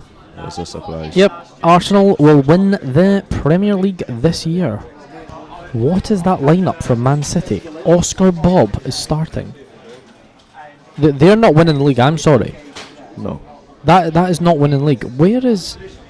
Is Rodri still? No, he's out. Oh my gosh. Maramish? He's benched. Oh. I think he's one of the best players. So let's get back to the pool. So young Willie. I generally would be tempted to go into Reds here. Nah, you don't really have a start. You can't. You can actually, but nah. Even the 8 ball's quite tricky. It goes in 1 and 2 pockets. Yeah, Oh, he's going Reds. Yeah, but you've got the red at the right hand middle just to. I think that's the way I would go. Nah, it's perfect. You take the top one now. Yeah. And you screw. So you deal with the balls, the 2 reds at the top side of the table now. Just a wee bit of bottom right hand side. Yep. And then bottom left, bottom right, middle right, and then so it's just like a clock, but opposite. Yeah. Oh my God, I'm very bored. Who's commentating? Hi, the break shot. My name's Morgan McInnes, and this is Mark McAllister Jr. joined by myself. We are bored, and then the loser side, so we don't play for another 2 hours 7 minutes at the earliest. So that's why we are here. Who do you play, Morgan? The winner of Table 1, which is 2-1 to Dylan Stanfield against James Kelly. Shot William. Perfect. Yeah, just a wee soft screw through the gap. Just screw through the gap a little bit, make sure you're on it, then you go bottom left, bottom right, middle right, and then 8 ball into the bottom left pocket. Oh my God, I don't know how Stevie does this all day. This is boring as hell. Oh, William. No, William. No. He's fine, but you can't fail it not just screwing that. It looks worse on this camera angle than it does on normal camera angle. On normal camera angle, he sees it by a mile. So he's fine. But I think he sees both Reds. I know, but he doesn't want to see both Yeah, of Reds. course. Go on, William. Go on, freedom. Wallace. There he is. Wallace. Stroked and love it. Watched you in France. I was in the stands when you beat England in the final. Oh, he's talking to you then. Ah. Because You weren't there. I was not good enough for France. Yep, Morgan McInnes, currently Scottish #1, not good enough to play in France. I was still a young kid then. You were playing under 23s. Okay, you roll this in, past the yellow, that's it, William. Go and check your bearings.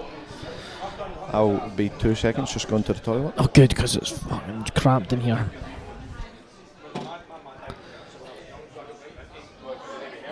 Perfect.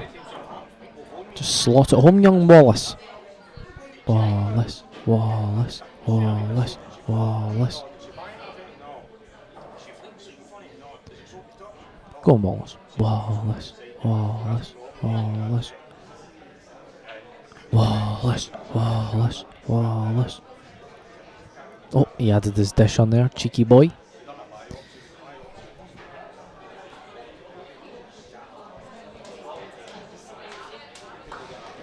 Oh yeah, boy. Oh, we're looking at Jamie Burnett, who's on the hill. He's 6-2 up on Johnny McDermott. Needs to play a nice shot here, though.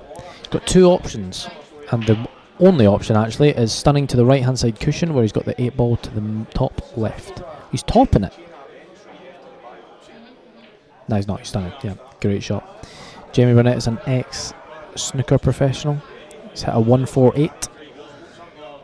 That's not a joke. He has actually hit a 148. And this will be home and hose, and that will be Johnny McDermott's tournament finished shot. Unlucky Johnny. Do do do do do. Back to Dunster. Do do do do. Okay, so let's see. Is Dunster going to cut break? He is. That'll make it a bit interesting. On table 13, Scott Gillespie, Gavin Robinson. Oh, we are in for a treat. We've got Gooseby. Who is that? Gooseby versus the Rocket. Gavin Robinson.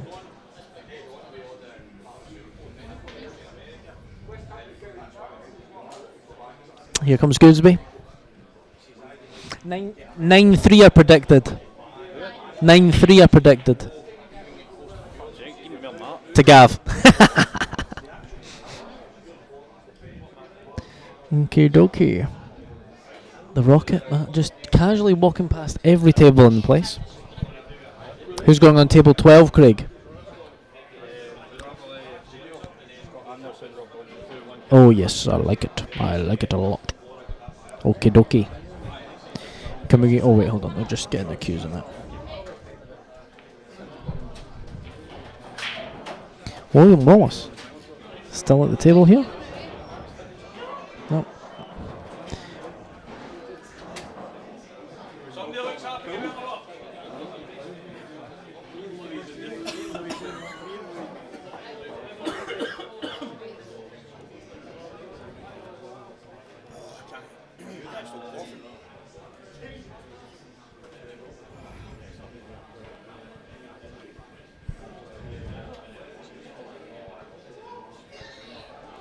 So Morgan Preston wasn't in this comp, mate. Yeah,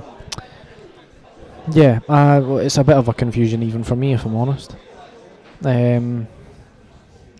don't know. He wasn't that arsed about it, but we were meant to be going to see Arsenal Manchester United tomorrow, but the tickets have gone mega. So yeah, unfortunately, no.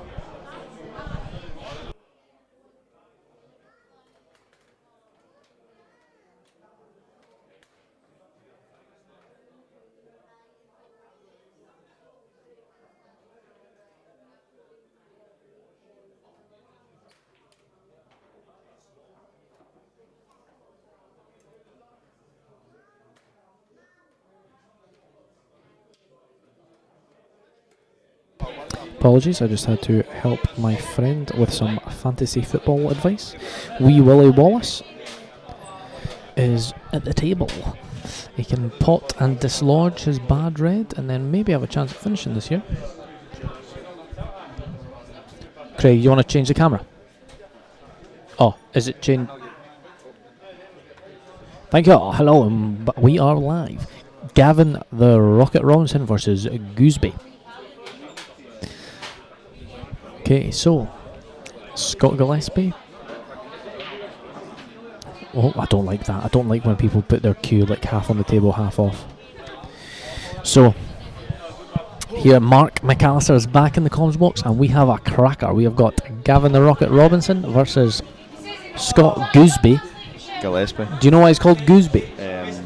Was that Gareth Potts? Yeah, he was playing in the Supreme Series, and Gareth Potts was commentated, and he was like, "What does he get called?" Was it Gooseby? Gooseby. The break shot knows his stuff. He did. I remember seeing that video of him. Yeah. I just think he broke and dished.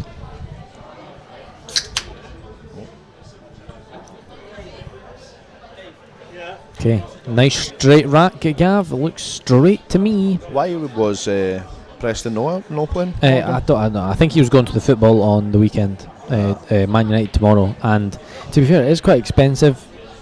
This competition, I think it's £100 for an amateur, 175 for a pro, 175 for a professional. Oh, Gav's having a little stretch. Is Gibbs there, or is he just? I know he's there. Right. Predictions. 9-6 Gibbs. So Gavin makes a ball. It's not brilliant. It's not great. All the yellows have a pocket, but reds are the balls, without a doubt. He might even be. He wants to take the red closest to the 8 ball here, obviously, but the white's kind of tracking in a not so nice angle. I might be tempted into this one long. Yeah, I think so. But then you need to get back on that red. Yeah. So he's taking it. He wasn't fancying, didn't know where his cue ball was going, and he's missed it by a country mile. Doesn't know where the red ball was going. Oh. No, he gives a shrug of the shoulders like he needs to stretch out, but really he just butchered it. Sam, that you need to stop chicken winging.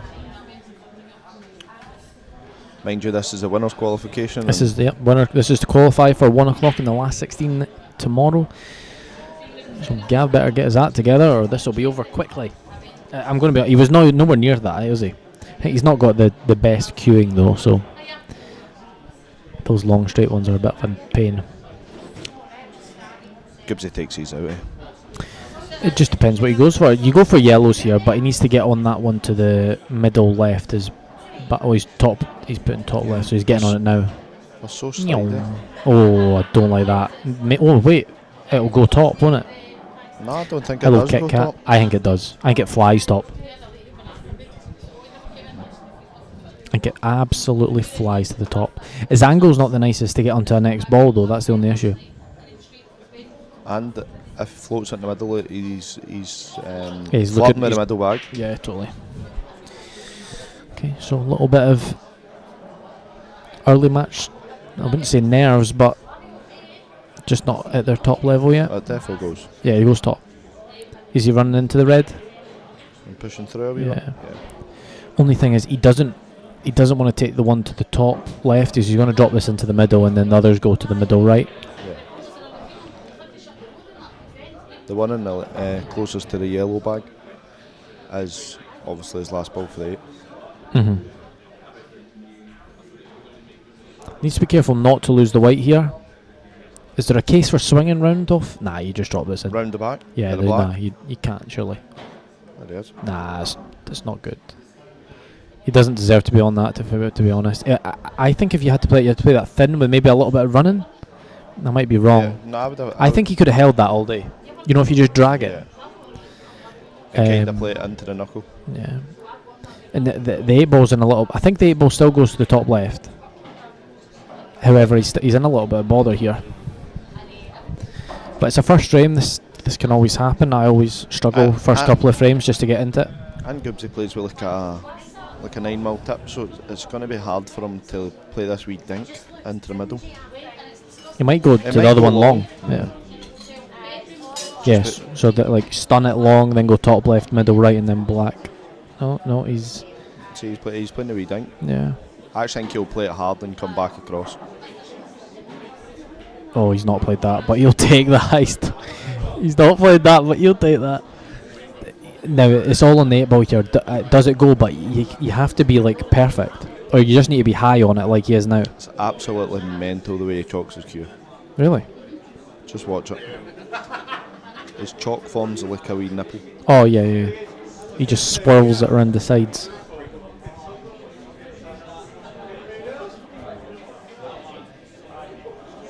The black doesn't go. Top Ooh. right. So he's playing on it. Oh. What bag would you be playing on here?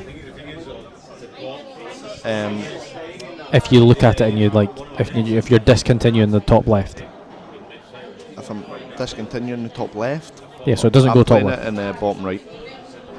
Yeah, I think I would. I mean, bottom right. I'm playing for the option of either. If you know what I mean. You just drop this in with a little bit of running, and then you're bound to. You're either going to be on the middle or you're. He needs to watch with the side. If this doesn't go, he's got it off the edge. Anyway. No, he's that flies him. With new cloth, side can like throw a lot more because it's a lot more slidey, but perfect. And it doesn't grip as much. Nice. Couple of poor shots, but gets his first frame on the board. 1-0. Little pout. Just after a cheeky Nando's as well. Oh, yeah. Gibbsy loves a Nando's. Does anybody know what they think Gibbsy's Nando's order is? I need to think about what it is again. No, I remember. Do you? Of course you remember. I can no bother. What does Gibbsy like for a Nando's? I know what the main. Obviously been a few times when we were down at the Worlds. Oh yeah, Bradford. Yeah. Oh, Perils. Oh, so good. Anybody in Bradford, go to Perils. Wow. Straight across. What was the hotel? Cedar Court. Yeah, straight across the Cedar Court. It was brilliant. Me and Morgan walked it nearly every night. That was a good week. Oh yeah, I'm buzzing for it. That was a really good week. Don't know what we're going to do for doubles this year. I know. Also, me and Gibbsy can't retain our title. Totally. Here we go, Scott Gillespie break. He's very good at parking the white middle of the table, and that's the perfect way to break. I just can't. Like, he's done it there, but he's got kicked out. He's got kicked, nudged a bit back. Okay, so what we got? We have red balls. Oh. Me, I'm going yellows. Does the yellow go bottom right? Where can you get an up-to-date set of black ball rules? Bottom yellows. If the bottom yellow goes to the bottom right, I tend to agree with you. Yeah. You can get. We've got like actual posters of them. At On Q World? Yeah, you need to drop us an email. So if you just Google us On Q World, and then we've got actual posters of them. I'm not sure if anyone else does or that. But yeah, we've got posters of the full rules. They've got a couple of typos in that, but. Ryan Martin's on the hill. Just looking at the scores here. Ryan Martin's on the hill. Lewis McCool, Andrew McPhee, 3 each. Dylan Stanfield, James Kelly. James Kelly's trailing 3-1. James Jack's 5-3 up on Gary McLeish. Gibbsy's going red balls here. He's trying to kill that yellow. Oi, no. I just thought yellows were balls.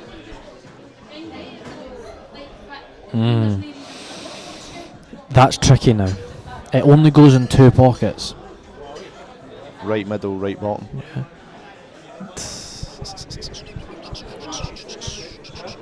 So so he needs to cut this in with right hand side, but he's worried about the middle pocket. And he's not guaranteed to be on absolutely anything after this. Is he just going to float it? Yep, round the back. Nice. The finish is on now. He needs to go middle right now. Yeah, I'm going middle right. Yeah. And then red into yellow pocket. Top left. With a touch of top left. Okay. And just float to the side cushion. He's got the cut, and he's gonna. The white ball's not going anywhere because he's gonna run into the yellows. I know he's relying on a wee bit of luck, but I think that's the way he finishes it, to be honest. Screw, pot the ball bottom left now and just nudge it a little bit. But say you go to the inside of the red, you're not moving it anymore. I think it's hard to go to the inside of the red. Maybe not, actually. Maybe not. Just with a slide. Mm. He's playing your shot. I just think if he plays the one top left and gets to the It's so hard. rail, But the thing is, if you land short, you're flying into the yellows. You have no idea where your white's going. it's actually maybe stun into the yellows here. Yep, and it goes bottom right. Next Great match on shot. Table 12, Gerard Boyle, Anthony Grimlin Atkinson. Oh, that was a mouthful. Yep.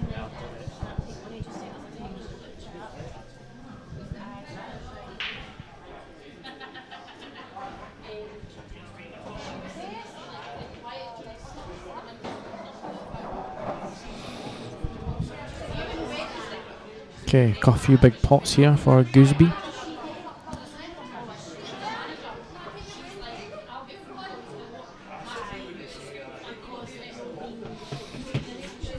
It's actually a little bit tricky because he needs to get onto this red at the top, the top left.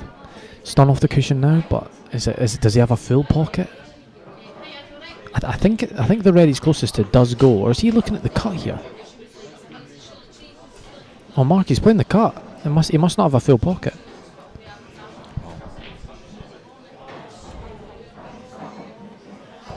Oh, wow, that is a result and a half. I know it's worked out from there, but I just so far he's going to the well too much, is what Goobsy would say. I think he's just in that headspace at the moment. He's just going for everything anyway.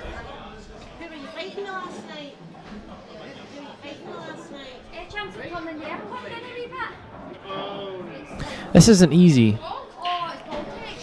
The yellow towards the middle right can come into play here. He might opt to play actually two cushions and swing around the back.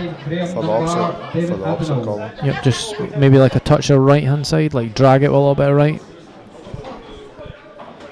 Yep, that's how he's played it. Nice. Nice. He's got a bit fortunate in the couple of frames, just... Gav looks gutted. He always looks gutted. Good finish. That will settle Goobsy right down. Not that you would need it, but it's always nice to get a couple on the board, isn't it?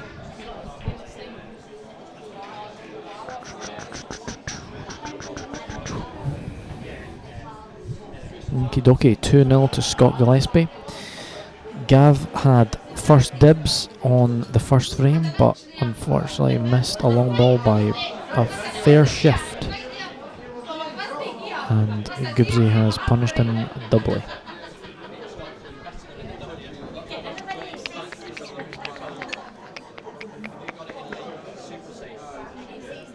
(5-2) now, Liam Dunster. Jamie Ringham's 5-3 up in professional Greg McMillan as well. Grant Finnegan is 3-2 up in professional Paul Hartness.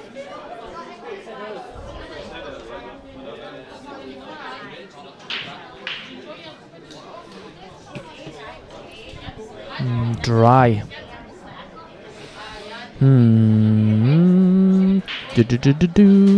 I wonder, does that red he's closest to sneak in off that yellow? Let me have a look over my shoulder. Oh, if I look over my shoulder, looks okay. I think he still definitely goes red. Oh, I've seen a cheeky shot. The yellow he's like in line with, off the yellow at the other side of the table into the middle. Because yellows are pretty decent actually. Yellows beside 8-ball were quite screwed as well. Yeah. So what's he gonna do? Is he just gonna pot and kick this? Yeah, I like that. Oh, I don't like that angle. You know what I mean? That's not like a top left. That's kind of like coming into like a Stun. top stun kind of angle. He's playing this quite quick, so he's confident. Yeah, I wasn't a fan of it at all. Wasn't a fan of that. It was a weird angle. He needed to be a little bit shorter, so he's higher. Okay, So he so was just running it in. yeah, totally. So Gav's got 2 shots here. Now he's got a couple of problem balls. He's got the 2 at the top left-ish or the middle left, which are a bit tricky. But the 2 beside the 8 ball are also tricky.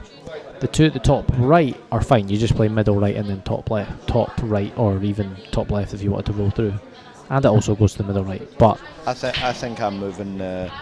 See the plant. Play the plant down to the bottom left, and then the 2 problem balls at the 8 ball. One just tracks into the right, and then it opens them up for the. is he screwing back for the others? Ah, my God, my. he's played an absolute shocker. Oh my God. That is like. So, in my opinion, you should have put the cue ball to the top left, opened them up, but the white ball should have floated down to the middle right. See the 2 reds at the right hand side of the table, in between that gap for one of the bad yellows, or tricky, into the bottom left. And he's played an absolute shocker. The thing is, he's made a mistake first frame, he's got 2 shots here, he's made a mistake another, and these games can quickly get away from you.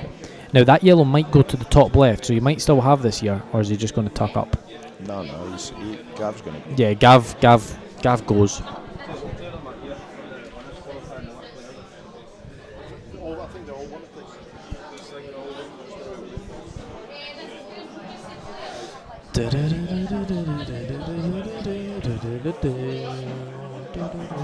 Gav is going. Oh my God, he's screwed in the middle. Oh, no, he's not. He's on it. He's not even knuckled himself. He really needs a frame. Badly. Not as in like that's an obvious thing to say, but he needs a frame badly for mental, because he's been a bit all over the gaff here. Maybe that's just the way he plays. Yeah. The Rocket, as he calls himself. Yep, he played that nice. I think that goes top left. Because if it doesn't, why are you potting balls? Yeah. You could always plant the 2 yellows at the right hand side of the table to the bottom right.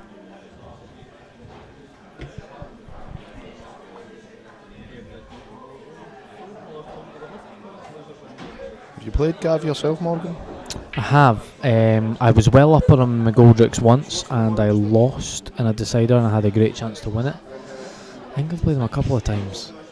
Oh, I played him in an IPA when I was an amateur a few years ago, and got beaten in a decider. So that's 2 deciders he beat me in. Yeah. He just twitched them in. Yep, nice. Yep. You should top this through and play your shot, play it to the middle right. So top this in a bit of run inside. And then it's just opposite middle. Yeah. So if you look at that line where to set the balls up, if you could get your cue ball to the very bottom of that line. And just run in. Yeah. Even the other one goes to the top left as well, so he's got plenty of options. And even if he doesn't get far enough down here, the red helps him. Like, just. Oh my gosh. Oh, he's lucky here. Nah, no, is he taking that top left? Take a top left and just stun to the side. But to be fair, Goobsy's had a couple of them as well, where he's playing for one thing and getting on another. So he's actually perfect on this to even nudge it, you know what I mean, screw into it a little bit. Oh yeah, you could do that. You could even run through. Oh, See, just run through and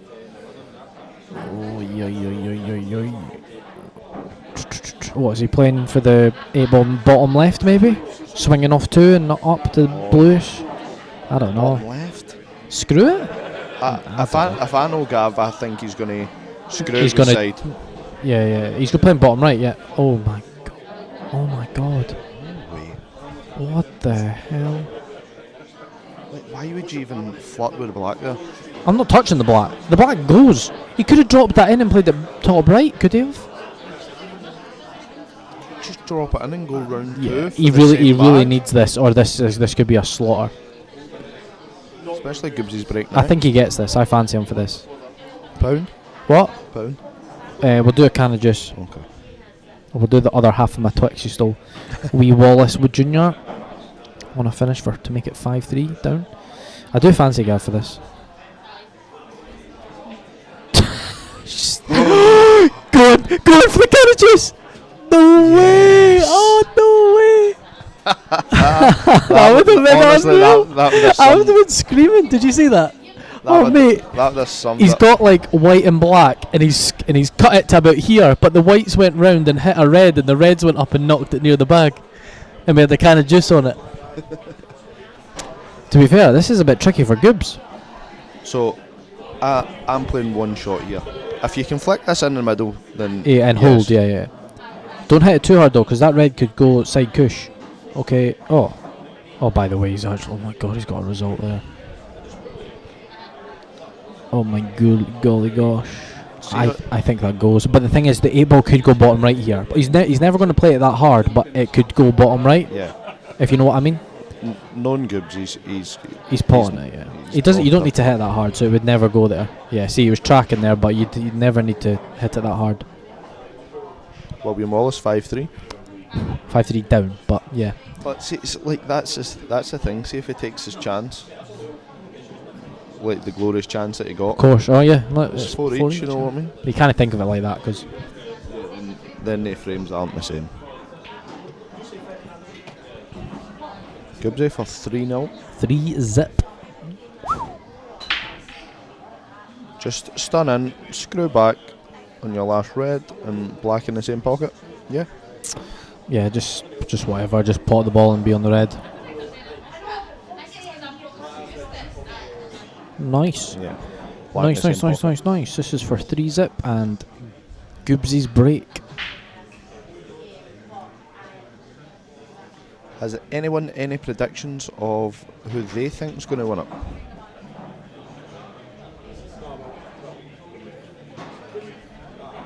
Who did I say was going to win it? You said Boyle. Okay, I'll go with Boyle. I'll go with Boyle. What? So the winners' qualification is Welsh Clash next with Craig Marsh. Is it next though? It's the next match in the winners' qualification though. Yeah, 9-3 to Gav. I predicted. Lol.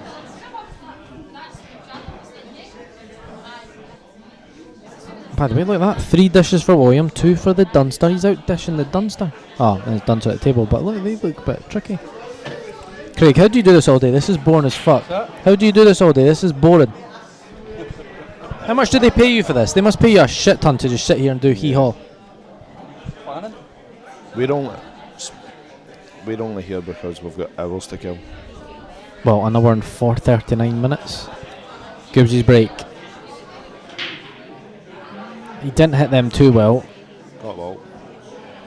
Because he went close to the middle right. It was still safe enough, but it's not even really on much. Yellows go, mate. I think all the yellows go. If not, all the reds go. Yeah. It's tricky though. It's a tricky first red. You see so many breaks these days, and they're absolute tap-ins. Oh, I am bored. Oh, I think he's getting down on the yellow straight away. Yep, and lovely. There we go. Simply lovely. Okay, bottom left now. Bottom left, track up to the line where his white is now. Oh, I'm telling you, bottom left, come back up, top left, bottom left, middle left, bottom left. That's how my dad used to talk to me when I first started playing pool. Bottom right, I was like, top. that one in there, that one in there, that one near there, and I was just like, what the fuck? How am I meant to keep up with that? Keep up with that nonsense. Lovely. Ooh, is he on the higher one? No, I'm not playing that. Nah, I'm not playing the that one either. in the blue spot. Just a wee soft stun. Yeah, and then just screw off the side cushion. Tables are playing that nice. You can miss balls and they'll go. And the cushions are quite reactive. Craig, can I get the football on one of these screens? Can I get the football on one of these screens? Yeah, please. Thanks, mate. What a guy. Come on, the Wolves. Oh. Got a bet on? Nah, I don't gamble. Gambling's for the weak. Yeah, that's why I don't gamble either. Wow, by the way, look at that. James Jack 7-3 versus English. And he tap broke. For the tap broke. At 3 each. Wow. How about Lucas Bryden? 7-4 versus Daniel Ingles and go and find him again. Gibbsy's potted, went around the corners and he's not at all. He's fine. What do you want me to look at? Lucas's result. 7-4 versus Daniel Ingalls. He's got. And then buff. Who's he got? 40 and they get straight by. What? Yeah, I don't know why people do that. No, it'll be Corrigan paying him in. But look, he's beaten with Sean Millen. And then got pumped off Boyle. It's like, nah, I'm done. I'm done.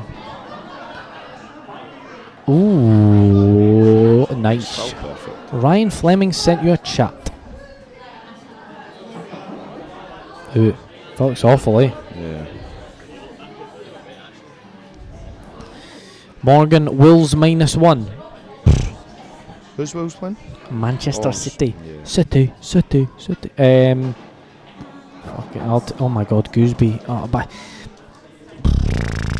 that is very poor. He knows that's very poor. I don't think -1, mate. -2. See, Brilliant, thank you, Craig. This guy's a genius. See, like, playing with Gibbsy, that is very, very surprising. Like, watching them playing... It's the cloth because it bites so much. I You know what I mean? but, mate, he's played pool before. I know.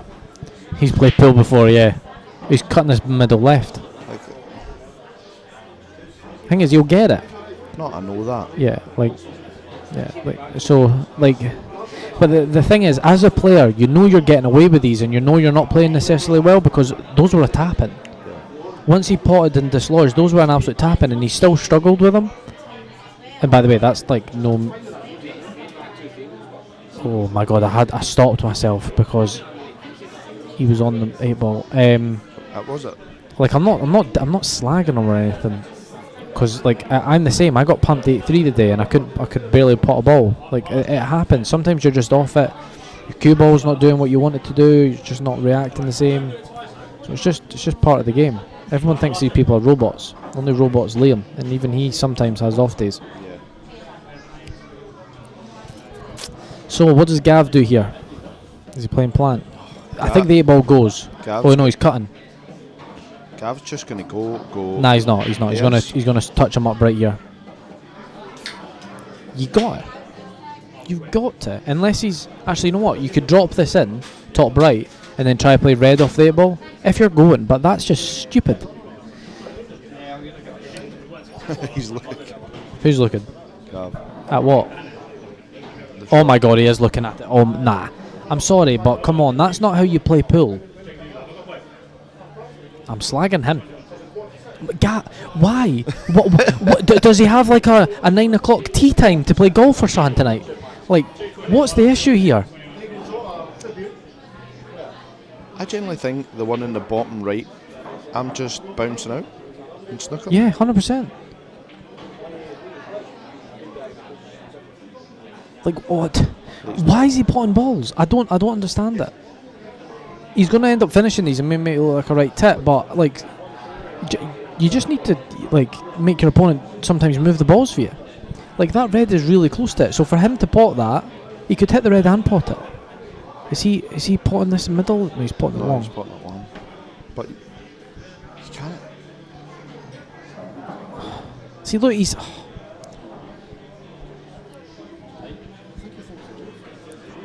Viewers must think I've got a bet on Yav. I've not.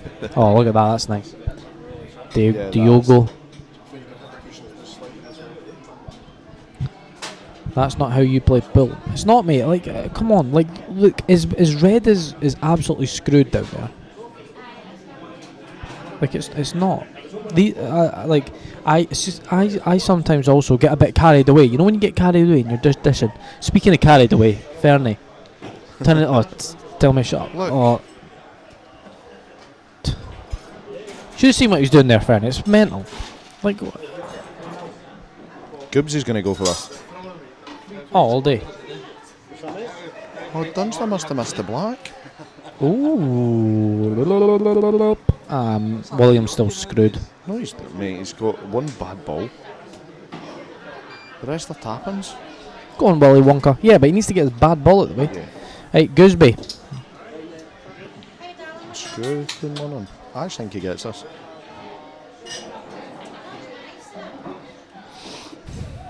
It's annoying. It's annoying because, well, it's not, and it's like Goobsy's missed a bad black by like he hit it like even the wrong way. You know what I mean? So he doesn't deserve to win the frame. But Gav's played that frame so bad, and he's gonna win it. I think he's going to win it, but this red isn't going to come out exactly the way he wants it. Mate, you can come out like on the. Yeah, it's fine. It's probably one of the worst places you can. What? Oh, who's next table? No, me. I'm from about 3 hours away. Thanks, Chris. I'll be commentating on the Man City game. Come on, the Wolves. Woo! Louis McCulley, 6-4 up on McPhee. Wallace is not liking that. What's he doing? Is he playing on it? Just enjoy yourself, Willy Wonka. Come on. Still got another bite of the cherry. Who? Willie. That's what I mean. He plays on it now. That's beautiful. Go on, William. I'm not playing for it top right. Oh my god. Oh my gosh. He's fine. But even that line. I'm playing for the top left then. You know what I mean? Yeah. But I'm probably like. And just again, I'm not saying I am the gospel and I have the best patterns in the world. However, I'm not leaving this to the middle bloody left. Last, yeah. I mean, to be fair, if he misses it, he might snooker on 8 ball, Yeah, but it's still like this is a twitchy one. Yeah, nice, Gav. You didn't deserve that one bit. 3-1. Gav's back in it. Come on, the Wolves. That's a 9 threes available. Yep, my prediction of Gav should have screwed over the red and black. He could afford to even move to the. He's complaining to Gibbs. Look, he's complaining to Gibbs. Sorry. What? Gav should have screws over to the red and black. He could afford to even move it to the side rail in a snooker or half ball. He's deleted his comment because it was absolute nonsense. Yeah, I had no idea. Sorry, I didn't know what you mean, mate. I'm gonna get banned for doing IPA comms. Oi, oi, oi, oi, oi. Is Dave McNamara just a cricket player now? He's just jumping from sport to sport.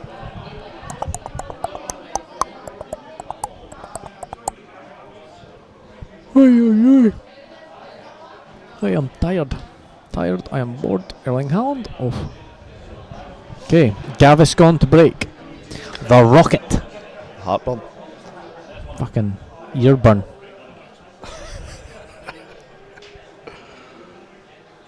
Eric. Gav Eric Robinson. Not side breaking. Oh, Dunster won that frame, so I wonder. Well done, mate. I seen you tap breaking. What are you doing? You need an OCW break you. You need an OCW break you. I used it and it didn't give me. You don't have one. I do. I use mats up at sticks. I use my knee balls. Guaranteed. This is a tournament. Practice doesn't count. The guarantee doesn't work in practice. Ruthless. Thanks, Kit Kat. I told Gibbsy I was going to slaughter him, and he deserves it. Finally made 2 balls in the back of it. The world's gone mad. James Jack is tap breaking. James Jack is tap breaking. What the hell? You won 7-3 and you can't grumble at it. That's a foul. Oh, He's playing golf. is he giving it? Is he giving it? Is he giving the foul? He's just looking at his tip. He's got the pitching wedge out. Tap right against Pete Fisher. I don't think he's giving the foul. He's gave the foul. He's not. Look. No, I think they're having a wee. You're commentating on games you don't watch. I mean, they're on the screen. They're on the screen. Can you go tell table 12 that was a foul? Huh?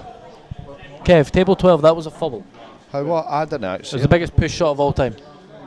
Fair out. But he's playing on. To be fair, he's totaled anyway. He probably wouldn't be able to get him in a better snooker than that anyway. Rewind it back and have a look. You got instant replay. Nah, not on this table. I don't think we got replay on the main table anyway. Oh, you can get it on you.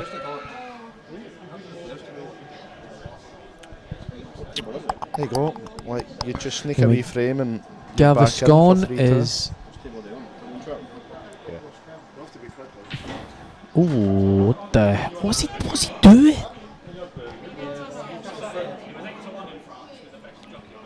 It's impossible to get there. Okay. Oh, maybe not. No. It's a fumble. Drink. I don't know. Actually, yeah, because if you do, it's coming back the way, isn't it? It's too late now, it's still a shot.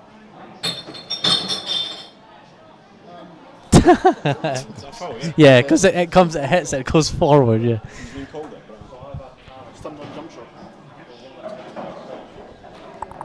So Gav is the worst patterns I've ever seen in my life. I don't know. He can tell you. I'm not saying that again.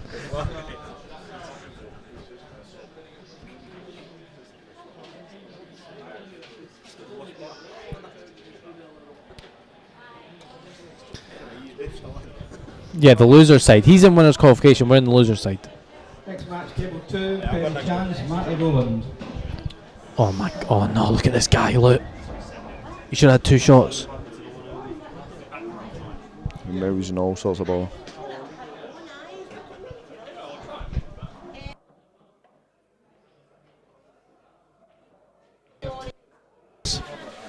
Why?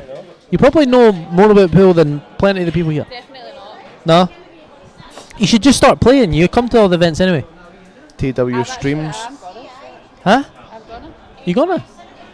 Ladies pool's in trouble. It would make the game so much better. For what? For everybody else, it would be so much better. Aye, all the guys maybe.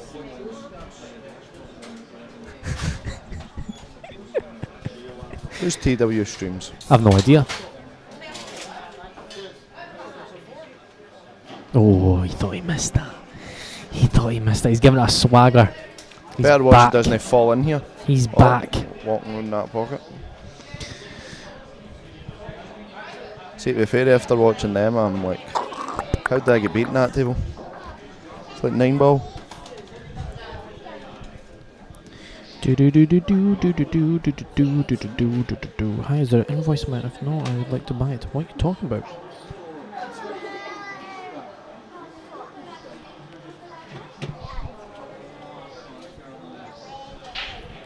Gives his break. Just it's so crazy how a couple of like shots and then it's the match is totally different. Totally. I mean, Gibbsy should have been 4-0 up. Yeah. And now he's However, he did make. He had a really good chance and he screwed it. I mean, that's a bit of a pun intended. It probably will be on a stream. It'll be on a stream, probably not the stream. I don't know. But yes, I'd imagine. Wait, what happened there? Craig, what happened? Oh, they've changed it to Rangers game. Thank you. Alan Hutton, see? What? Alan Hunt comes to Shooter's Sports Bar In Kilmarnock. in Kilmarnock, 27 Portland Street. Yep. Oh, I know my shit. Yo. Oh yeah. Well, I've not got every other tell in front of me. I've got 2 eyes. Oh, you're on the bad books. Terrible. I play in Clydebank. Next match on table 7. Didn't watch You're not watching me or him, mate. Great. So now I can't watch the Man City game because there's regulars and wanting to watch the Rangers. Fucking Rangers. It's not even started yet. When does it start? Probably 6. Quarter to 5 or quarter to 6. There's Lucas Bryden, won his game, well done, pal, and then he got a bye. Cheers. Blessed. Good Kilmarnock boy that. Plays in Shooter's Sports Bar, 27A, Portland Street. Okay, 1-1 giant. I could have had a bash at that and got it right. Don't know what's happening. Gav's away for a poo. There's a Walker a talker Talker. with his normal phone and a streaming phone. What? What? Where? Oh, what? Oh, here it. Come on. Oh, I'm putting on my phone, man. There's regulars. Oh God, get your head bit off here. I know. There's regulars. Fuck regulars. I'm the main guy here. I'm the commentator. Oh, where's Gibbsy? I think Gibbs away to Nando's. Nando's? Nah, he's Gav's away. Gav's away to have a word with himself about his patterns. My God. There he's back. That's him. Stevie, who's got the worst patterns? That's a pro player. Worst. Pro. Who's the worst professional with patterns? Gavin Robinson's my shout, but based on what I've seen in these 5 years. But he's that good potting to get out of it. Yeah, it's the good potters, that just don't care. Yeah, they just. Oh. He's not going to How's this going to be 3 each? How is this going to be 3 each? Is Walker back on? Go on the talker. Stevie, Stevie. just you want to cut us in? Cut you in what? The dough? The dough. If I won it, No. No. For doing the commentary? I get paid for that. maybe somebody's not told me. Well, you could have and just said. Any chance I can of juice around here? Mate, nae one of these tune when he's just had 5 bits. 5 bits of chewing gum. The Walker eats playing pool. What the fuck? It's not bubble gum. That's the years and the years of That's mental. partying. Cheers, Scotty. Bye. Well, mate, I don't do nonsense. We don't do nonsense. We're here for a good time, not a long time. If you want respectful commentary, you're not getting it here. Oh, mate, I was like, what the hell's going on? He's playing great and he's chewing gum.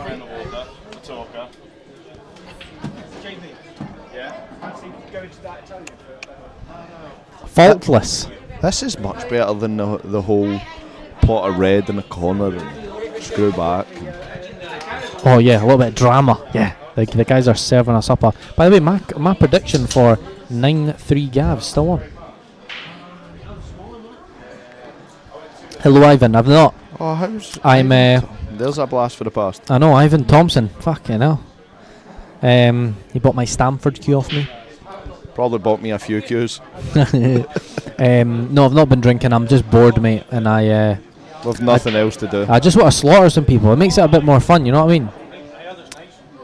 Now you'll get some keyboard warriors on here. Oh, look, Morgan McInnes has got pumped 8-3 and now he's slaughtering folk. Ask me if I care. Now, Gav, you screw right to the left-hand side cushion. Oh. Is he on the one bottom left? What are you doing there? I'm trying to get in between the yellows for the red bottom middle right. 100%. Mark's still spending my money. How much does he have on, Chris? I only had 30 quid.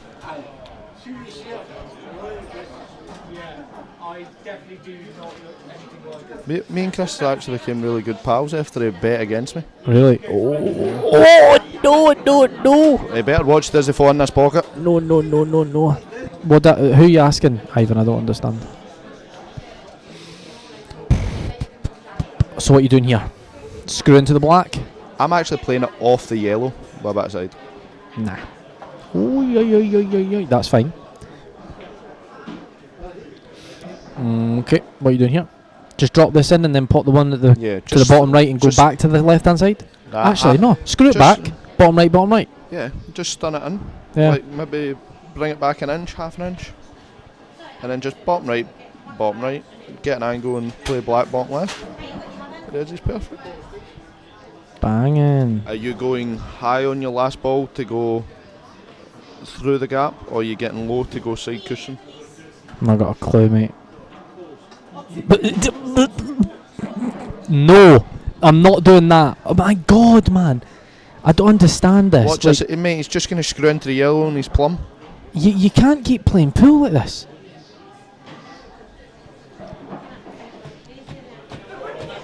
I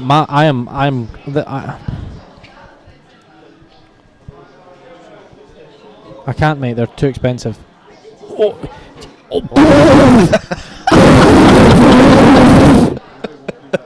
I'm done. I'm not playing this game anymore. You can't. Oh, mate, what's he doing with his cue? He does it all the time. I can't deal with this. This has actually got me like, what is going on here? What is going on? Mate, there is. Oh my god. What is wrong with playing position? Is it illegal in Newcastle?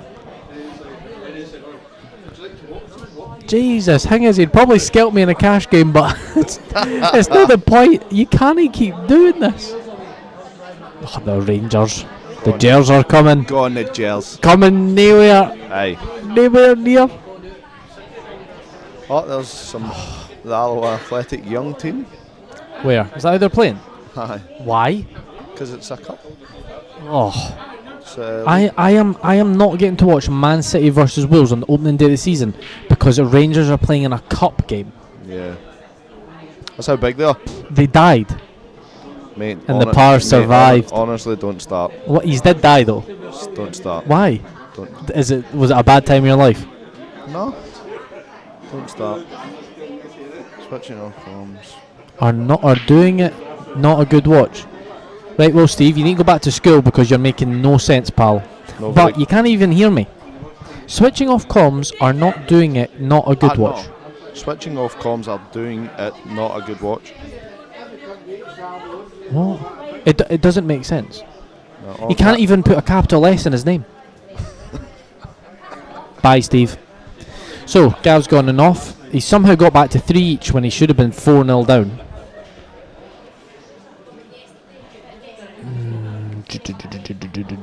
These are a little bit tricky. I can see it, Mark. Can you see it? I can see the light. The yellow, not the yellow basically on the 8-ball spot, the yellow to the right of that goes middle right off the red. I did see that Yeah. initially, but You tell him, Scott Green. Just mute us. There's no need for any hate, my friend. We're here having a good time. Alright? because we're out. Yeah. Well, You're a keyboard warrior. You're not welcome here. Bye bye. what's he playing? I've no idea. Yellow. I mean, it's absolute worked out perfect. Wow. My God, it's like a virus. It's catching on. You know what I mean?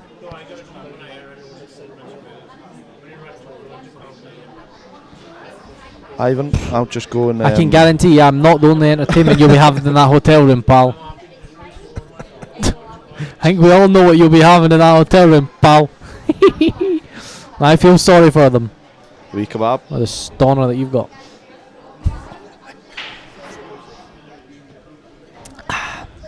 Morgan, I'll redeem my can of juice, please.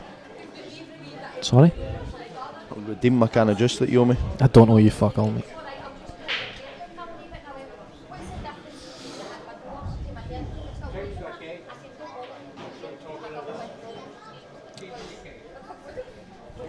So what's the scores here? Dylan Stanfield 6-2 up on James Kelly. Yes. On table 1, so they're somewhere over there. Oh, look at Dunster, he's missed an 8-ball, and look at him now.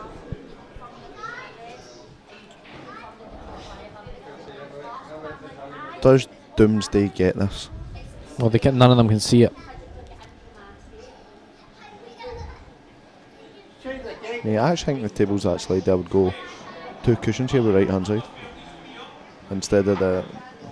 Oh my god, it's closer to his house.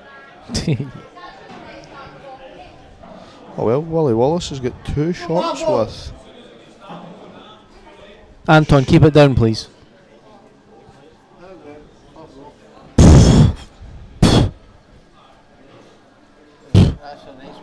Oh, wow. Wait, Gibbsy's not played a shot yet. What's going on here? You want the mic? Go on then, what did you say? Fuck off. That's Anton Riley telling a tournament official to fuck off. Is Gibbsy going red? Gibbsy's going red. No, he's not. I'm telling you. Look at him. Look at I told you. Mate, why is he not just? This match is like he's going to play the plan, roll it through, and get red off yellow. You're not guaranteed for it to come out though. I just don't get it. Tomorrow night then, Ivan. Who was that? That was quite naughty.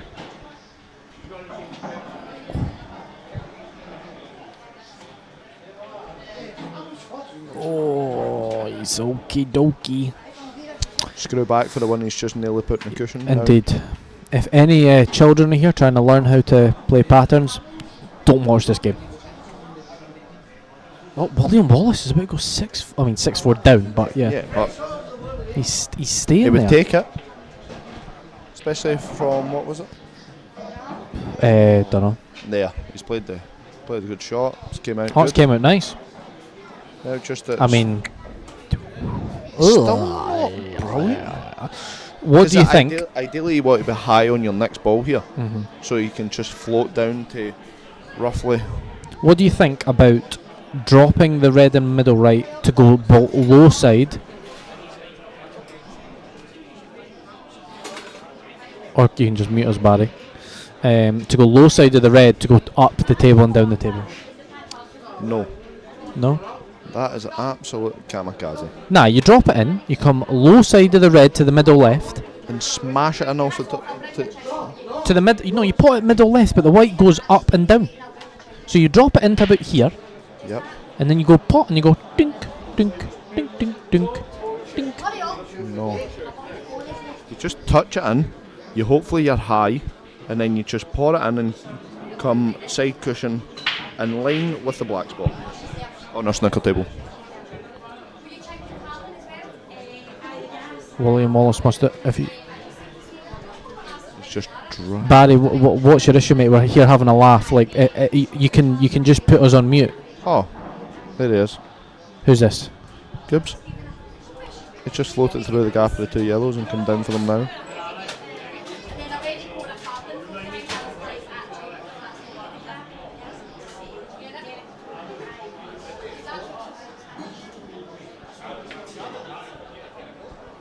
What's the Wolves score? 0-0. This is actually quite tricky. Can he flick the yellow? You know what I mean? Yeah, I think it. Oh, okay. Oh, I see it. Yeah, he's just going to screw straight back now. He's probably not even got a grandson. He's probably like just being one of those guys who just complain about anything. I might be wrong. He's played that beautiful. Yeah. Just drop it in. It's like natural. Perfect. Finally, some good patterns. Why is it? He's going to put the back now.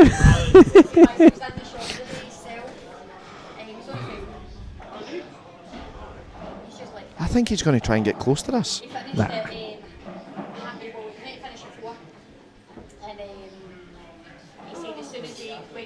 There it is. 4-3 Scott Gillespie.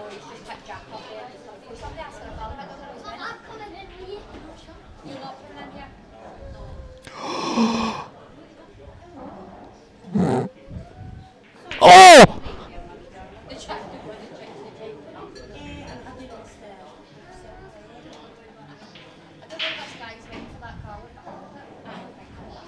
Me, I don't know. I don't know what to say. No words.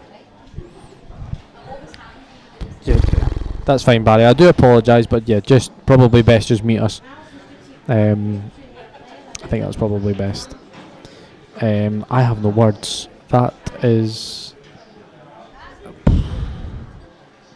I've never seen him miss a ball like that. Not Like even to win, that. to win the frame, you know what I mean? Wow. Scott Green loves us.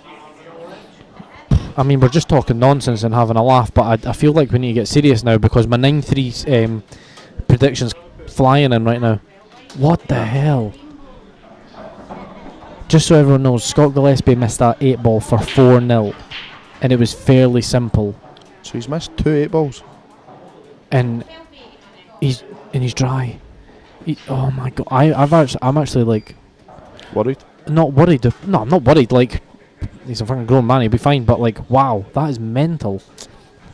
I've never seen him do that. I'm betting him not to miss on a ball for the rest of the match. Well, I'll take it. I'll take it too.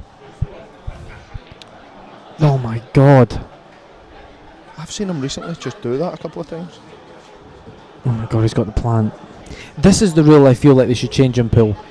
You can't do this. Boyle wants that changed. It makes the game too easy, and I agree.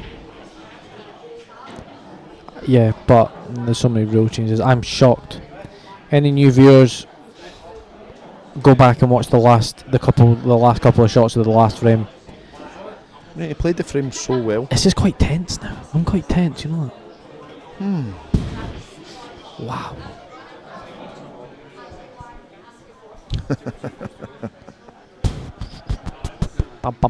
Ferrer, I'll not take any more cash.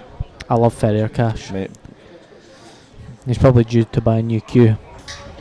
I'm Oh my gosh. He's got a plant. Oh my god, does he have a plant move the red? it was only betting his pal, so we can let him laugh at her. Do you want a funny story about that game? Yes. They couldn't sleep the night before, so went to the gym. Nice. But like it was So like that's why you get- 2-3 in the morning. That's why you get slaughtered. Aye, because he would have beat you otherwise. Aye. I could give him Oh, a he's couple played of that. weeks sleep. Who wants? That's a great shot Gaz played. This is really tense. This is crazy.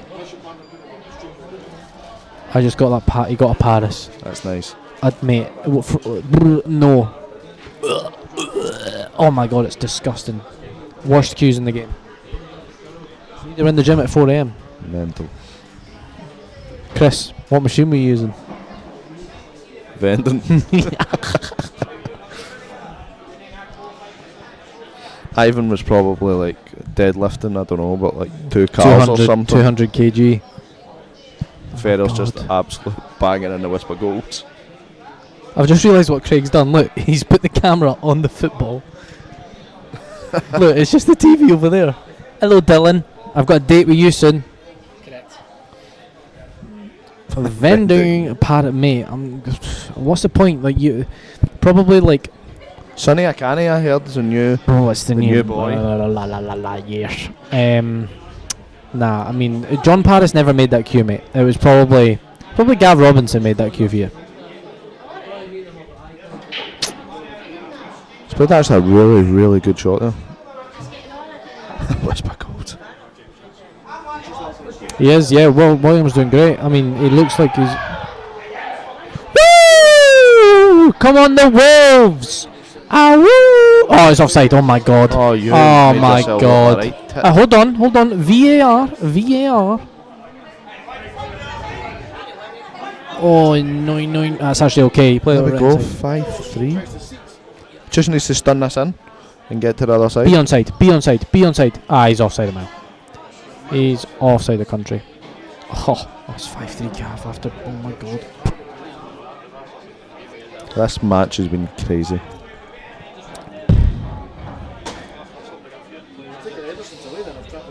Yeah, they might be signing Donnarumma because they didn't realise Donnarumma was available. Oh, there's a scrap. Look at table 10 over there. Look, not a scrap. Oh yeah. Look, table 9. What's happening over there, Kev? I think you need to go diffuse the situation.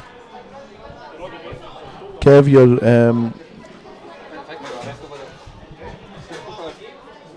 It's just 3 angry Glaswegians and a. Dumfries guy. What's happening over there, Kev? What's happening over there? Come on. Oh my god, 5-3 Gavin Robinson. What's the score in that match? 4 each. Oh, there he goes. Who? The referee. He's a way to diffuse the situation. Oh my! So it's 5-3 Gavin Robinson. Gav was 3-0 down. Gibbsy missed an 8 ball for 4-0 to Gibbsy. And He 4-3. and then missed an easy 8 ball for 4-3 Gibbsy, and then conceded the frame. This break is massive. It's dry. Gibbsy has reprieve, but it's not easy in the slightest. His best chance is yellows, and they're not easy I'm at going all. to put my neck in the line here. Okie dokie. And he finishes these on reds. Okay, you've got no neck. Anyone going early? Sorry, me. I'll I'll go go on early. I'll go on. Yeah. I'll No, go me on. please. Morgan. No, I've got a party to go to tonight. Nah, you've got another party. No, you don't. I do. It's Stephen McCormick's Nah. Fire me on. 21st birthday. Fire me on, please. Stephen McCormick's 21st birthday tonight. Fuck Stevie, you'll have an R21st. 10. Oh, we're both on, right? Well, that's now, us. Barry Jones has got his wish. We are leaving the comms box because we are winning our games and going home. Ciao. Bye. at least Manek has got half a chance because he is on reds.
8, Jamie Wingham versus Stuart McCullough.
Scott Higgins, Alan Robinson.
Good evening.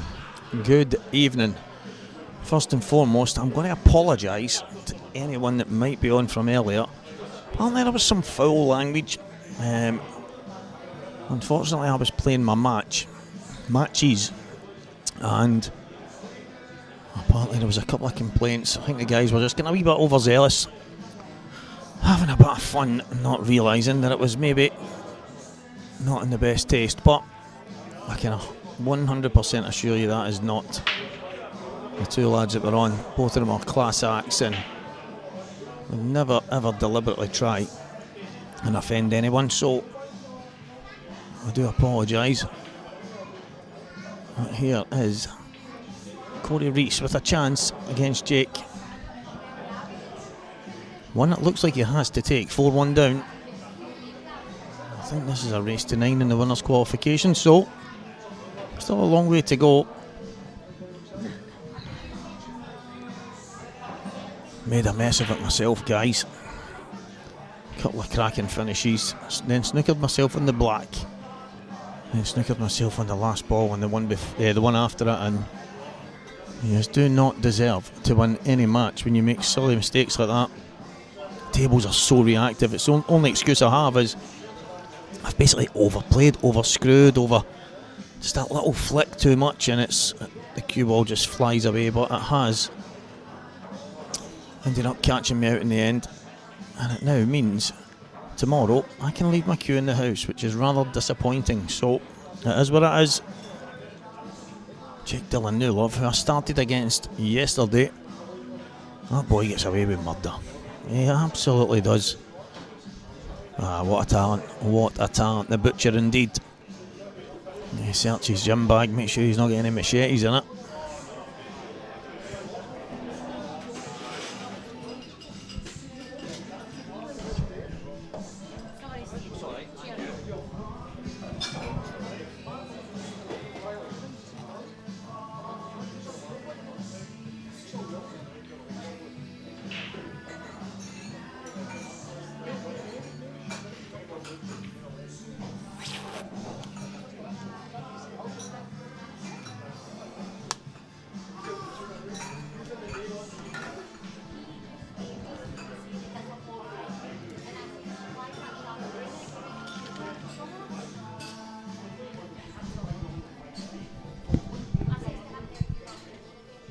The butcher having some trouble setting up the balls.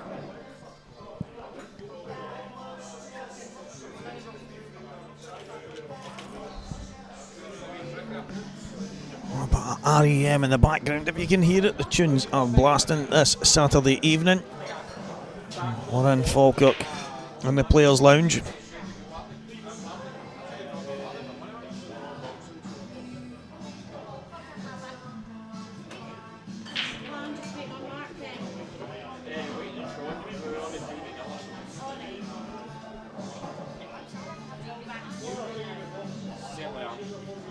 Right, no, I'm out.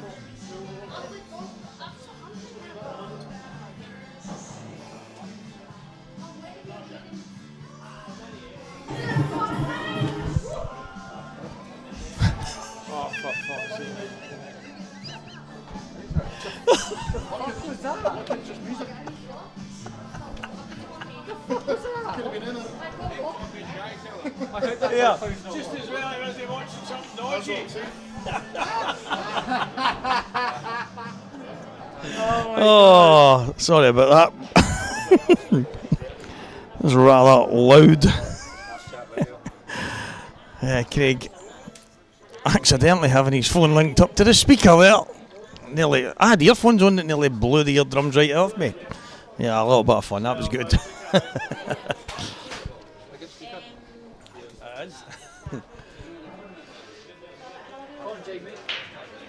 So, Jake Dylan Newlove 4, Corey Reese 2. This match, I mean, it's one of the games that could be one for the ages. You get one of these matches every now and again where the two guys are just bang on it. The kind of match we all hope that we get on the live stream. However, As I mentioned, the tables are so reactive. The ball's brand new, every single facet of the game. And you see there, he's ended up just got away from him. It reminds me of a couple of shots I played personally, and it does catch you out. It can make you look silly at times.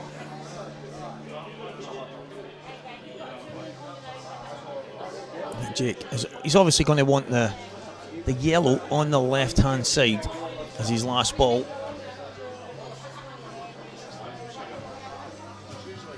And that seems quite obvious because the black ball only goes in the bottom right corner. However,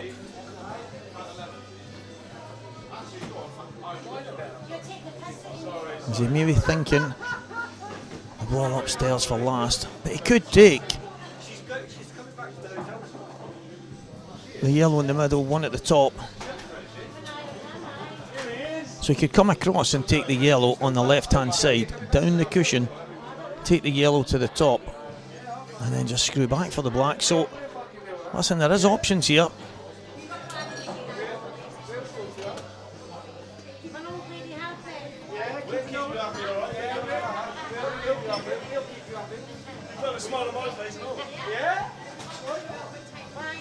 Now, is he going to try and be very cute about this?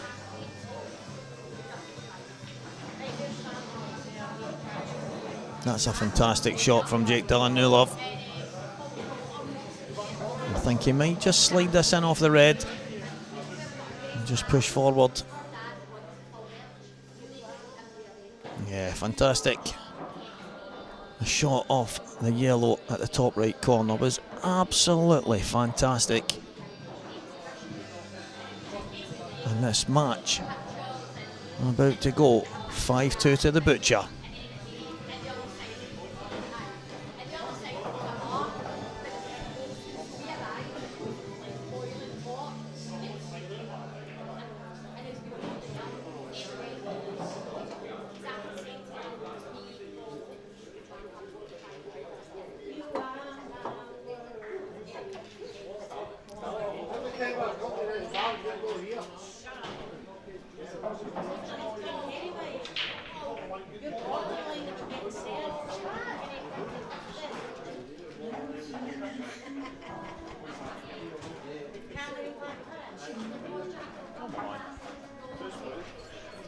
Corey and Jake, last game of the night.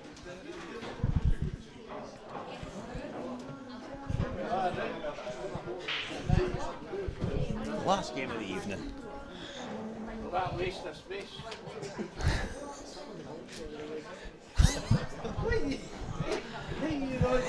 an absolute zoomer. Evening, folks. Robert Stephen joining us to finish up this evening, and we've got Corey Rees and Jake Dillon-Newlove. You know the two of them well, Robert. It's 5-2 to Jake. Two class acts, but Jake's been a man in form this year. He's an unbelievable player. He really is. He's one of the players that you wouldn't be surprised if he won any tournament. You know he's going to be in amongst it. He just seems to be, every time he's in Scotland, he's either in the final or 1-1. He had two Saltire finals in a row. Two Saltire finals in a row, and he also won the Open event in the Normandy. So, yeah, I think you're spot on. You would not be surprised if he's at the business end, Robert. 100%. I mean, we know how good Corey is at the start. I don't know how the match was priced up, but I'd imagine it would have been pretty close, 5 to 6 a pair, thereabouts. But I've played a few times against Jake, and his pool knowledge is unbelievable. See his pattern play and his wee kick shots and flick shots. He's frightening. He beat me yesterday. Listen, we had a laugh about it today, myself and Goobsy, and even yesterday we spoke about it, but I was on a finish to go 3-0 up, and Scott he wasn't feeling it. He was in a bit of a crazy mood, and he kind of marched in front of me just as I was queuing. He was on the next table, and he just kind of thrown himself in front of me as I've queued, and I've kind of, but he didn't even flinch. He just kept going.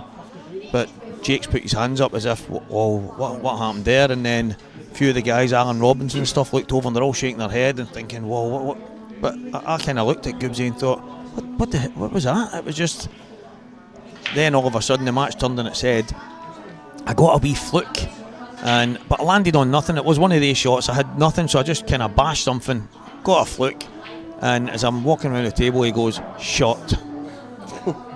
And I'm like, now really, one of these sarcastic, snide kinda, and I thought, who are you talking to now? And so he ends up taking a finish, and as he went to start setting the balls up, I just shouted, "Shot."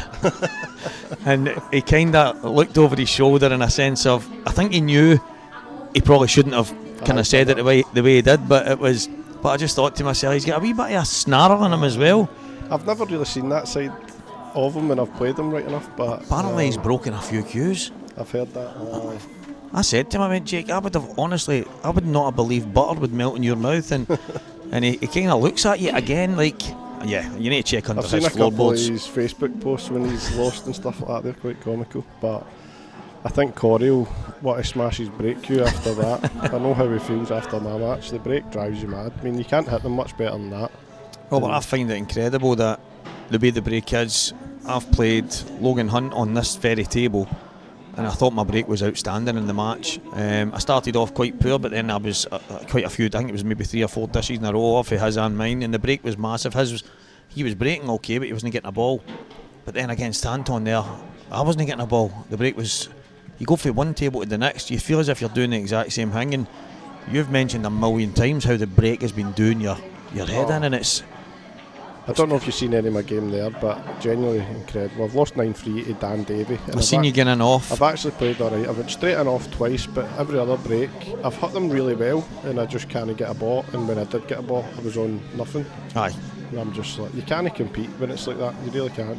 But Dan's played brilliant, and his break worked well in the middle of the match. So I said to Jamie Burnett played Johnny McDermott on the next table for me, and I said, "How did your match go with Johnny?" And he said, "I broke well." And I looked at him and I was like, "What?" And he says, "Well, Stevie, that's what the game's all about now." He said, "I broke well, so obviously I won." And I was kind of like, and I says, "You know, Jamie, I've actually been having debates, if you want to call it, with people in comms and the viewers about the break. Although it's one of the most important shots in the game, for me it shouldn't be the most important. You should be saying, yeah, I cued well, my positional play was great, and I had a few wee rubs or whatever it might be, but it's like, I broke well, or yeah, my break was terrible." There's never an in-between now. I know, especially at this level. Gio Edgar has got a hanging black to beat Ross Fernie 9-8. Been some match that. Yeah, unreal. All the way to decide it. I know, well, I think Ross has had a few sherbets today, but it won't matter because he's been playing fantastic stuff. But it's not the end for Ross. No, definitely. We're back tomorrow for the losers qualification at 11 o'clock. And are you in that same boat? Tasty ties. Yeah, I play Rob Wilson. That's a tasty one in itself. Tasty game. I know how good Rob's break can be. So hopefully I can match it. You know, I actually changed the way I was standing breaking. I said to myself, I'll keep going down the cut break type thing, but I thought I'll change the way I'm standing and hitting it.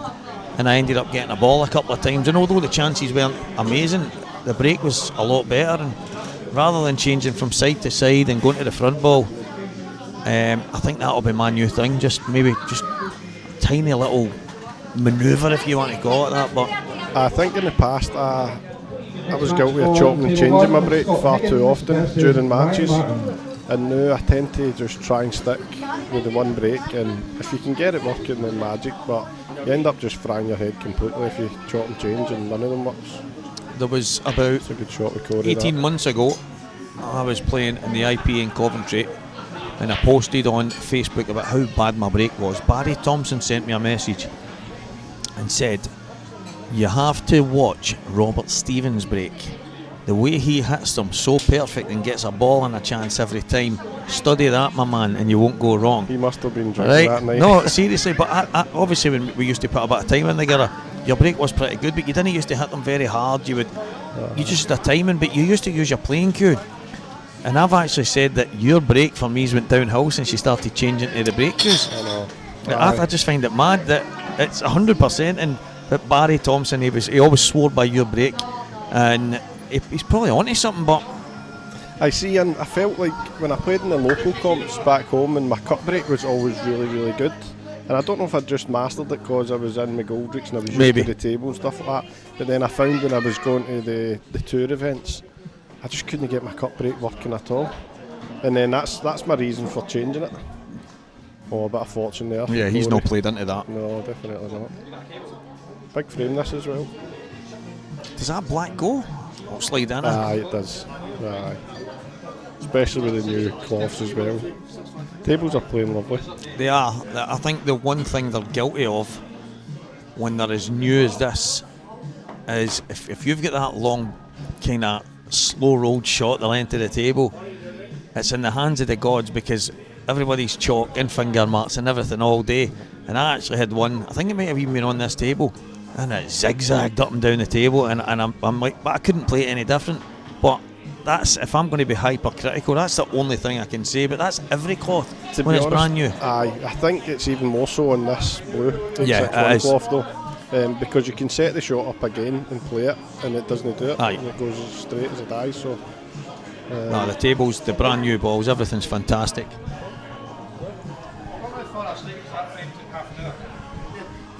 Good to see Bushy boy coming up to Scotland and enjoy a bit of time and, I mean, go for his pool club to another pool club, why not?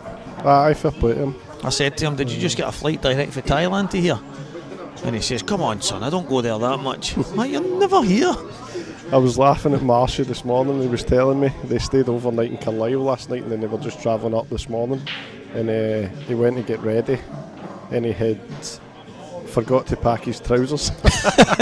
So he had to drive from Carlisle to Glasgow to go to Slater's, get a pair of trousers.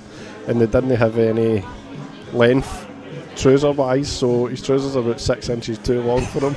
Did they not cut them for him? No, They're usually it's quite quite good, funny, isn't it? honestly. So, that's incredible. I'm sure we could have got a hoddy big Bob Douglas for him. Got him a wee shot. Seen Big Drover was in the final of a tournament yesterday, and I think it was in juniors. Well, still hitting the ball decent, the big man. Big black this for Corey.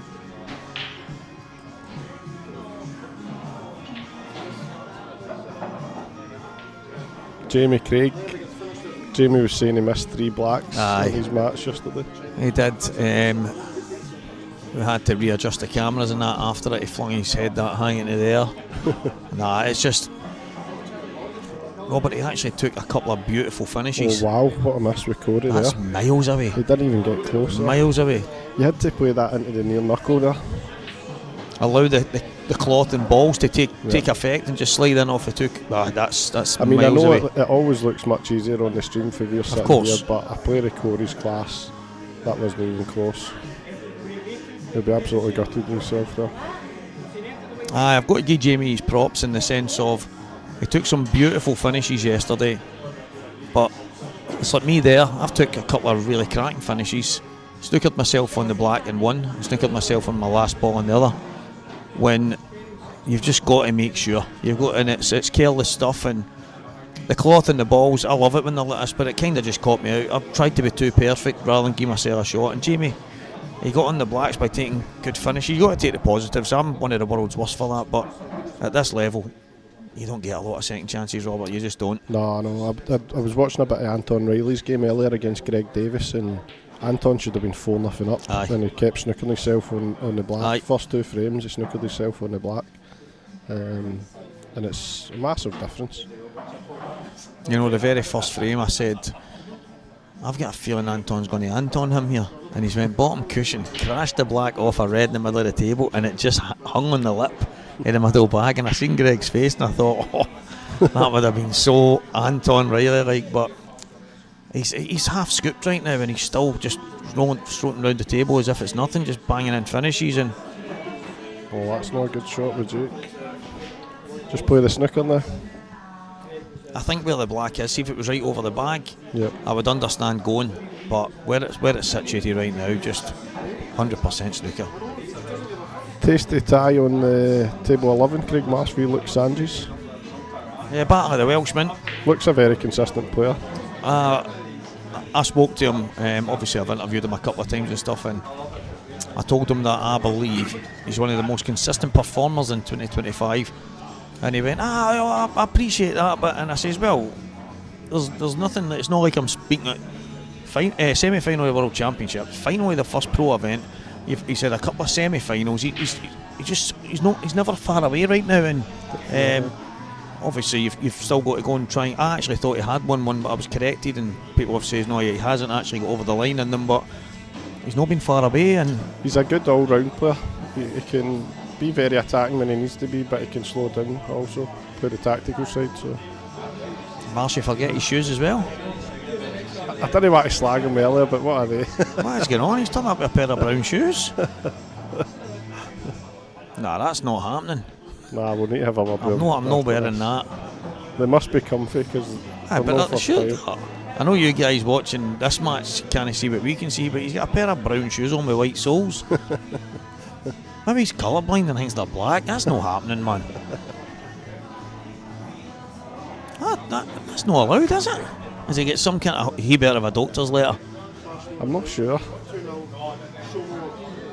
That's unlucky there for Corey. Unlucky. Do you think Jake just bumps the black out and plays on the red and the cushion, or do you think he'll move the red and the cushion first? I think that's a shot, just to slide off the black and go down. See, again, probably 2-3 weeks from now when the tables are played in, you might consider just leaving the black and getting close to it, but there's no way Jake's missing that red if he gets close enough. No chance.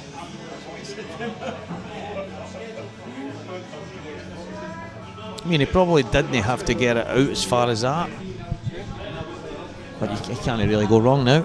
Just make sure of the pot, bring the white back 3 or 4 inches. That's perfect.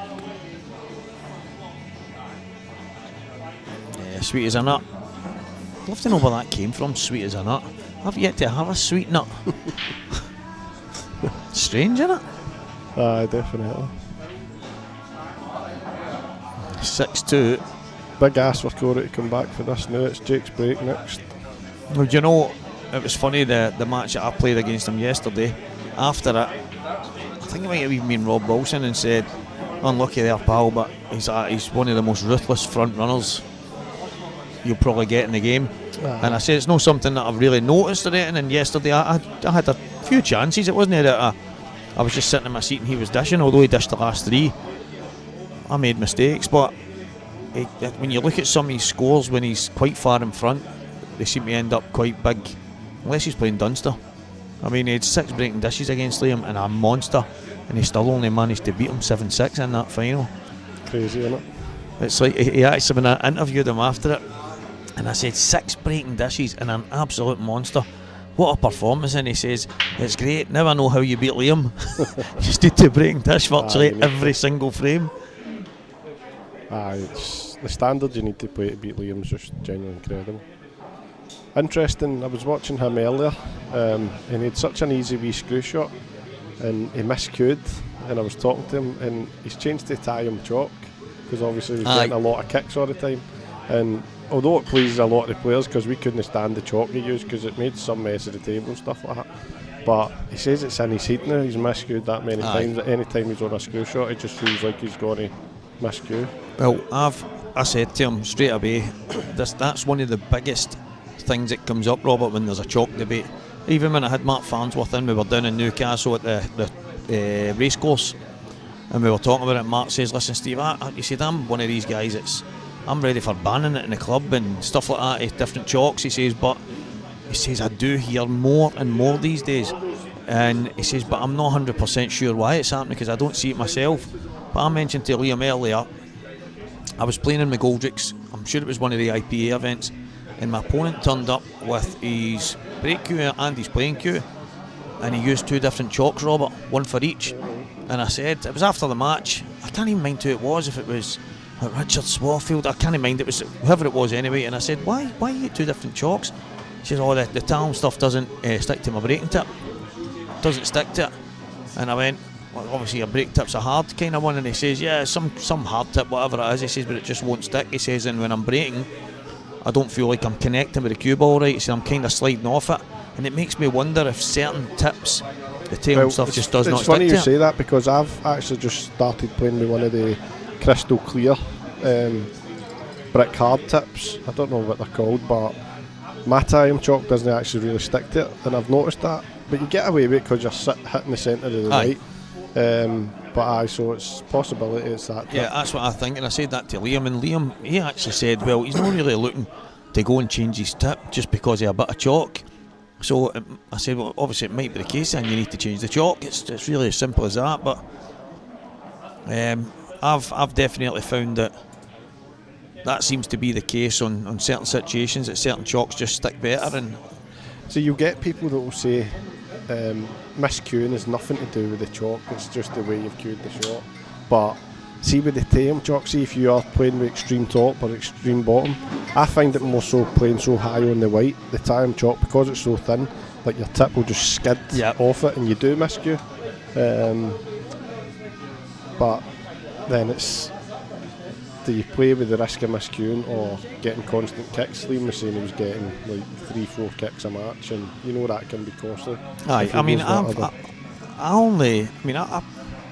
I don't know, I use Triangle Pro, right, and I'm not really a big believer in it. Ever since it was John Parrott and whoever it was, I think Alan McManus and a few of them did it on the snooker. They got the slow-mo cameras, the close-up cameras, everything, and they played specific shots. And you got to see everything in that. You see every grain of dust flying off the table and everything. It was amazing. These Ultra 8K, whatever it was, cameras. But it showed you that the point of contact on just under 90%, it was like 89% of kicks actually happen because the cue ball's actually off the table at the point of contact. It comes down and hits it. So the two balls jump together. And they're saying it doesn't matter how fast or slow it is. And the reason why when you play top on the ball, you basically bounce the cue ball into the table. And although we don't see it because it's so close to the cloth, there's a tiny wee bounce in it. And then there's a small percentage, just over 10 it would be, that there's an accidental point of contact between chalk splitting the two balls kind of thing. Yeah. But ever since I seen that, and then I watched Ronnie using triangle and stuff, and I think, I'm just nowhere in it. I used to love it when I was a kid, when you looked at the pro snooker table and it had the lines all over it, the green lines with the chalk, and I used to look, that looks amazing. So when I was in the club and I would get a brush, I was only young, and I would get a brush in the Steve Davis club, make sure the table was spotless so that when I was queuing I could see the chalk lines, and I'm like, it looks like a pro table, this is amazing. It was stupid things when you're young, but listen, I don't know, I get kicks every now and again. It's always really playing the same shot. It's always like a slow roll, kind of top spin shot, but it's no a shot I get every single match. I've not had a single kick today. I can't remember the last time I had a kick. If Liam was getting a few in a match, then I've got to question what he was doing. I know. Cody needs this one majorly. It's no easy to get into this red next to the yellow. Unless he pots this red and stuns softly into the yellow and then leaves a nice wee angle. Is he trying right? I can't be playing it now. Nah, he's not played that. I think he tried to hit that full ball to leave a similar angle. But his things aren't going well for him here. Look, Sanjis takes a 2-0 lead over Marshy. Mark Boyle 3-1 up on Greg. Marshy with his turn-ups and his brown shoes. I need to have a word with him about them, man. I'm not having that.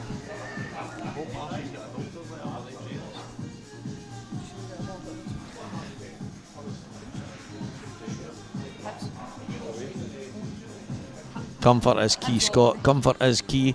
Well, I think the key is we're allowed to wear black trainers. I'm not having the brown and white.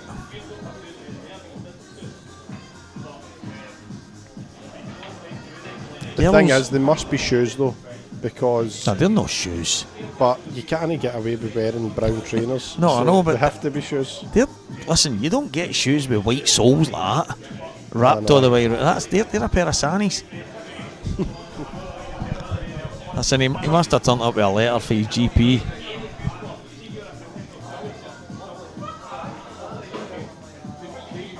Either that or he's left his shoes in the house as well. I used to play snooker with Stephen Maguire back in the day, and Stephen hated wearing a bow tie. He just hated it.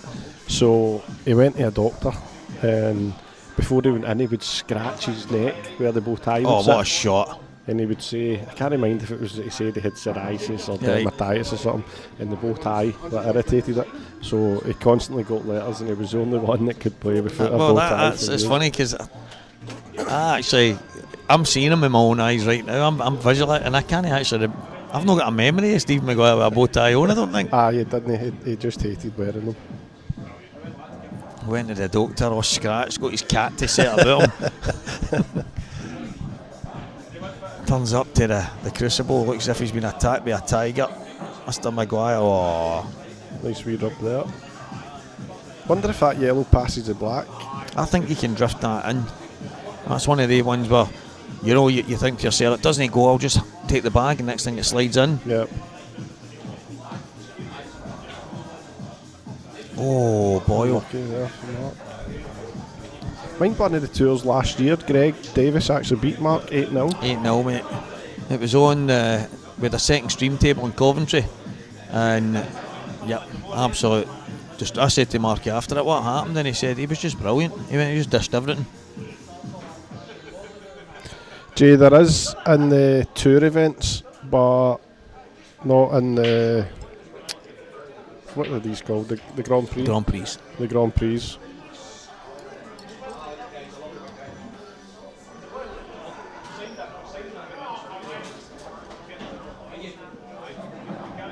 That tells me it must fly in, because why would you not take that other yellow?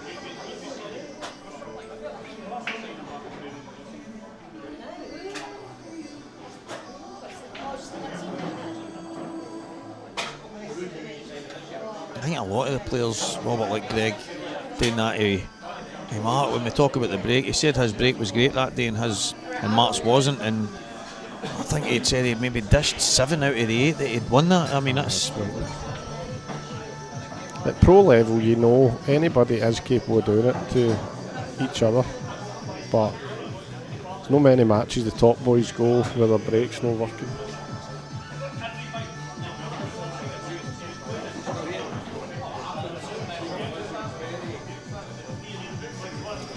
The tunes are pumping.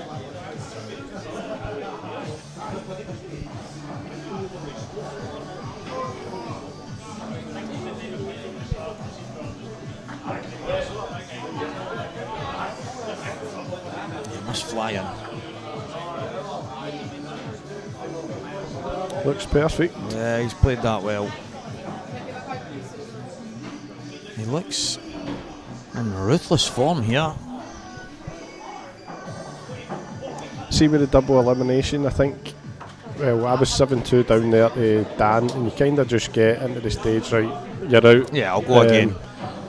Just try and dust yourself down and go again in the losers qualification tomorrow.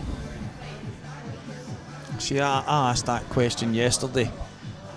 If you're 7-1 down, race to 8, do you just basically go, right, okay, job done, I'll just need to come back tomorrow, dust myself off? And I can't remember who was next to me, and they says, well, no, because there's still a match to be played, and it's not over till it's over. So even if you're probably most likely going to lose the match, at least try and build some kind of momentum for your next one and get as many frames on the board. And I mean, we've probably all said that prior to it, but then when you're on there 7-1 down, you're going, just get me out of here. Definitely. I played Aldo McLeod actually in a local tournament in Glasgow recently, and I was 5-2 down, first to 6. Oh, Jake. Oh wow, Jake. And I beat him 6-5, and he actually said to me after it, he went, I wish you just beat me 6 now. Why has he played that? Did he even need the rest? He just left his cell bridging, and because that ball over the bottom left hand bag, he couldn't stretch. But that could be a big turning point. Yeah, that's a gift.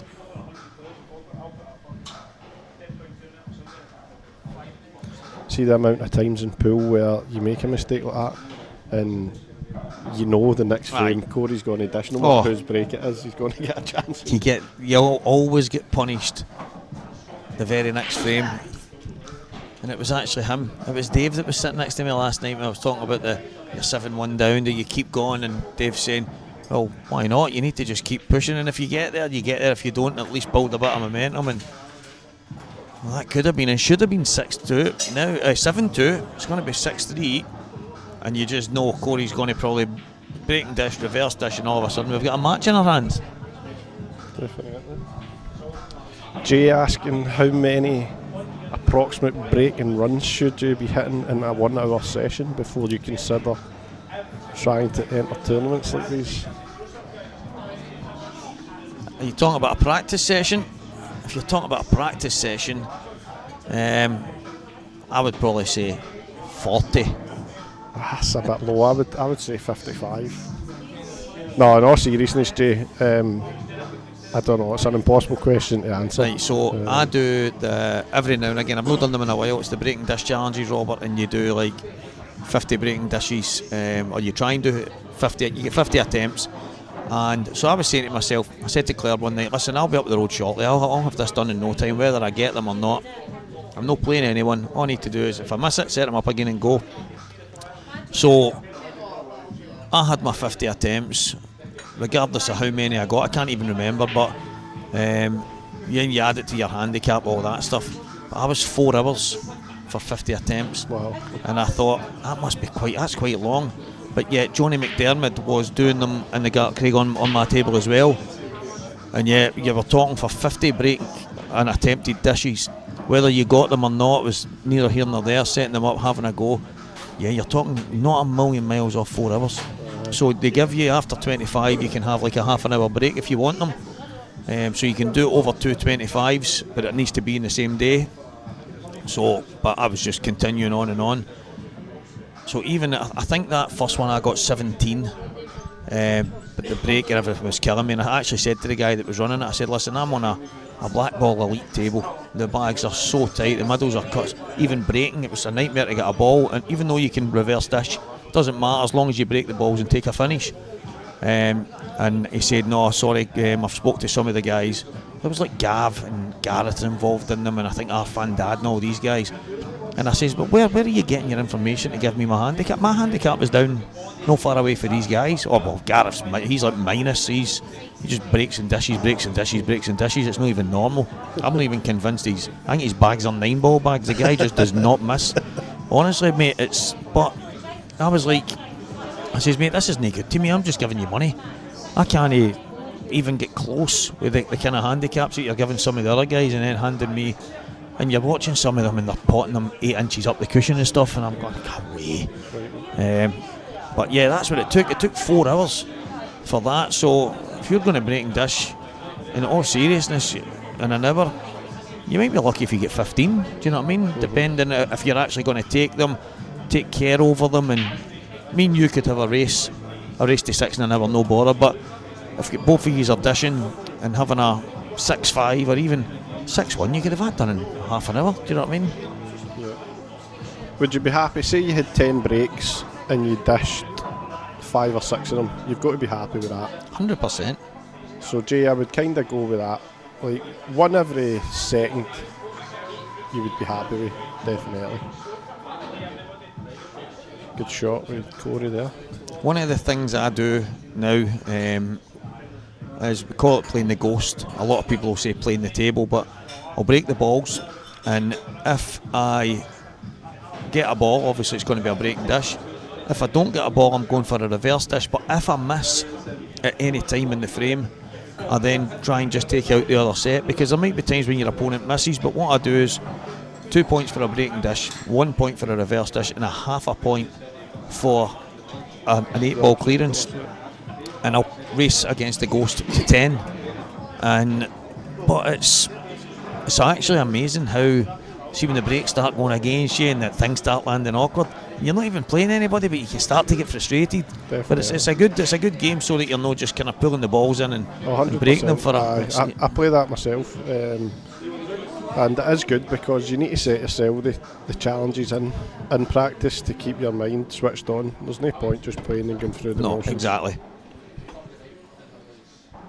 I did predict a Corey dish in this frame after that mistake for Jake, and Looking likely. That red flies in. The thing for me is, right now he's landed slightly awkward, but with a cloth, the brand new balls, he can nip this just enough and hold it, no problem. He just needs to believe he can, rather than just go down and fire right into it.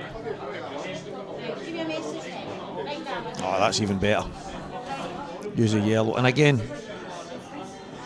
he just wants to be straight or slightly to the left, straight on this ball over the bag.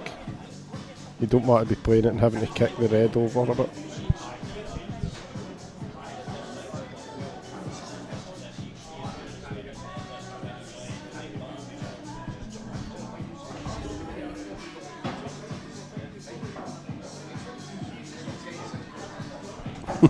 Yeah, join the 1% club first, that would be ideal.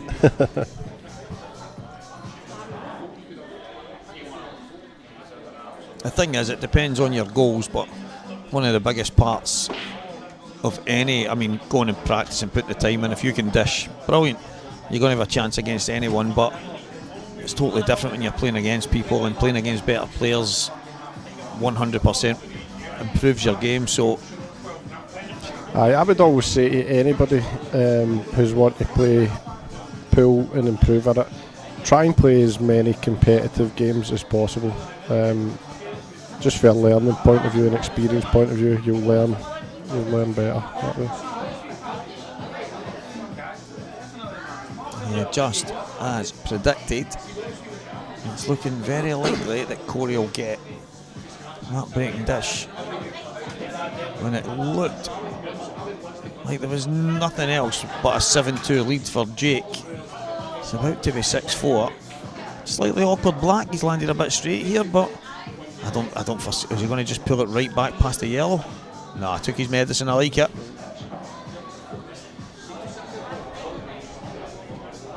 Never easy queuing across the kind of set-up line.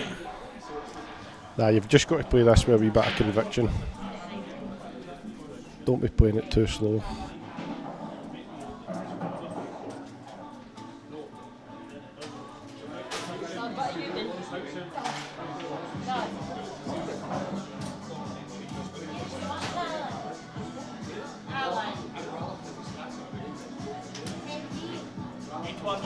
Good shot. Yeah, good finish. And it is that breaking dish that we expected. It's incredible how many times it actually happens in pool. Look, Sanji's got a good chance here for a 4-1 lead over Marshy.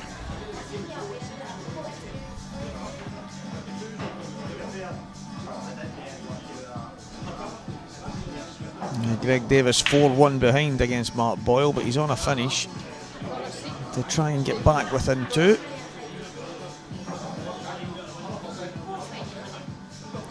And Jake the Butcher needs to stem the flow. He had a chance to go 7-2 in front, made a mistake.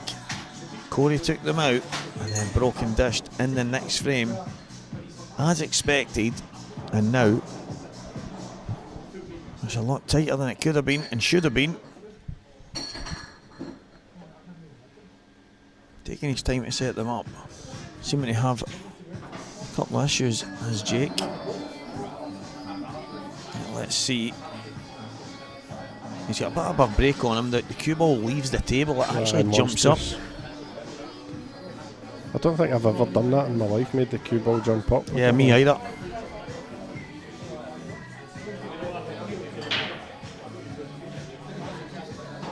He's got one in the middle.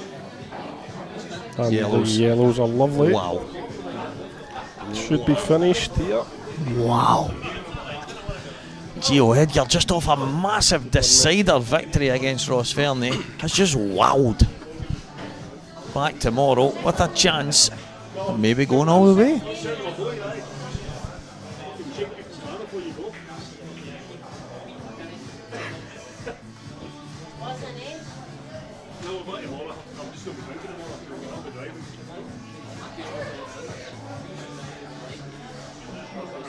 got the rest out again. You don't see the rest getting used very often in pool, and Jake's used it twice in 3 frames. Yeah, it's actually in most tournaments it's a bit of an ornament. Definitely.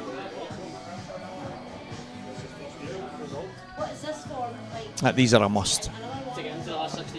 I mean, I expect him to get them, but after the last frame that he made the mistake in,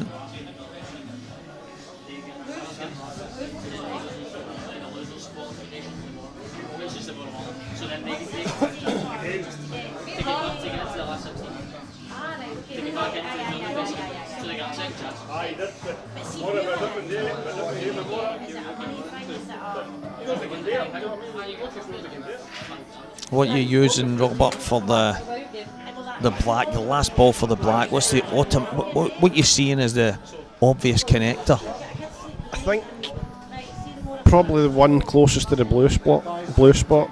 It looks like you might take these two away at the bottom just now.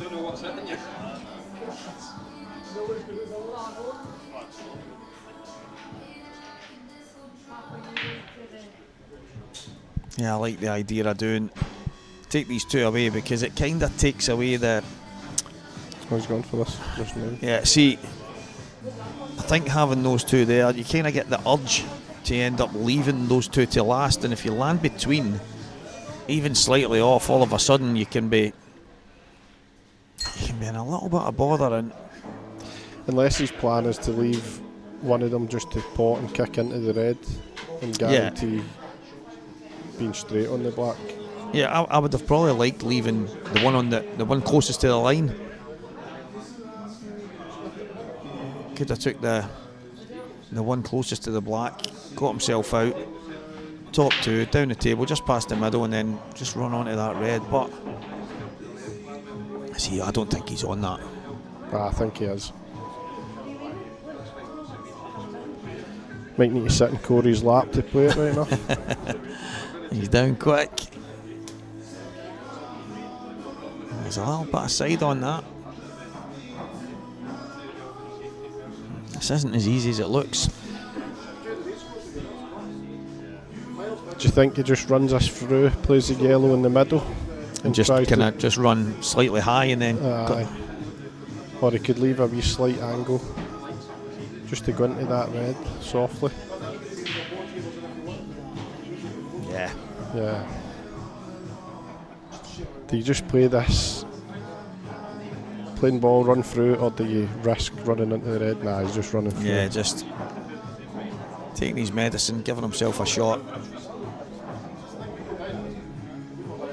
That's the, I was guilty, and it's the reason why certain guys are getting deep in tournaments. I was guilty of trying to be too perfect in a situation like that. I snookered myself. Sometimes you should... How many times, Robert, do you sit in your seat and shout, I just want a shot in the black, just a shot? Kick yourself. It's so frustrating, and I think the difference between the guys at the very top and the guys chasing them is they do the simple things better. Yeah. Obviously, Renzi Senior. I had a couple of sessions with Renzi Senior earlier this year, and the amount of times I would kick into a ball when I don't need to would just fry his brain. He's like, what are you actually doing? He's like, you're capable of potting any ball on the table. He says, and you want to play kick shots all the time. He's like, just calm down, just leave yourself the pot and back yourself.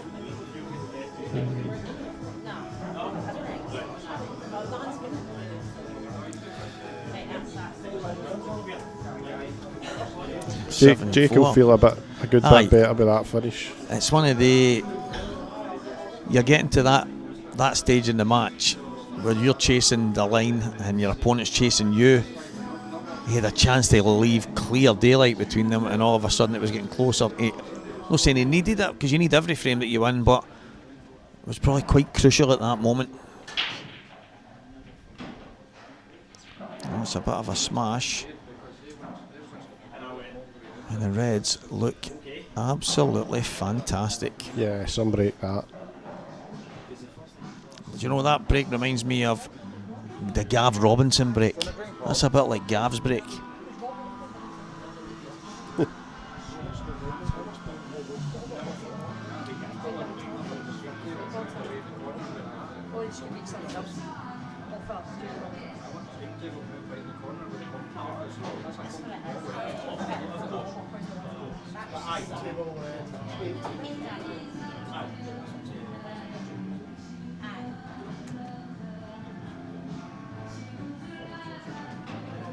He's taking him out just a touch, he's okay.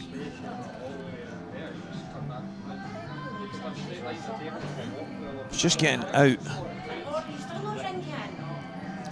The red over the bag, Robert, obviously he's going to drop this in the bottom left, and then he's got the red just under the yellow, but it's not straightforward to get out.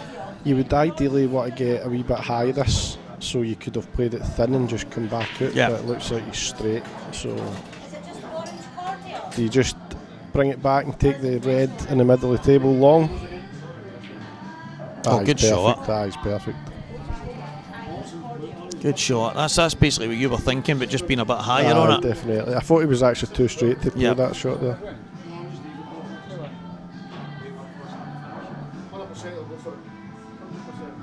Well, you would take a break like that every time.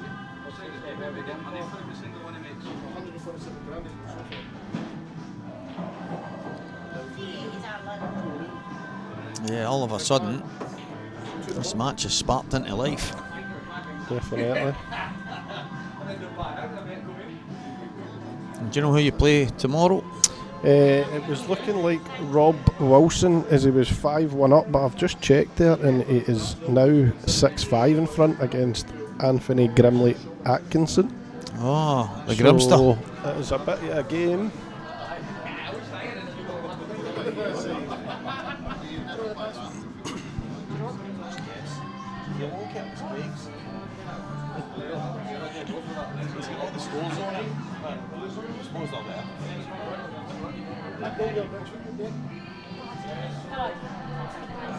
Aye, Grimmer, the Grimster. He's played some good stuff over the course of the weekend. I've been impressed with some of his play. Just looking at the losers qualification section, there's 2 confirmed games. Lewis McCool v Ross Fernie's a tasty one. Lewis has been playing some good stuff. And Lucas Bryden against William Wallace Jr. 2 local youngsters, both playing really well. My face doesn't work.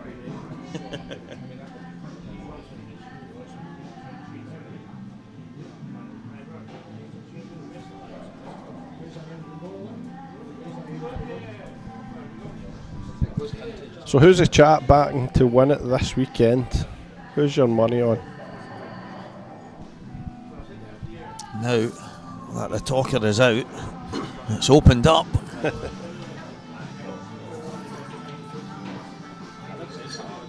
might have a word with that Jason Hull character. He had me at 250 to 1. I was hoping for half a mil there. I was hoping for a 500 to 1 shot, but I was laughing at some of the odds because Martin Shades, we know Martin plays in my local team. He used to be a cracking player, still can play, but he's struggling a wee bit these days. And he was 80 to 1, and there was 3 professionals who were 100 to 1.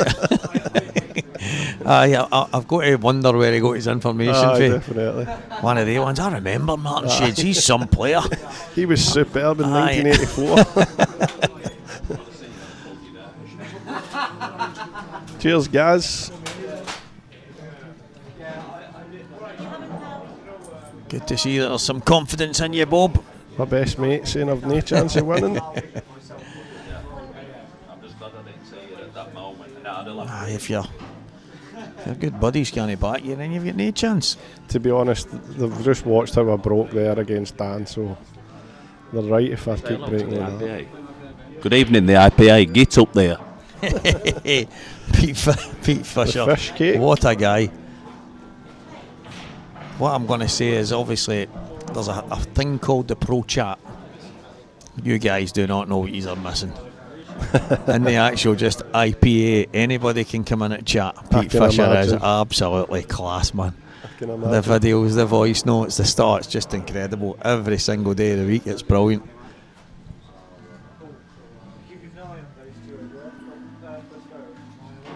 Wee Bobby uses it to vent about stuff, and I'm trying to explain that it's not an official chat. It's just everybody can. But the people are going to say, anybody, I've left my chalk, I forgot this, I chat, and people are helping each other out, and it's bang on. they've cancelled my room by accident. It's empty, and it's been spot on for everybody, superb. But it is just a bit of fun, and young Bobster will maybe put something in, and then all of a sudden he's getting wound up a bit, and it's. But it's. Aye, there's a few of the guys this weekend have said, hey, can I not get added to that? And I says, well, technically it's all the amateurs in it, but it was never set up that way. It was just, why not just have everybody in together as long as you're on the IPA kind of thing? But it's. Some of it's been funny, some of it's been absolutely class. Great shot from Jake there. The shot before that, he potted the red off the yellow. Aye. That's the wee shots I was saying earlier. His knowledge and his skill to do the wee shots is second to none. I mean, this guy a couple of years ago was in a World Championship final whilst floating around the UK and the amateur tournaments, just having a bit of fun, enjoying himself, sweeping up some money. And I remember Gareth Hibbett's interview after it, and they said to him about, oh, it's great for Jake being an amateur, and they said, listen, only Jake knows why he's an amateur, because he is no amateur. I actually spoke to him about it, and Toby Bolt, because the two of them were amateur. They both went back to being amateur from being professionals, and I spoke to them, I said, what were you thinking? And they went, listen, he said, see, locally, if we're pros, we can't actually play in a lot of tournaments locally. He said, so going back to amateur, we'll probably win more money locally, but there has to be a cut-off point. I mean, we know a couple of Scottish lads this year that should not be amateur. Ryan Davey, Jamie Burnett, amateur team. I know. It's robbery. I mean, I think Ryan Davey won like 17 grand last year in the Ultimate Pool Challenger Series, and for some reason they've allowed him to play in it again this year. And he's playing the IPA as well, and he won the last amateur event. So, I mean, guys, they do go under the radar, but it won't be for much longer. No, that's for sure.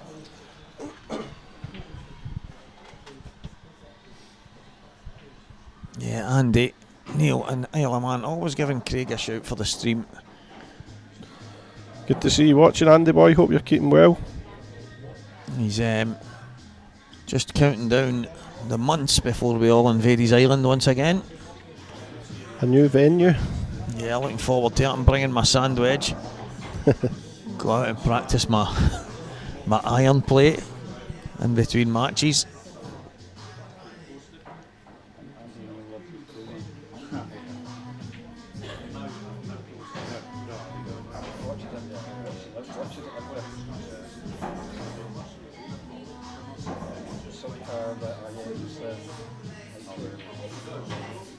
Yeah, these balls are not sitting great.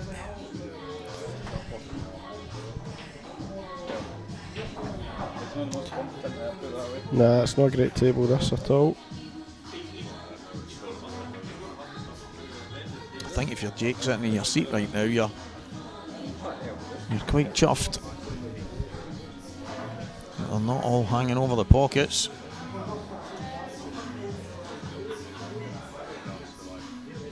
Well, sitting here earlier with Liam, and he was talking about people's strengths and what you might work on and stuff, and Ryan was on the chat, and he's saying, yeah, Liam struggles with balls hanging over the pockets. And Liam's like, I don't know what he means with that. And I says, maybe getting position off them, that, and he's like, right, well, there's probably been a couple of instances, and Liam's having a deep dive, and then Ryan's wrote, yeah, some of the shots I've seen him play with hangers is shocking. I mean, there's 3 or 4 where he's just went straight and off behind it, and Liam's sitting like, what? That's a great shot recorded there. Liam's not even getting in, and he's eventually went, no, wait a minute here.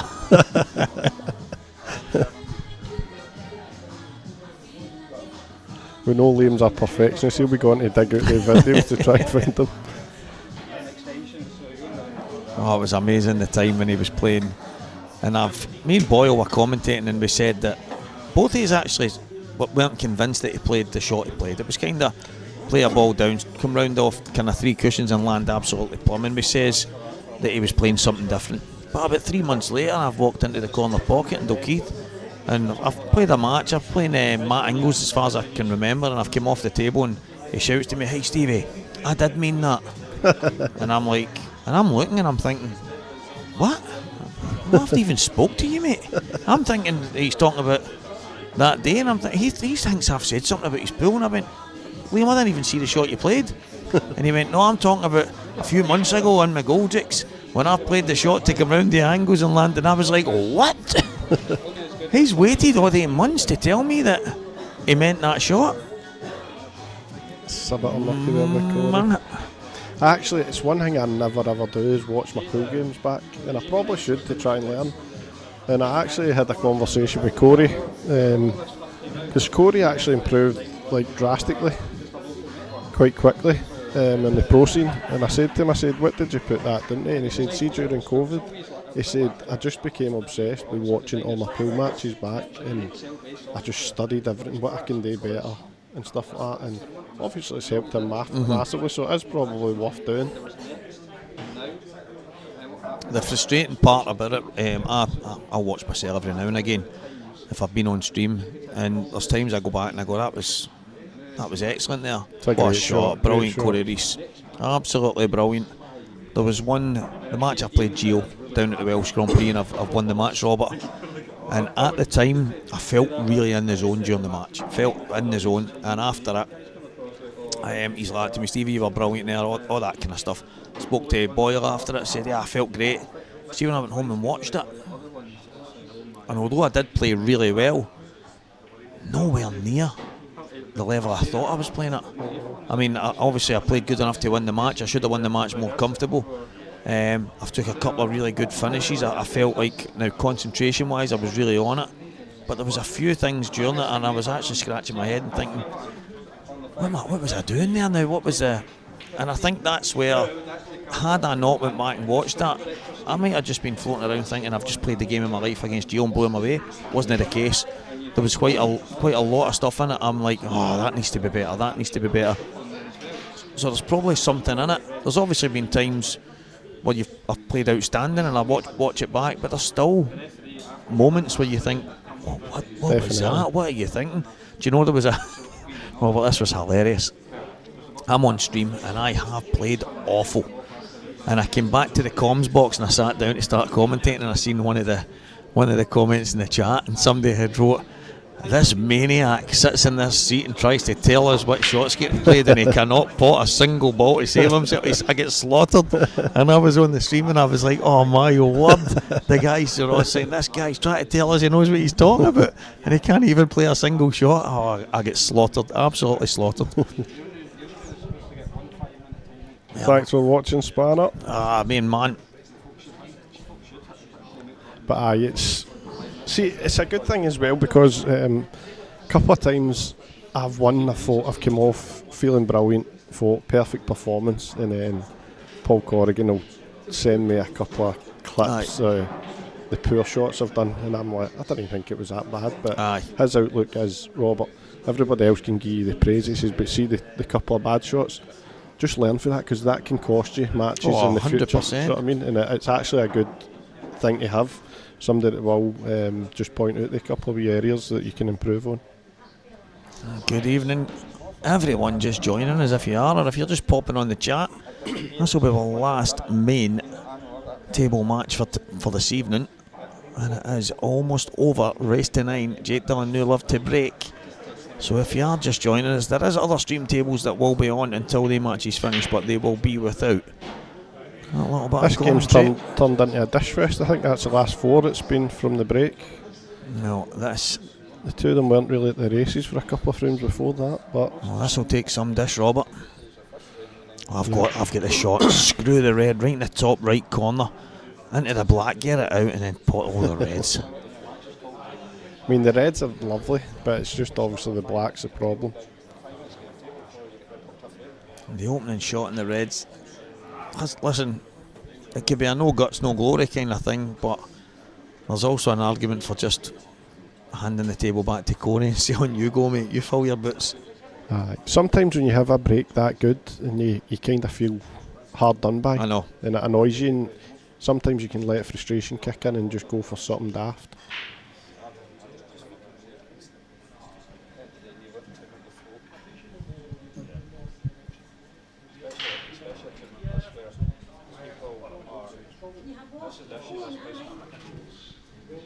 Rob Wilson got over the line against Anthony Grimley Atkinson, so me and him tomorrow. Yep. So Rita, Sue and Bob 2 tomorrow. Jake missed that with a fair bit. Yep. Decision time for Corey here. From the position that they're in, you may be tempted to go yellows now? I think so. Just that one tough one in the left hand side cushion. But Corey's good at doubles, so he'll maybe just go for it. I mean, he could take it long up the cushion, but he'd fancy getting that double.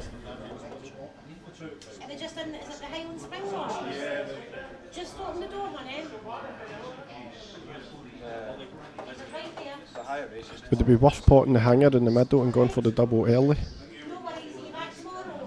Well, the thing is, he's going to have to do it at some point, and I think he would prefer to do it when he's at the top end of the table. Definitely. And for me, if you do it next, if you pot the one in the middle, then do that, you've then got the top yellow into the top right corner to get down. Yeah. Whereas if you wait, then all of a sudden the connectors are starting to disappear on you, and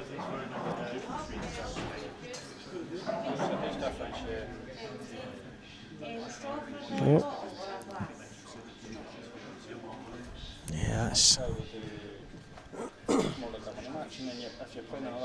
think if he plays, I'm surprised he's not actually looking at that, to be honest. I think he's looking out, but maybe you're saying to yourself, maybe he just wants to get on yellows, but that's, I still don't get that, because the reds are pretty good. It's just the zebra, as Liam told me earlier, it's not the black, because it's not just black. See, but it's been the black forever, mate. I says, what we calling it now, the zebra? He went, that'll never catch on. I said, well, I'll just need to keep saying it and hope that it does. So everyone out there, start calling it the zebra. I'm sure about 6 months ago he said Time Chop wouldn't catch on either. So. And now he's using it.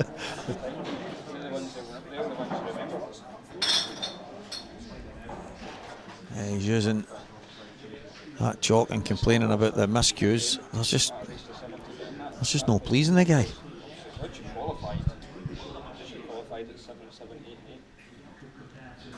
And what a match that is in the snooker as well. The final is going all the way. Neil Robertson about to equalise at 9-all in a race to 10. The level O'Sullivan played last night was just incredible. Yep, has to be something in the fact that he uses triangle chalk here. Definitely.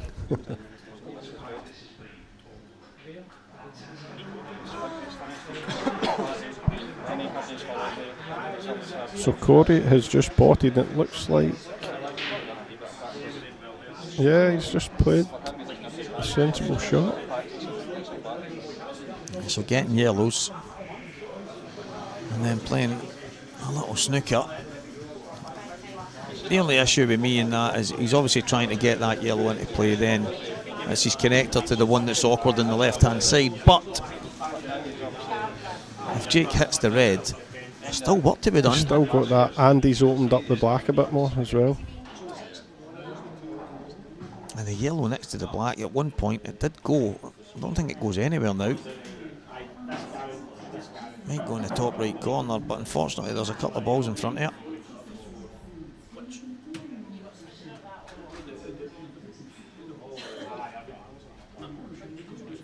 It's a great shot. You know, I fancied him to get that. I know, so did I.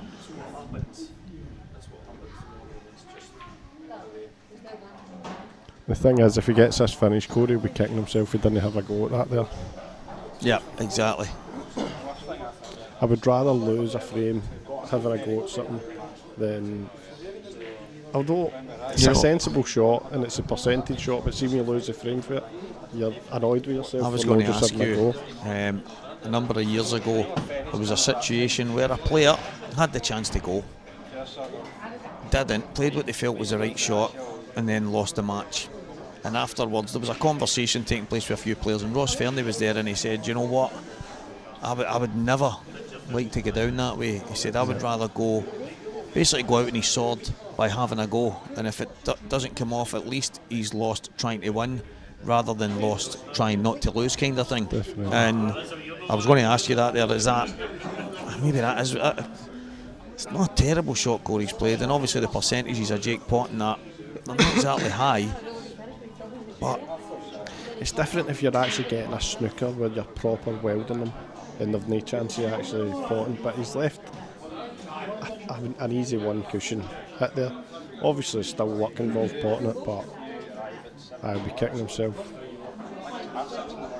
But where's he going to take the black? Long? Top left. Hey, jinx.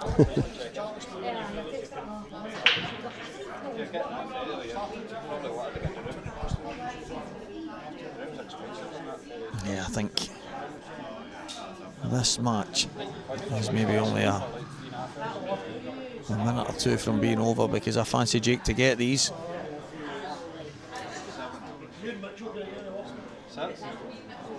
Aye, definitely. Alf. Well, he's left himself a wee bit straight here. Ooh. Can he force it off 2 cushions? I think he's going to need to leave a tough black here. Captain Z. Did you ever used to watch that when you were a kid? Captain Z in the Z zone? No. Yeah, well, pointless talking about it then. He's going to screw off the top cushion here. Oh, he's tried to. Oh, he's wow. tried to cheat. I mean, if he gets it, he's bang on the black, but he's played that kind of strange, because I don't think he had the angle to play the shot. Well, he obviously didn't, because that's why he's missed it, but it's like he's tried to cheat the bag, stun, run, spin, left, right through. I mean, it was just one of these shots. He's tried to do too much in one go, and it's one of the ones, the previous shot, you just can't leave yourself straight there. Either side, and yeah, you're fine. exactly.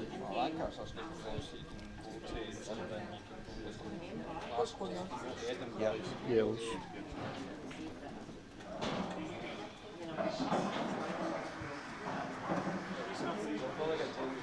Well, I wouldn't be surprised if he doesn't play another snooker. I think he'll just bump this out, get a good weight in the top cushion.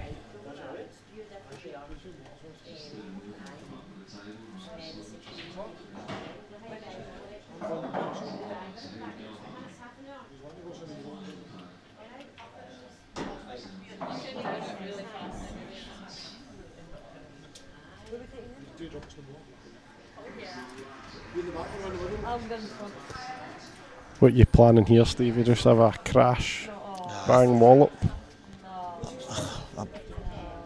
There's no real value. No. Try to just roll up to it with 2 cushions.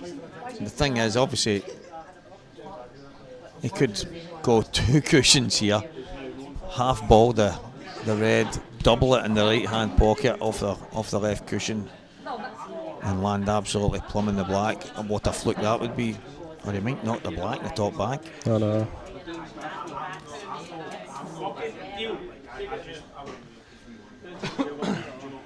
Oh, is he? Nah, I don't think he can get that angle, no chance. Nah. I think he needs to go right cushion, bottom cushion, and just smash it. Any kind of contact, who knows? I mean, he could catch it thin on the left hand side and it going off the black into the right middle. There's a fluke in there somewhere. Can Jake find it? I don't think so. Nah, because with the slide the cushions and how hard you're going to need to play this, just hitting it will be a good shot.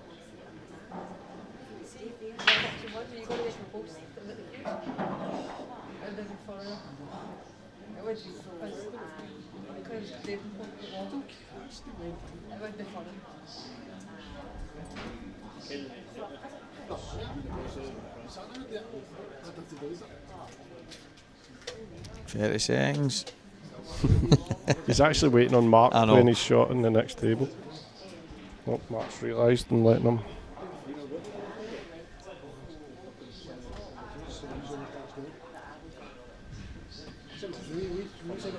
In Glasgow we call this the Anton Riley shot. Shut your eyes and smash it as hard as you can.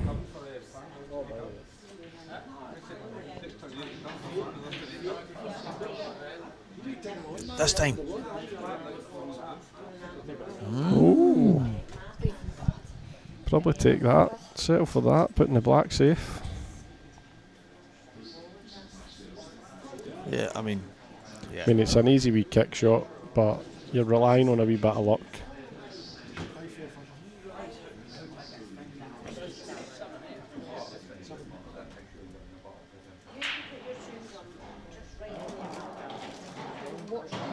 He's actually went such a good way about that there, because I would have probably plotted this bottom right yellow, but the way he's played that is guaranteed to be on this next yellow. Just wee things like that is unless he slides off the red and goes behind the black, that's not bad.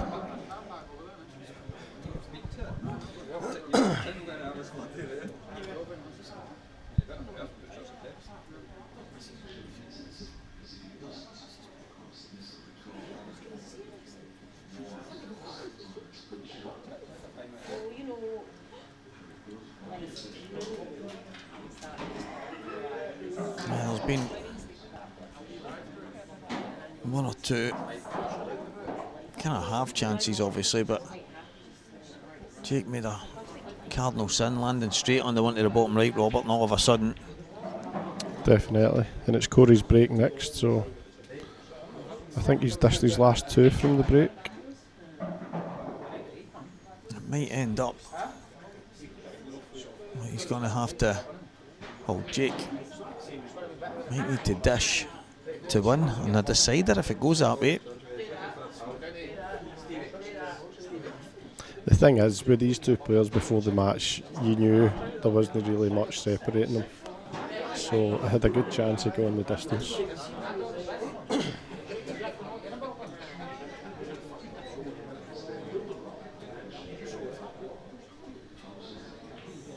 Yeah, 8-7 and Corey to break. Jake's next visit to the table might be to break na decider. Situations like this, when you've had such a big lead, does it play in your mind? It could do. I mean, he missed a terrible shot to go 7-2, and since that moment, that's just kicked Corey into life, which gave Corey the boost that he needed.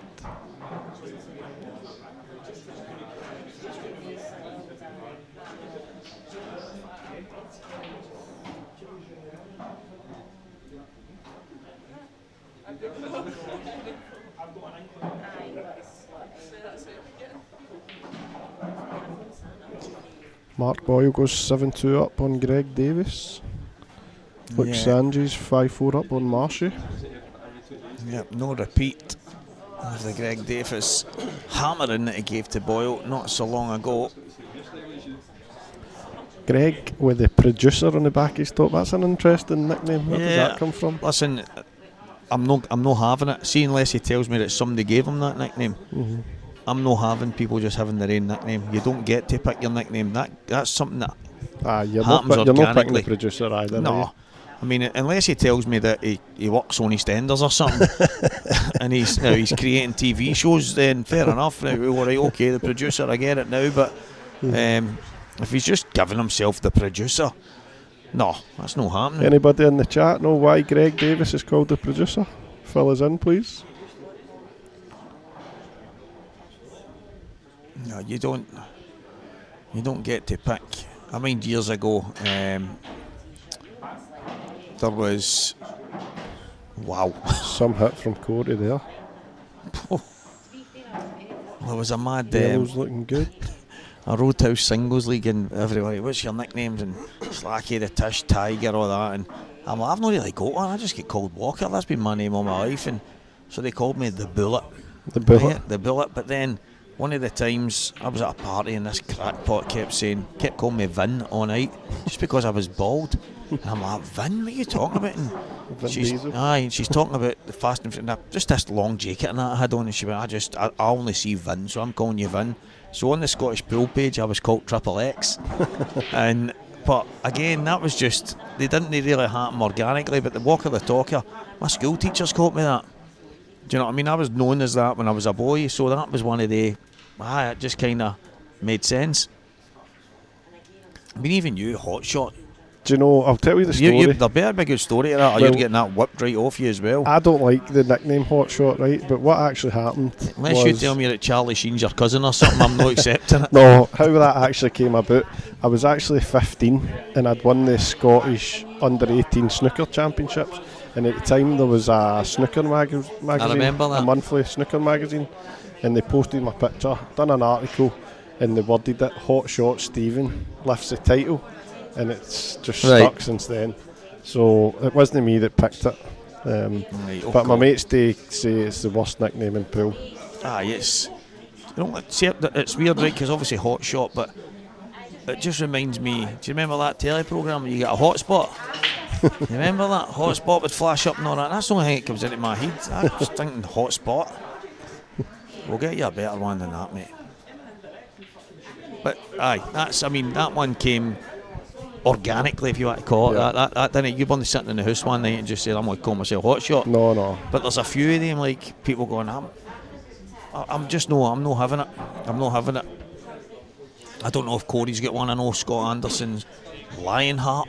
I didn't actually have a nickname at pool. And remember the IPA event that was on sporty stuff? Mm-hmm. I played in that, and the woman who was running things and doing the presenting that, she messaged us all and she said, right, I need a nickname for you all. And I was like, I don't have a nickname. And I'm literally, oh wow, Corey. Oh, Corey, that is careless. Wow. So careless. I cannot believe. I can't believe he's done that. What? It's incredible. But, so I couldn't think of a nickname at all, so I had to just go with that because that was what it was called for the snooker days. I mean, Jake's is good, the butcher. I can imagine him having people under the flare boards. So I'm no bad. I can say, right, okay. Jibs. Where does jibs come from? Is that a Welsh thing, I take it? I'm just assuming that the giblets you get in a chicken, he just mauls them. Now, we eat chicken wings, he eats chicken giblets. What's the story behind jibs, Denny? Shane, it was a shocker from Corey. So unexpected as well. I know there's no excuse for doing that, but see on the new cloth, you just zip into the white much more than you actually think at times. It's actually, listen, it makes you look stupid at times. Definitely. It really, really does. And so here, still got a wee bit of work to do here, Jake. I think, the fact that the red, obviously in the right cushion goes down the cushion, so do you just slow bounce this out? Yep, I like that. Rather than trying to move anything else at the same time, just get it out, get it into position. I mean, he's probably unfortunate the way he's landed, but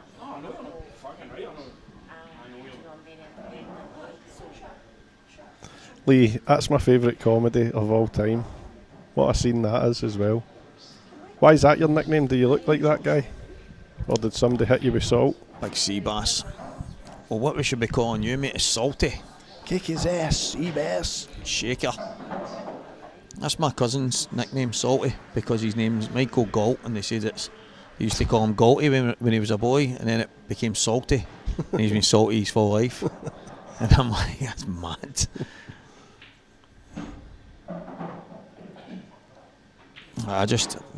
We were trying to get one for Liam, and so Doomsday kept coming up. Doomsday Dunster. So I was talking to him yesterday, and I says, listen, I get it, it's probably not the best one.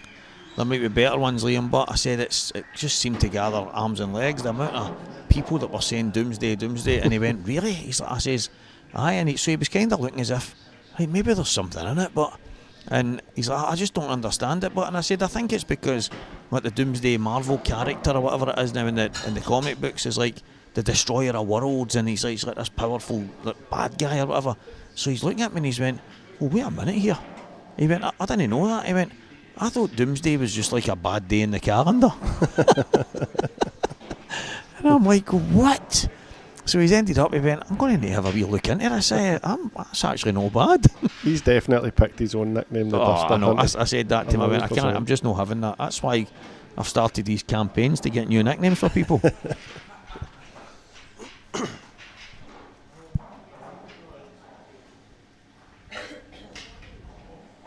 think Jake's left himself the worst possible angle he could there. I think if he pots this red, he's running into the other one.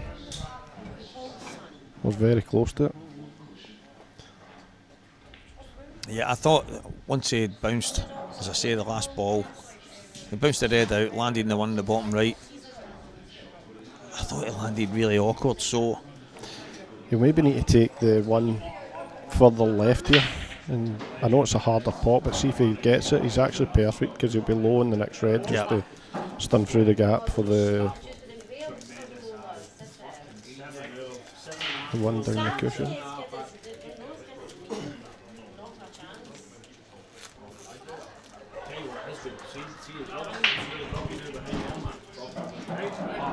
Wow, look at that break from Mark Boyle. Unbelievable. How hard he hits that cup break's incredible. It's insane. Absolutely insane. Should not be allowed. I'll ask him later, Denny. I'll find out the story behind jibs. Got to be something to do with giblets. Got to be. He's taking this now. Oh, he's taking the one you said, Robert. He's got it. No, he's missed it. Are we getting a decider? Surely. Got to fancy Corey to take these away. I'll need to bring some ice to you because I've just ran out, so I'll get some ice. I'll get some ice in a wee minute and I'll bring it over to you. Would you like anything else?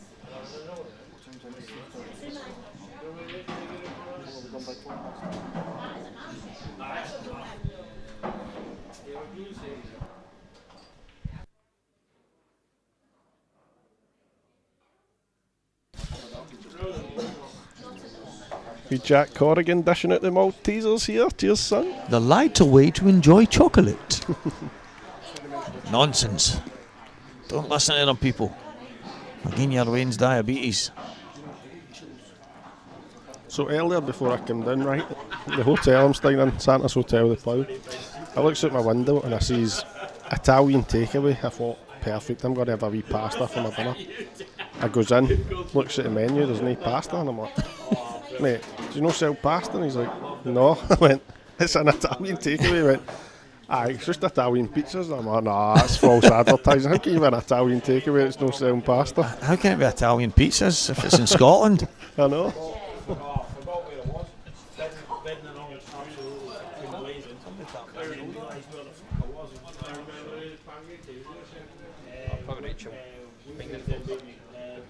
It's Italian pizza. Made in Falkirk. Brilliant. We only do Italian pizza in Falkirk. Can't have an Italian no selling pizza. No, that's nonsense. You're in there looking for some kind of alla parmigiana. He's like, you can have a cheese and tomato, mate.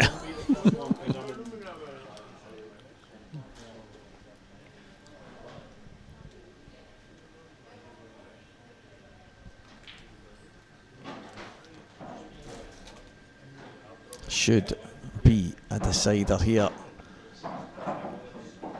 Maybe it was always destined to be that way. However, Jake will be kicking himself. He did have the foul. It was awkward, Robert, to be fair, but it was his first shot. Again, he's just left himself the wrong angle on the red that he played for, and it made things tougher.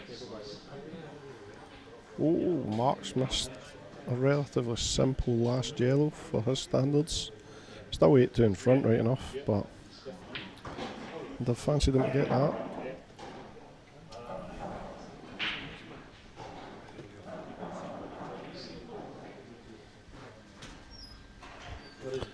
Mark Farnsworth and Richard Swarfield currently 7-7.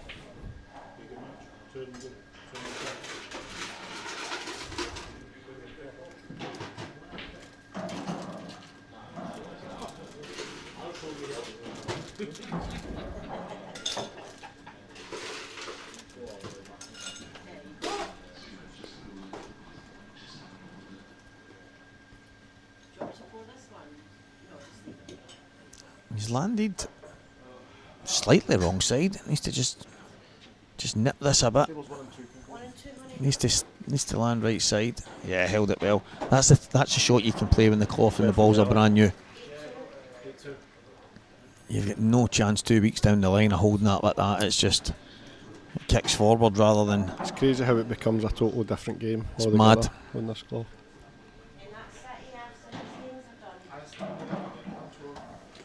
There we are. Jake will be praying for a monster break to decide that. Moments from a decider. That's Corey Gibbs Reese. I'm not even having that either. That doesn't go. Didn't it no? Nah, we'll need to definitely find the story behind it. I mean, I don't mind like Gibbs as a nickname, you know what I mean, like your street name. But I think in the world of pool, if we're going to try and create some characters, wouldn't he? I don't know. What do you call them again? I don't know. We'll come up, we'll get one.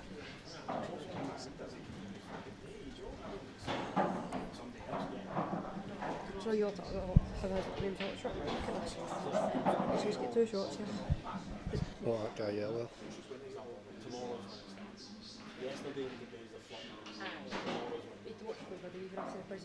The action stars.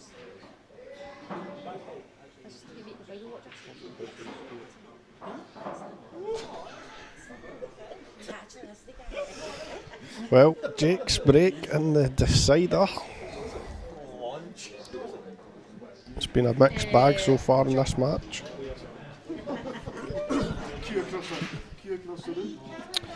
Denny, they are currently out. They are on the IPA page. I'm sure they're on the page. Well, we've been giving them anyway in the pro chat, so I'd imagine they will be public knowledge. Babyface. That's no bad actually, aye. What are you judge, Corey? I don't know, 30, early 30s. Is he? I wasn't sure. I think Dunster's only in his early 30s, isn't he? Dunster said 31. His full paper round must have been up hills. Corey Babyface Reese. The butcher taking his time here to get the balls. Well, this could be the butcher and the gummy bear. Mind that? Gummy bears bouncing here and there and everywhere. Aye, Super Ted. Oh, I loved that when I was a wee. Super Ted. Super Ted, aye, that was class.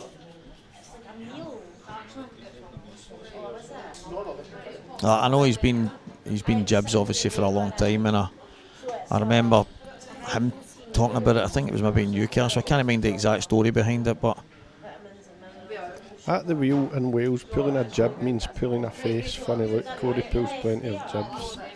I knew it was a Welsh. That's fine, but right, so we're doing a big presentation, sense, yeah. Right?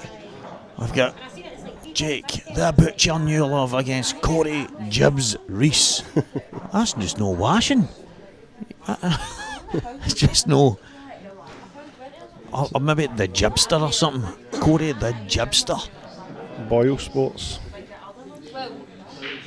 Lose all your money there. Anyway, that break from Jake was monstrous. So he's got a yellow into the middle here. Just really the black that's a wee bit tricky to get on. Thin cut into the middle.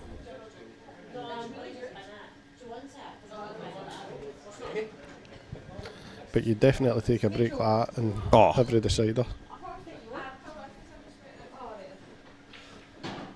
I mean, obviously, you want to win this match. The loser's got a second bite of the cherry, and that's totally fine. But for Jake, you're breaking a decider at any level. You need to be getting these, and that is even better. Loser plays right. She's still on? Just one there. Are they? Well, the loser of this plays Ryan Martin. Ryan scraped through last night with the skin of his teeth against Thomas Munley. And he's still in there batting away, and he'll play the loser of this match. So young Ryan, one of Scotland's top young talents, still in there batting away.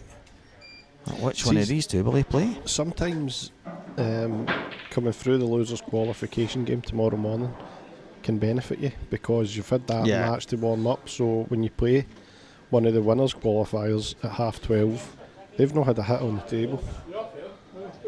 That's one of the kind of Gav Robinson type gripes that you get, where he used to complain about the amateurs having the groups and stuff, and then they would play so many games before the pros came in, so they had all this pool, and which was fine. That's just the nature of it. But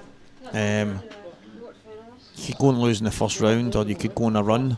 For instance, in the pro, you can go and win 2 or 3 games in a row, and then you're playing yourself into both kind of tournaments. But understood.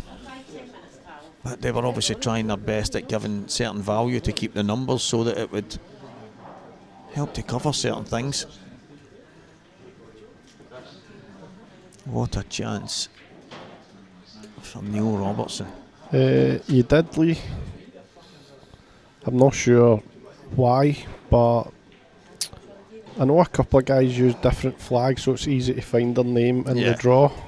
But cause I know young Lucas Bryden, he's got a Canada flag next to his name. I think he actually might be. The name Bryden sounds Canadian to me. His family might be Canadian. I could be guessing that. But I think he said he just used the Canadian flag so he can find his name so quickly in draws. I know a lot of them do that, and I remember one night I'm at football and my mate says to me, "Oh, I seen the draw on Cuesports for the weekend. I see you're playing that Brazilian guy." And I was like, "What?" I haven't even looked at it. Who the hell's the Brazilian? I looked and it was Joe Herring. Big Joe Herring for Brazil. Rio de Janeiro's finest, Joe. Oh, the big Brazilian. Well, the fact that he didn't even look at the name and think Joe for Brazil. I know Gio's got the Thailand flag, but I'm sure that's just red, white and blue, obviously for Rangers. I don't think he's half Thai or anything. No, I know. You never know, he might be Bushy's cousin.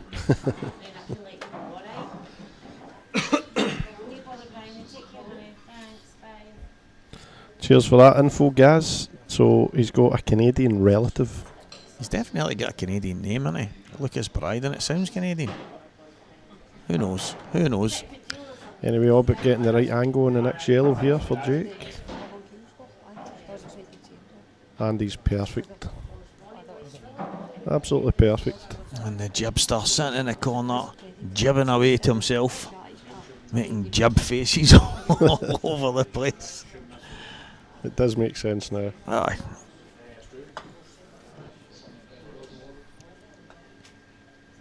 What do we call it? Pulling a face? You ain't pulling faces, mate. You ain't jibbing me. His hair during COVID was fucking brilliant. The biggest perm you've ever seen. Oh. What the fuck was that? He's on the street. A wee bit thinner than he would have liked. But Shocking on up into the corner. Just stops away.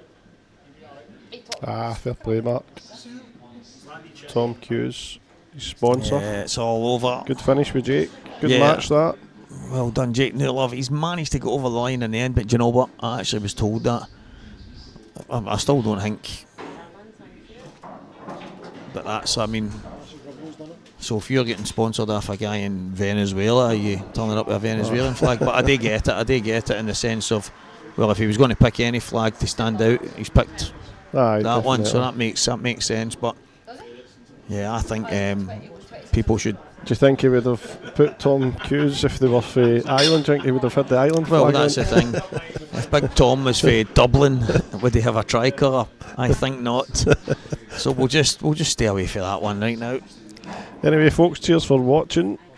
Yeah. Tables 11 is Luke Sanges, Craig Mars, 6 each if you want to go and watch that. And a black just and missed Mark by the Boyle Sange man. Has a couple of balls to win 9-3 against Greg Davis. Look at the Sandman, Sanges. But it's been a pleasure, Stevie boy. Cheers, Bobby. And obviously, massive good luck in the morning in your match against Rob Wilson. Thanks, cheers mate. for joining us, mate, and everyone else tuning in. We will have this coverage of these two matches till the completion of them, as far as I'm aware. but on the main table it is now all over for today. We start again tomorrow at 11 o'clock, so make sure you're up and ready to go early, because we will crown a winner tomorrow at the Scottish Grand Prix here in the Players Lounge in Falkirk. It's all go at the IPA as a ranking event, so someone is going to get a lot. And I've just seen that Neil Robertson has beat Ronnie O'Sullivan. Well done, Neil Robertson. Maybe get him into one of these IPA events. But anyway, guys, thank you very much, and tune in tomorrow. Good night.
Personally, invite Knight Angelini to present the rules of the ladies and gentlemen. Please put your hands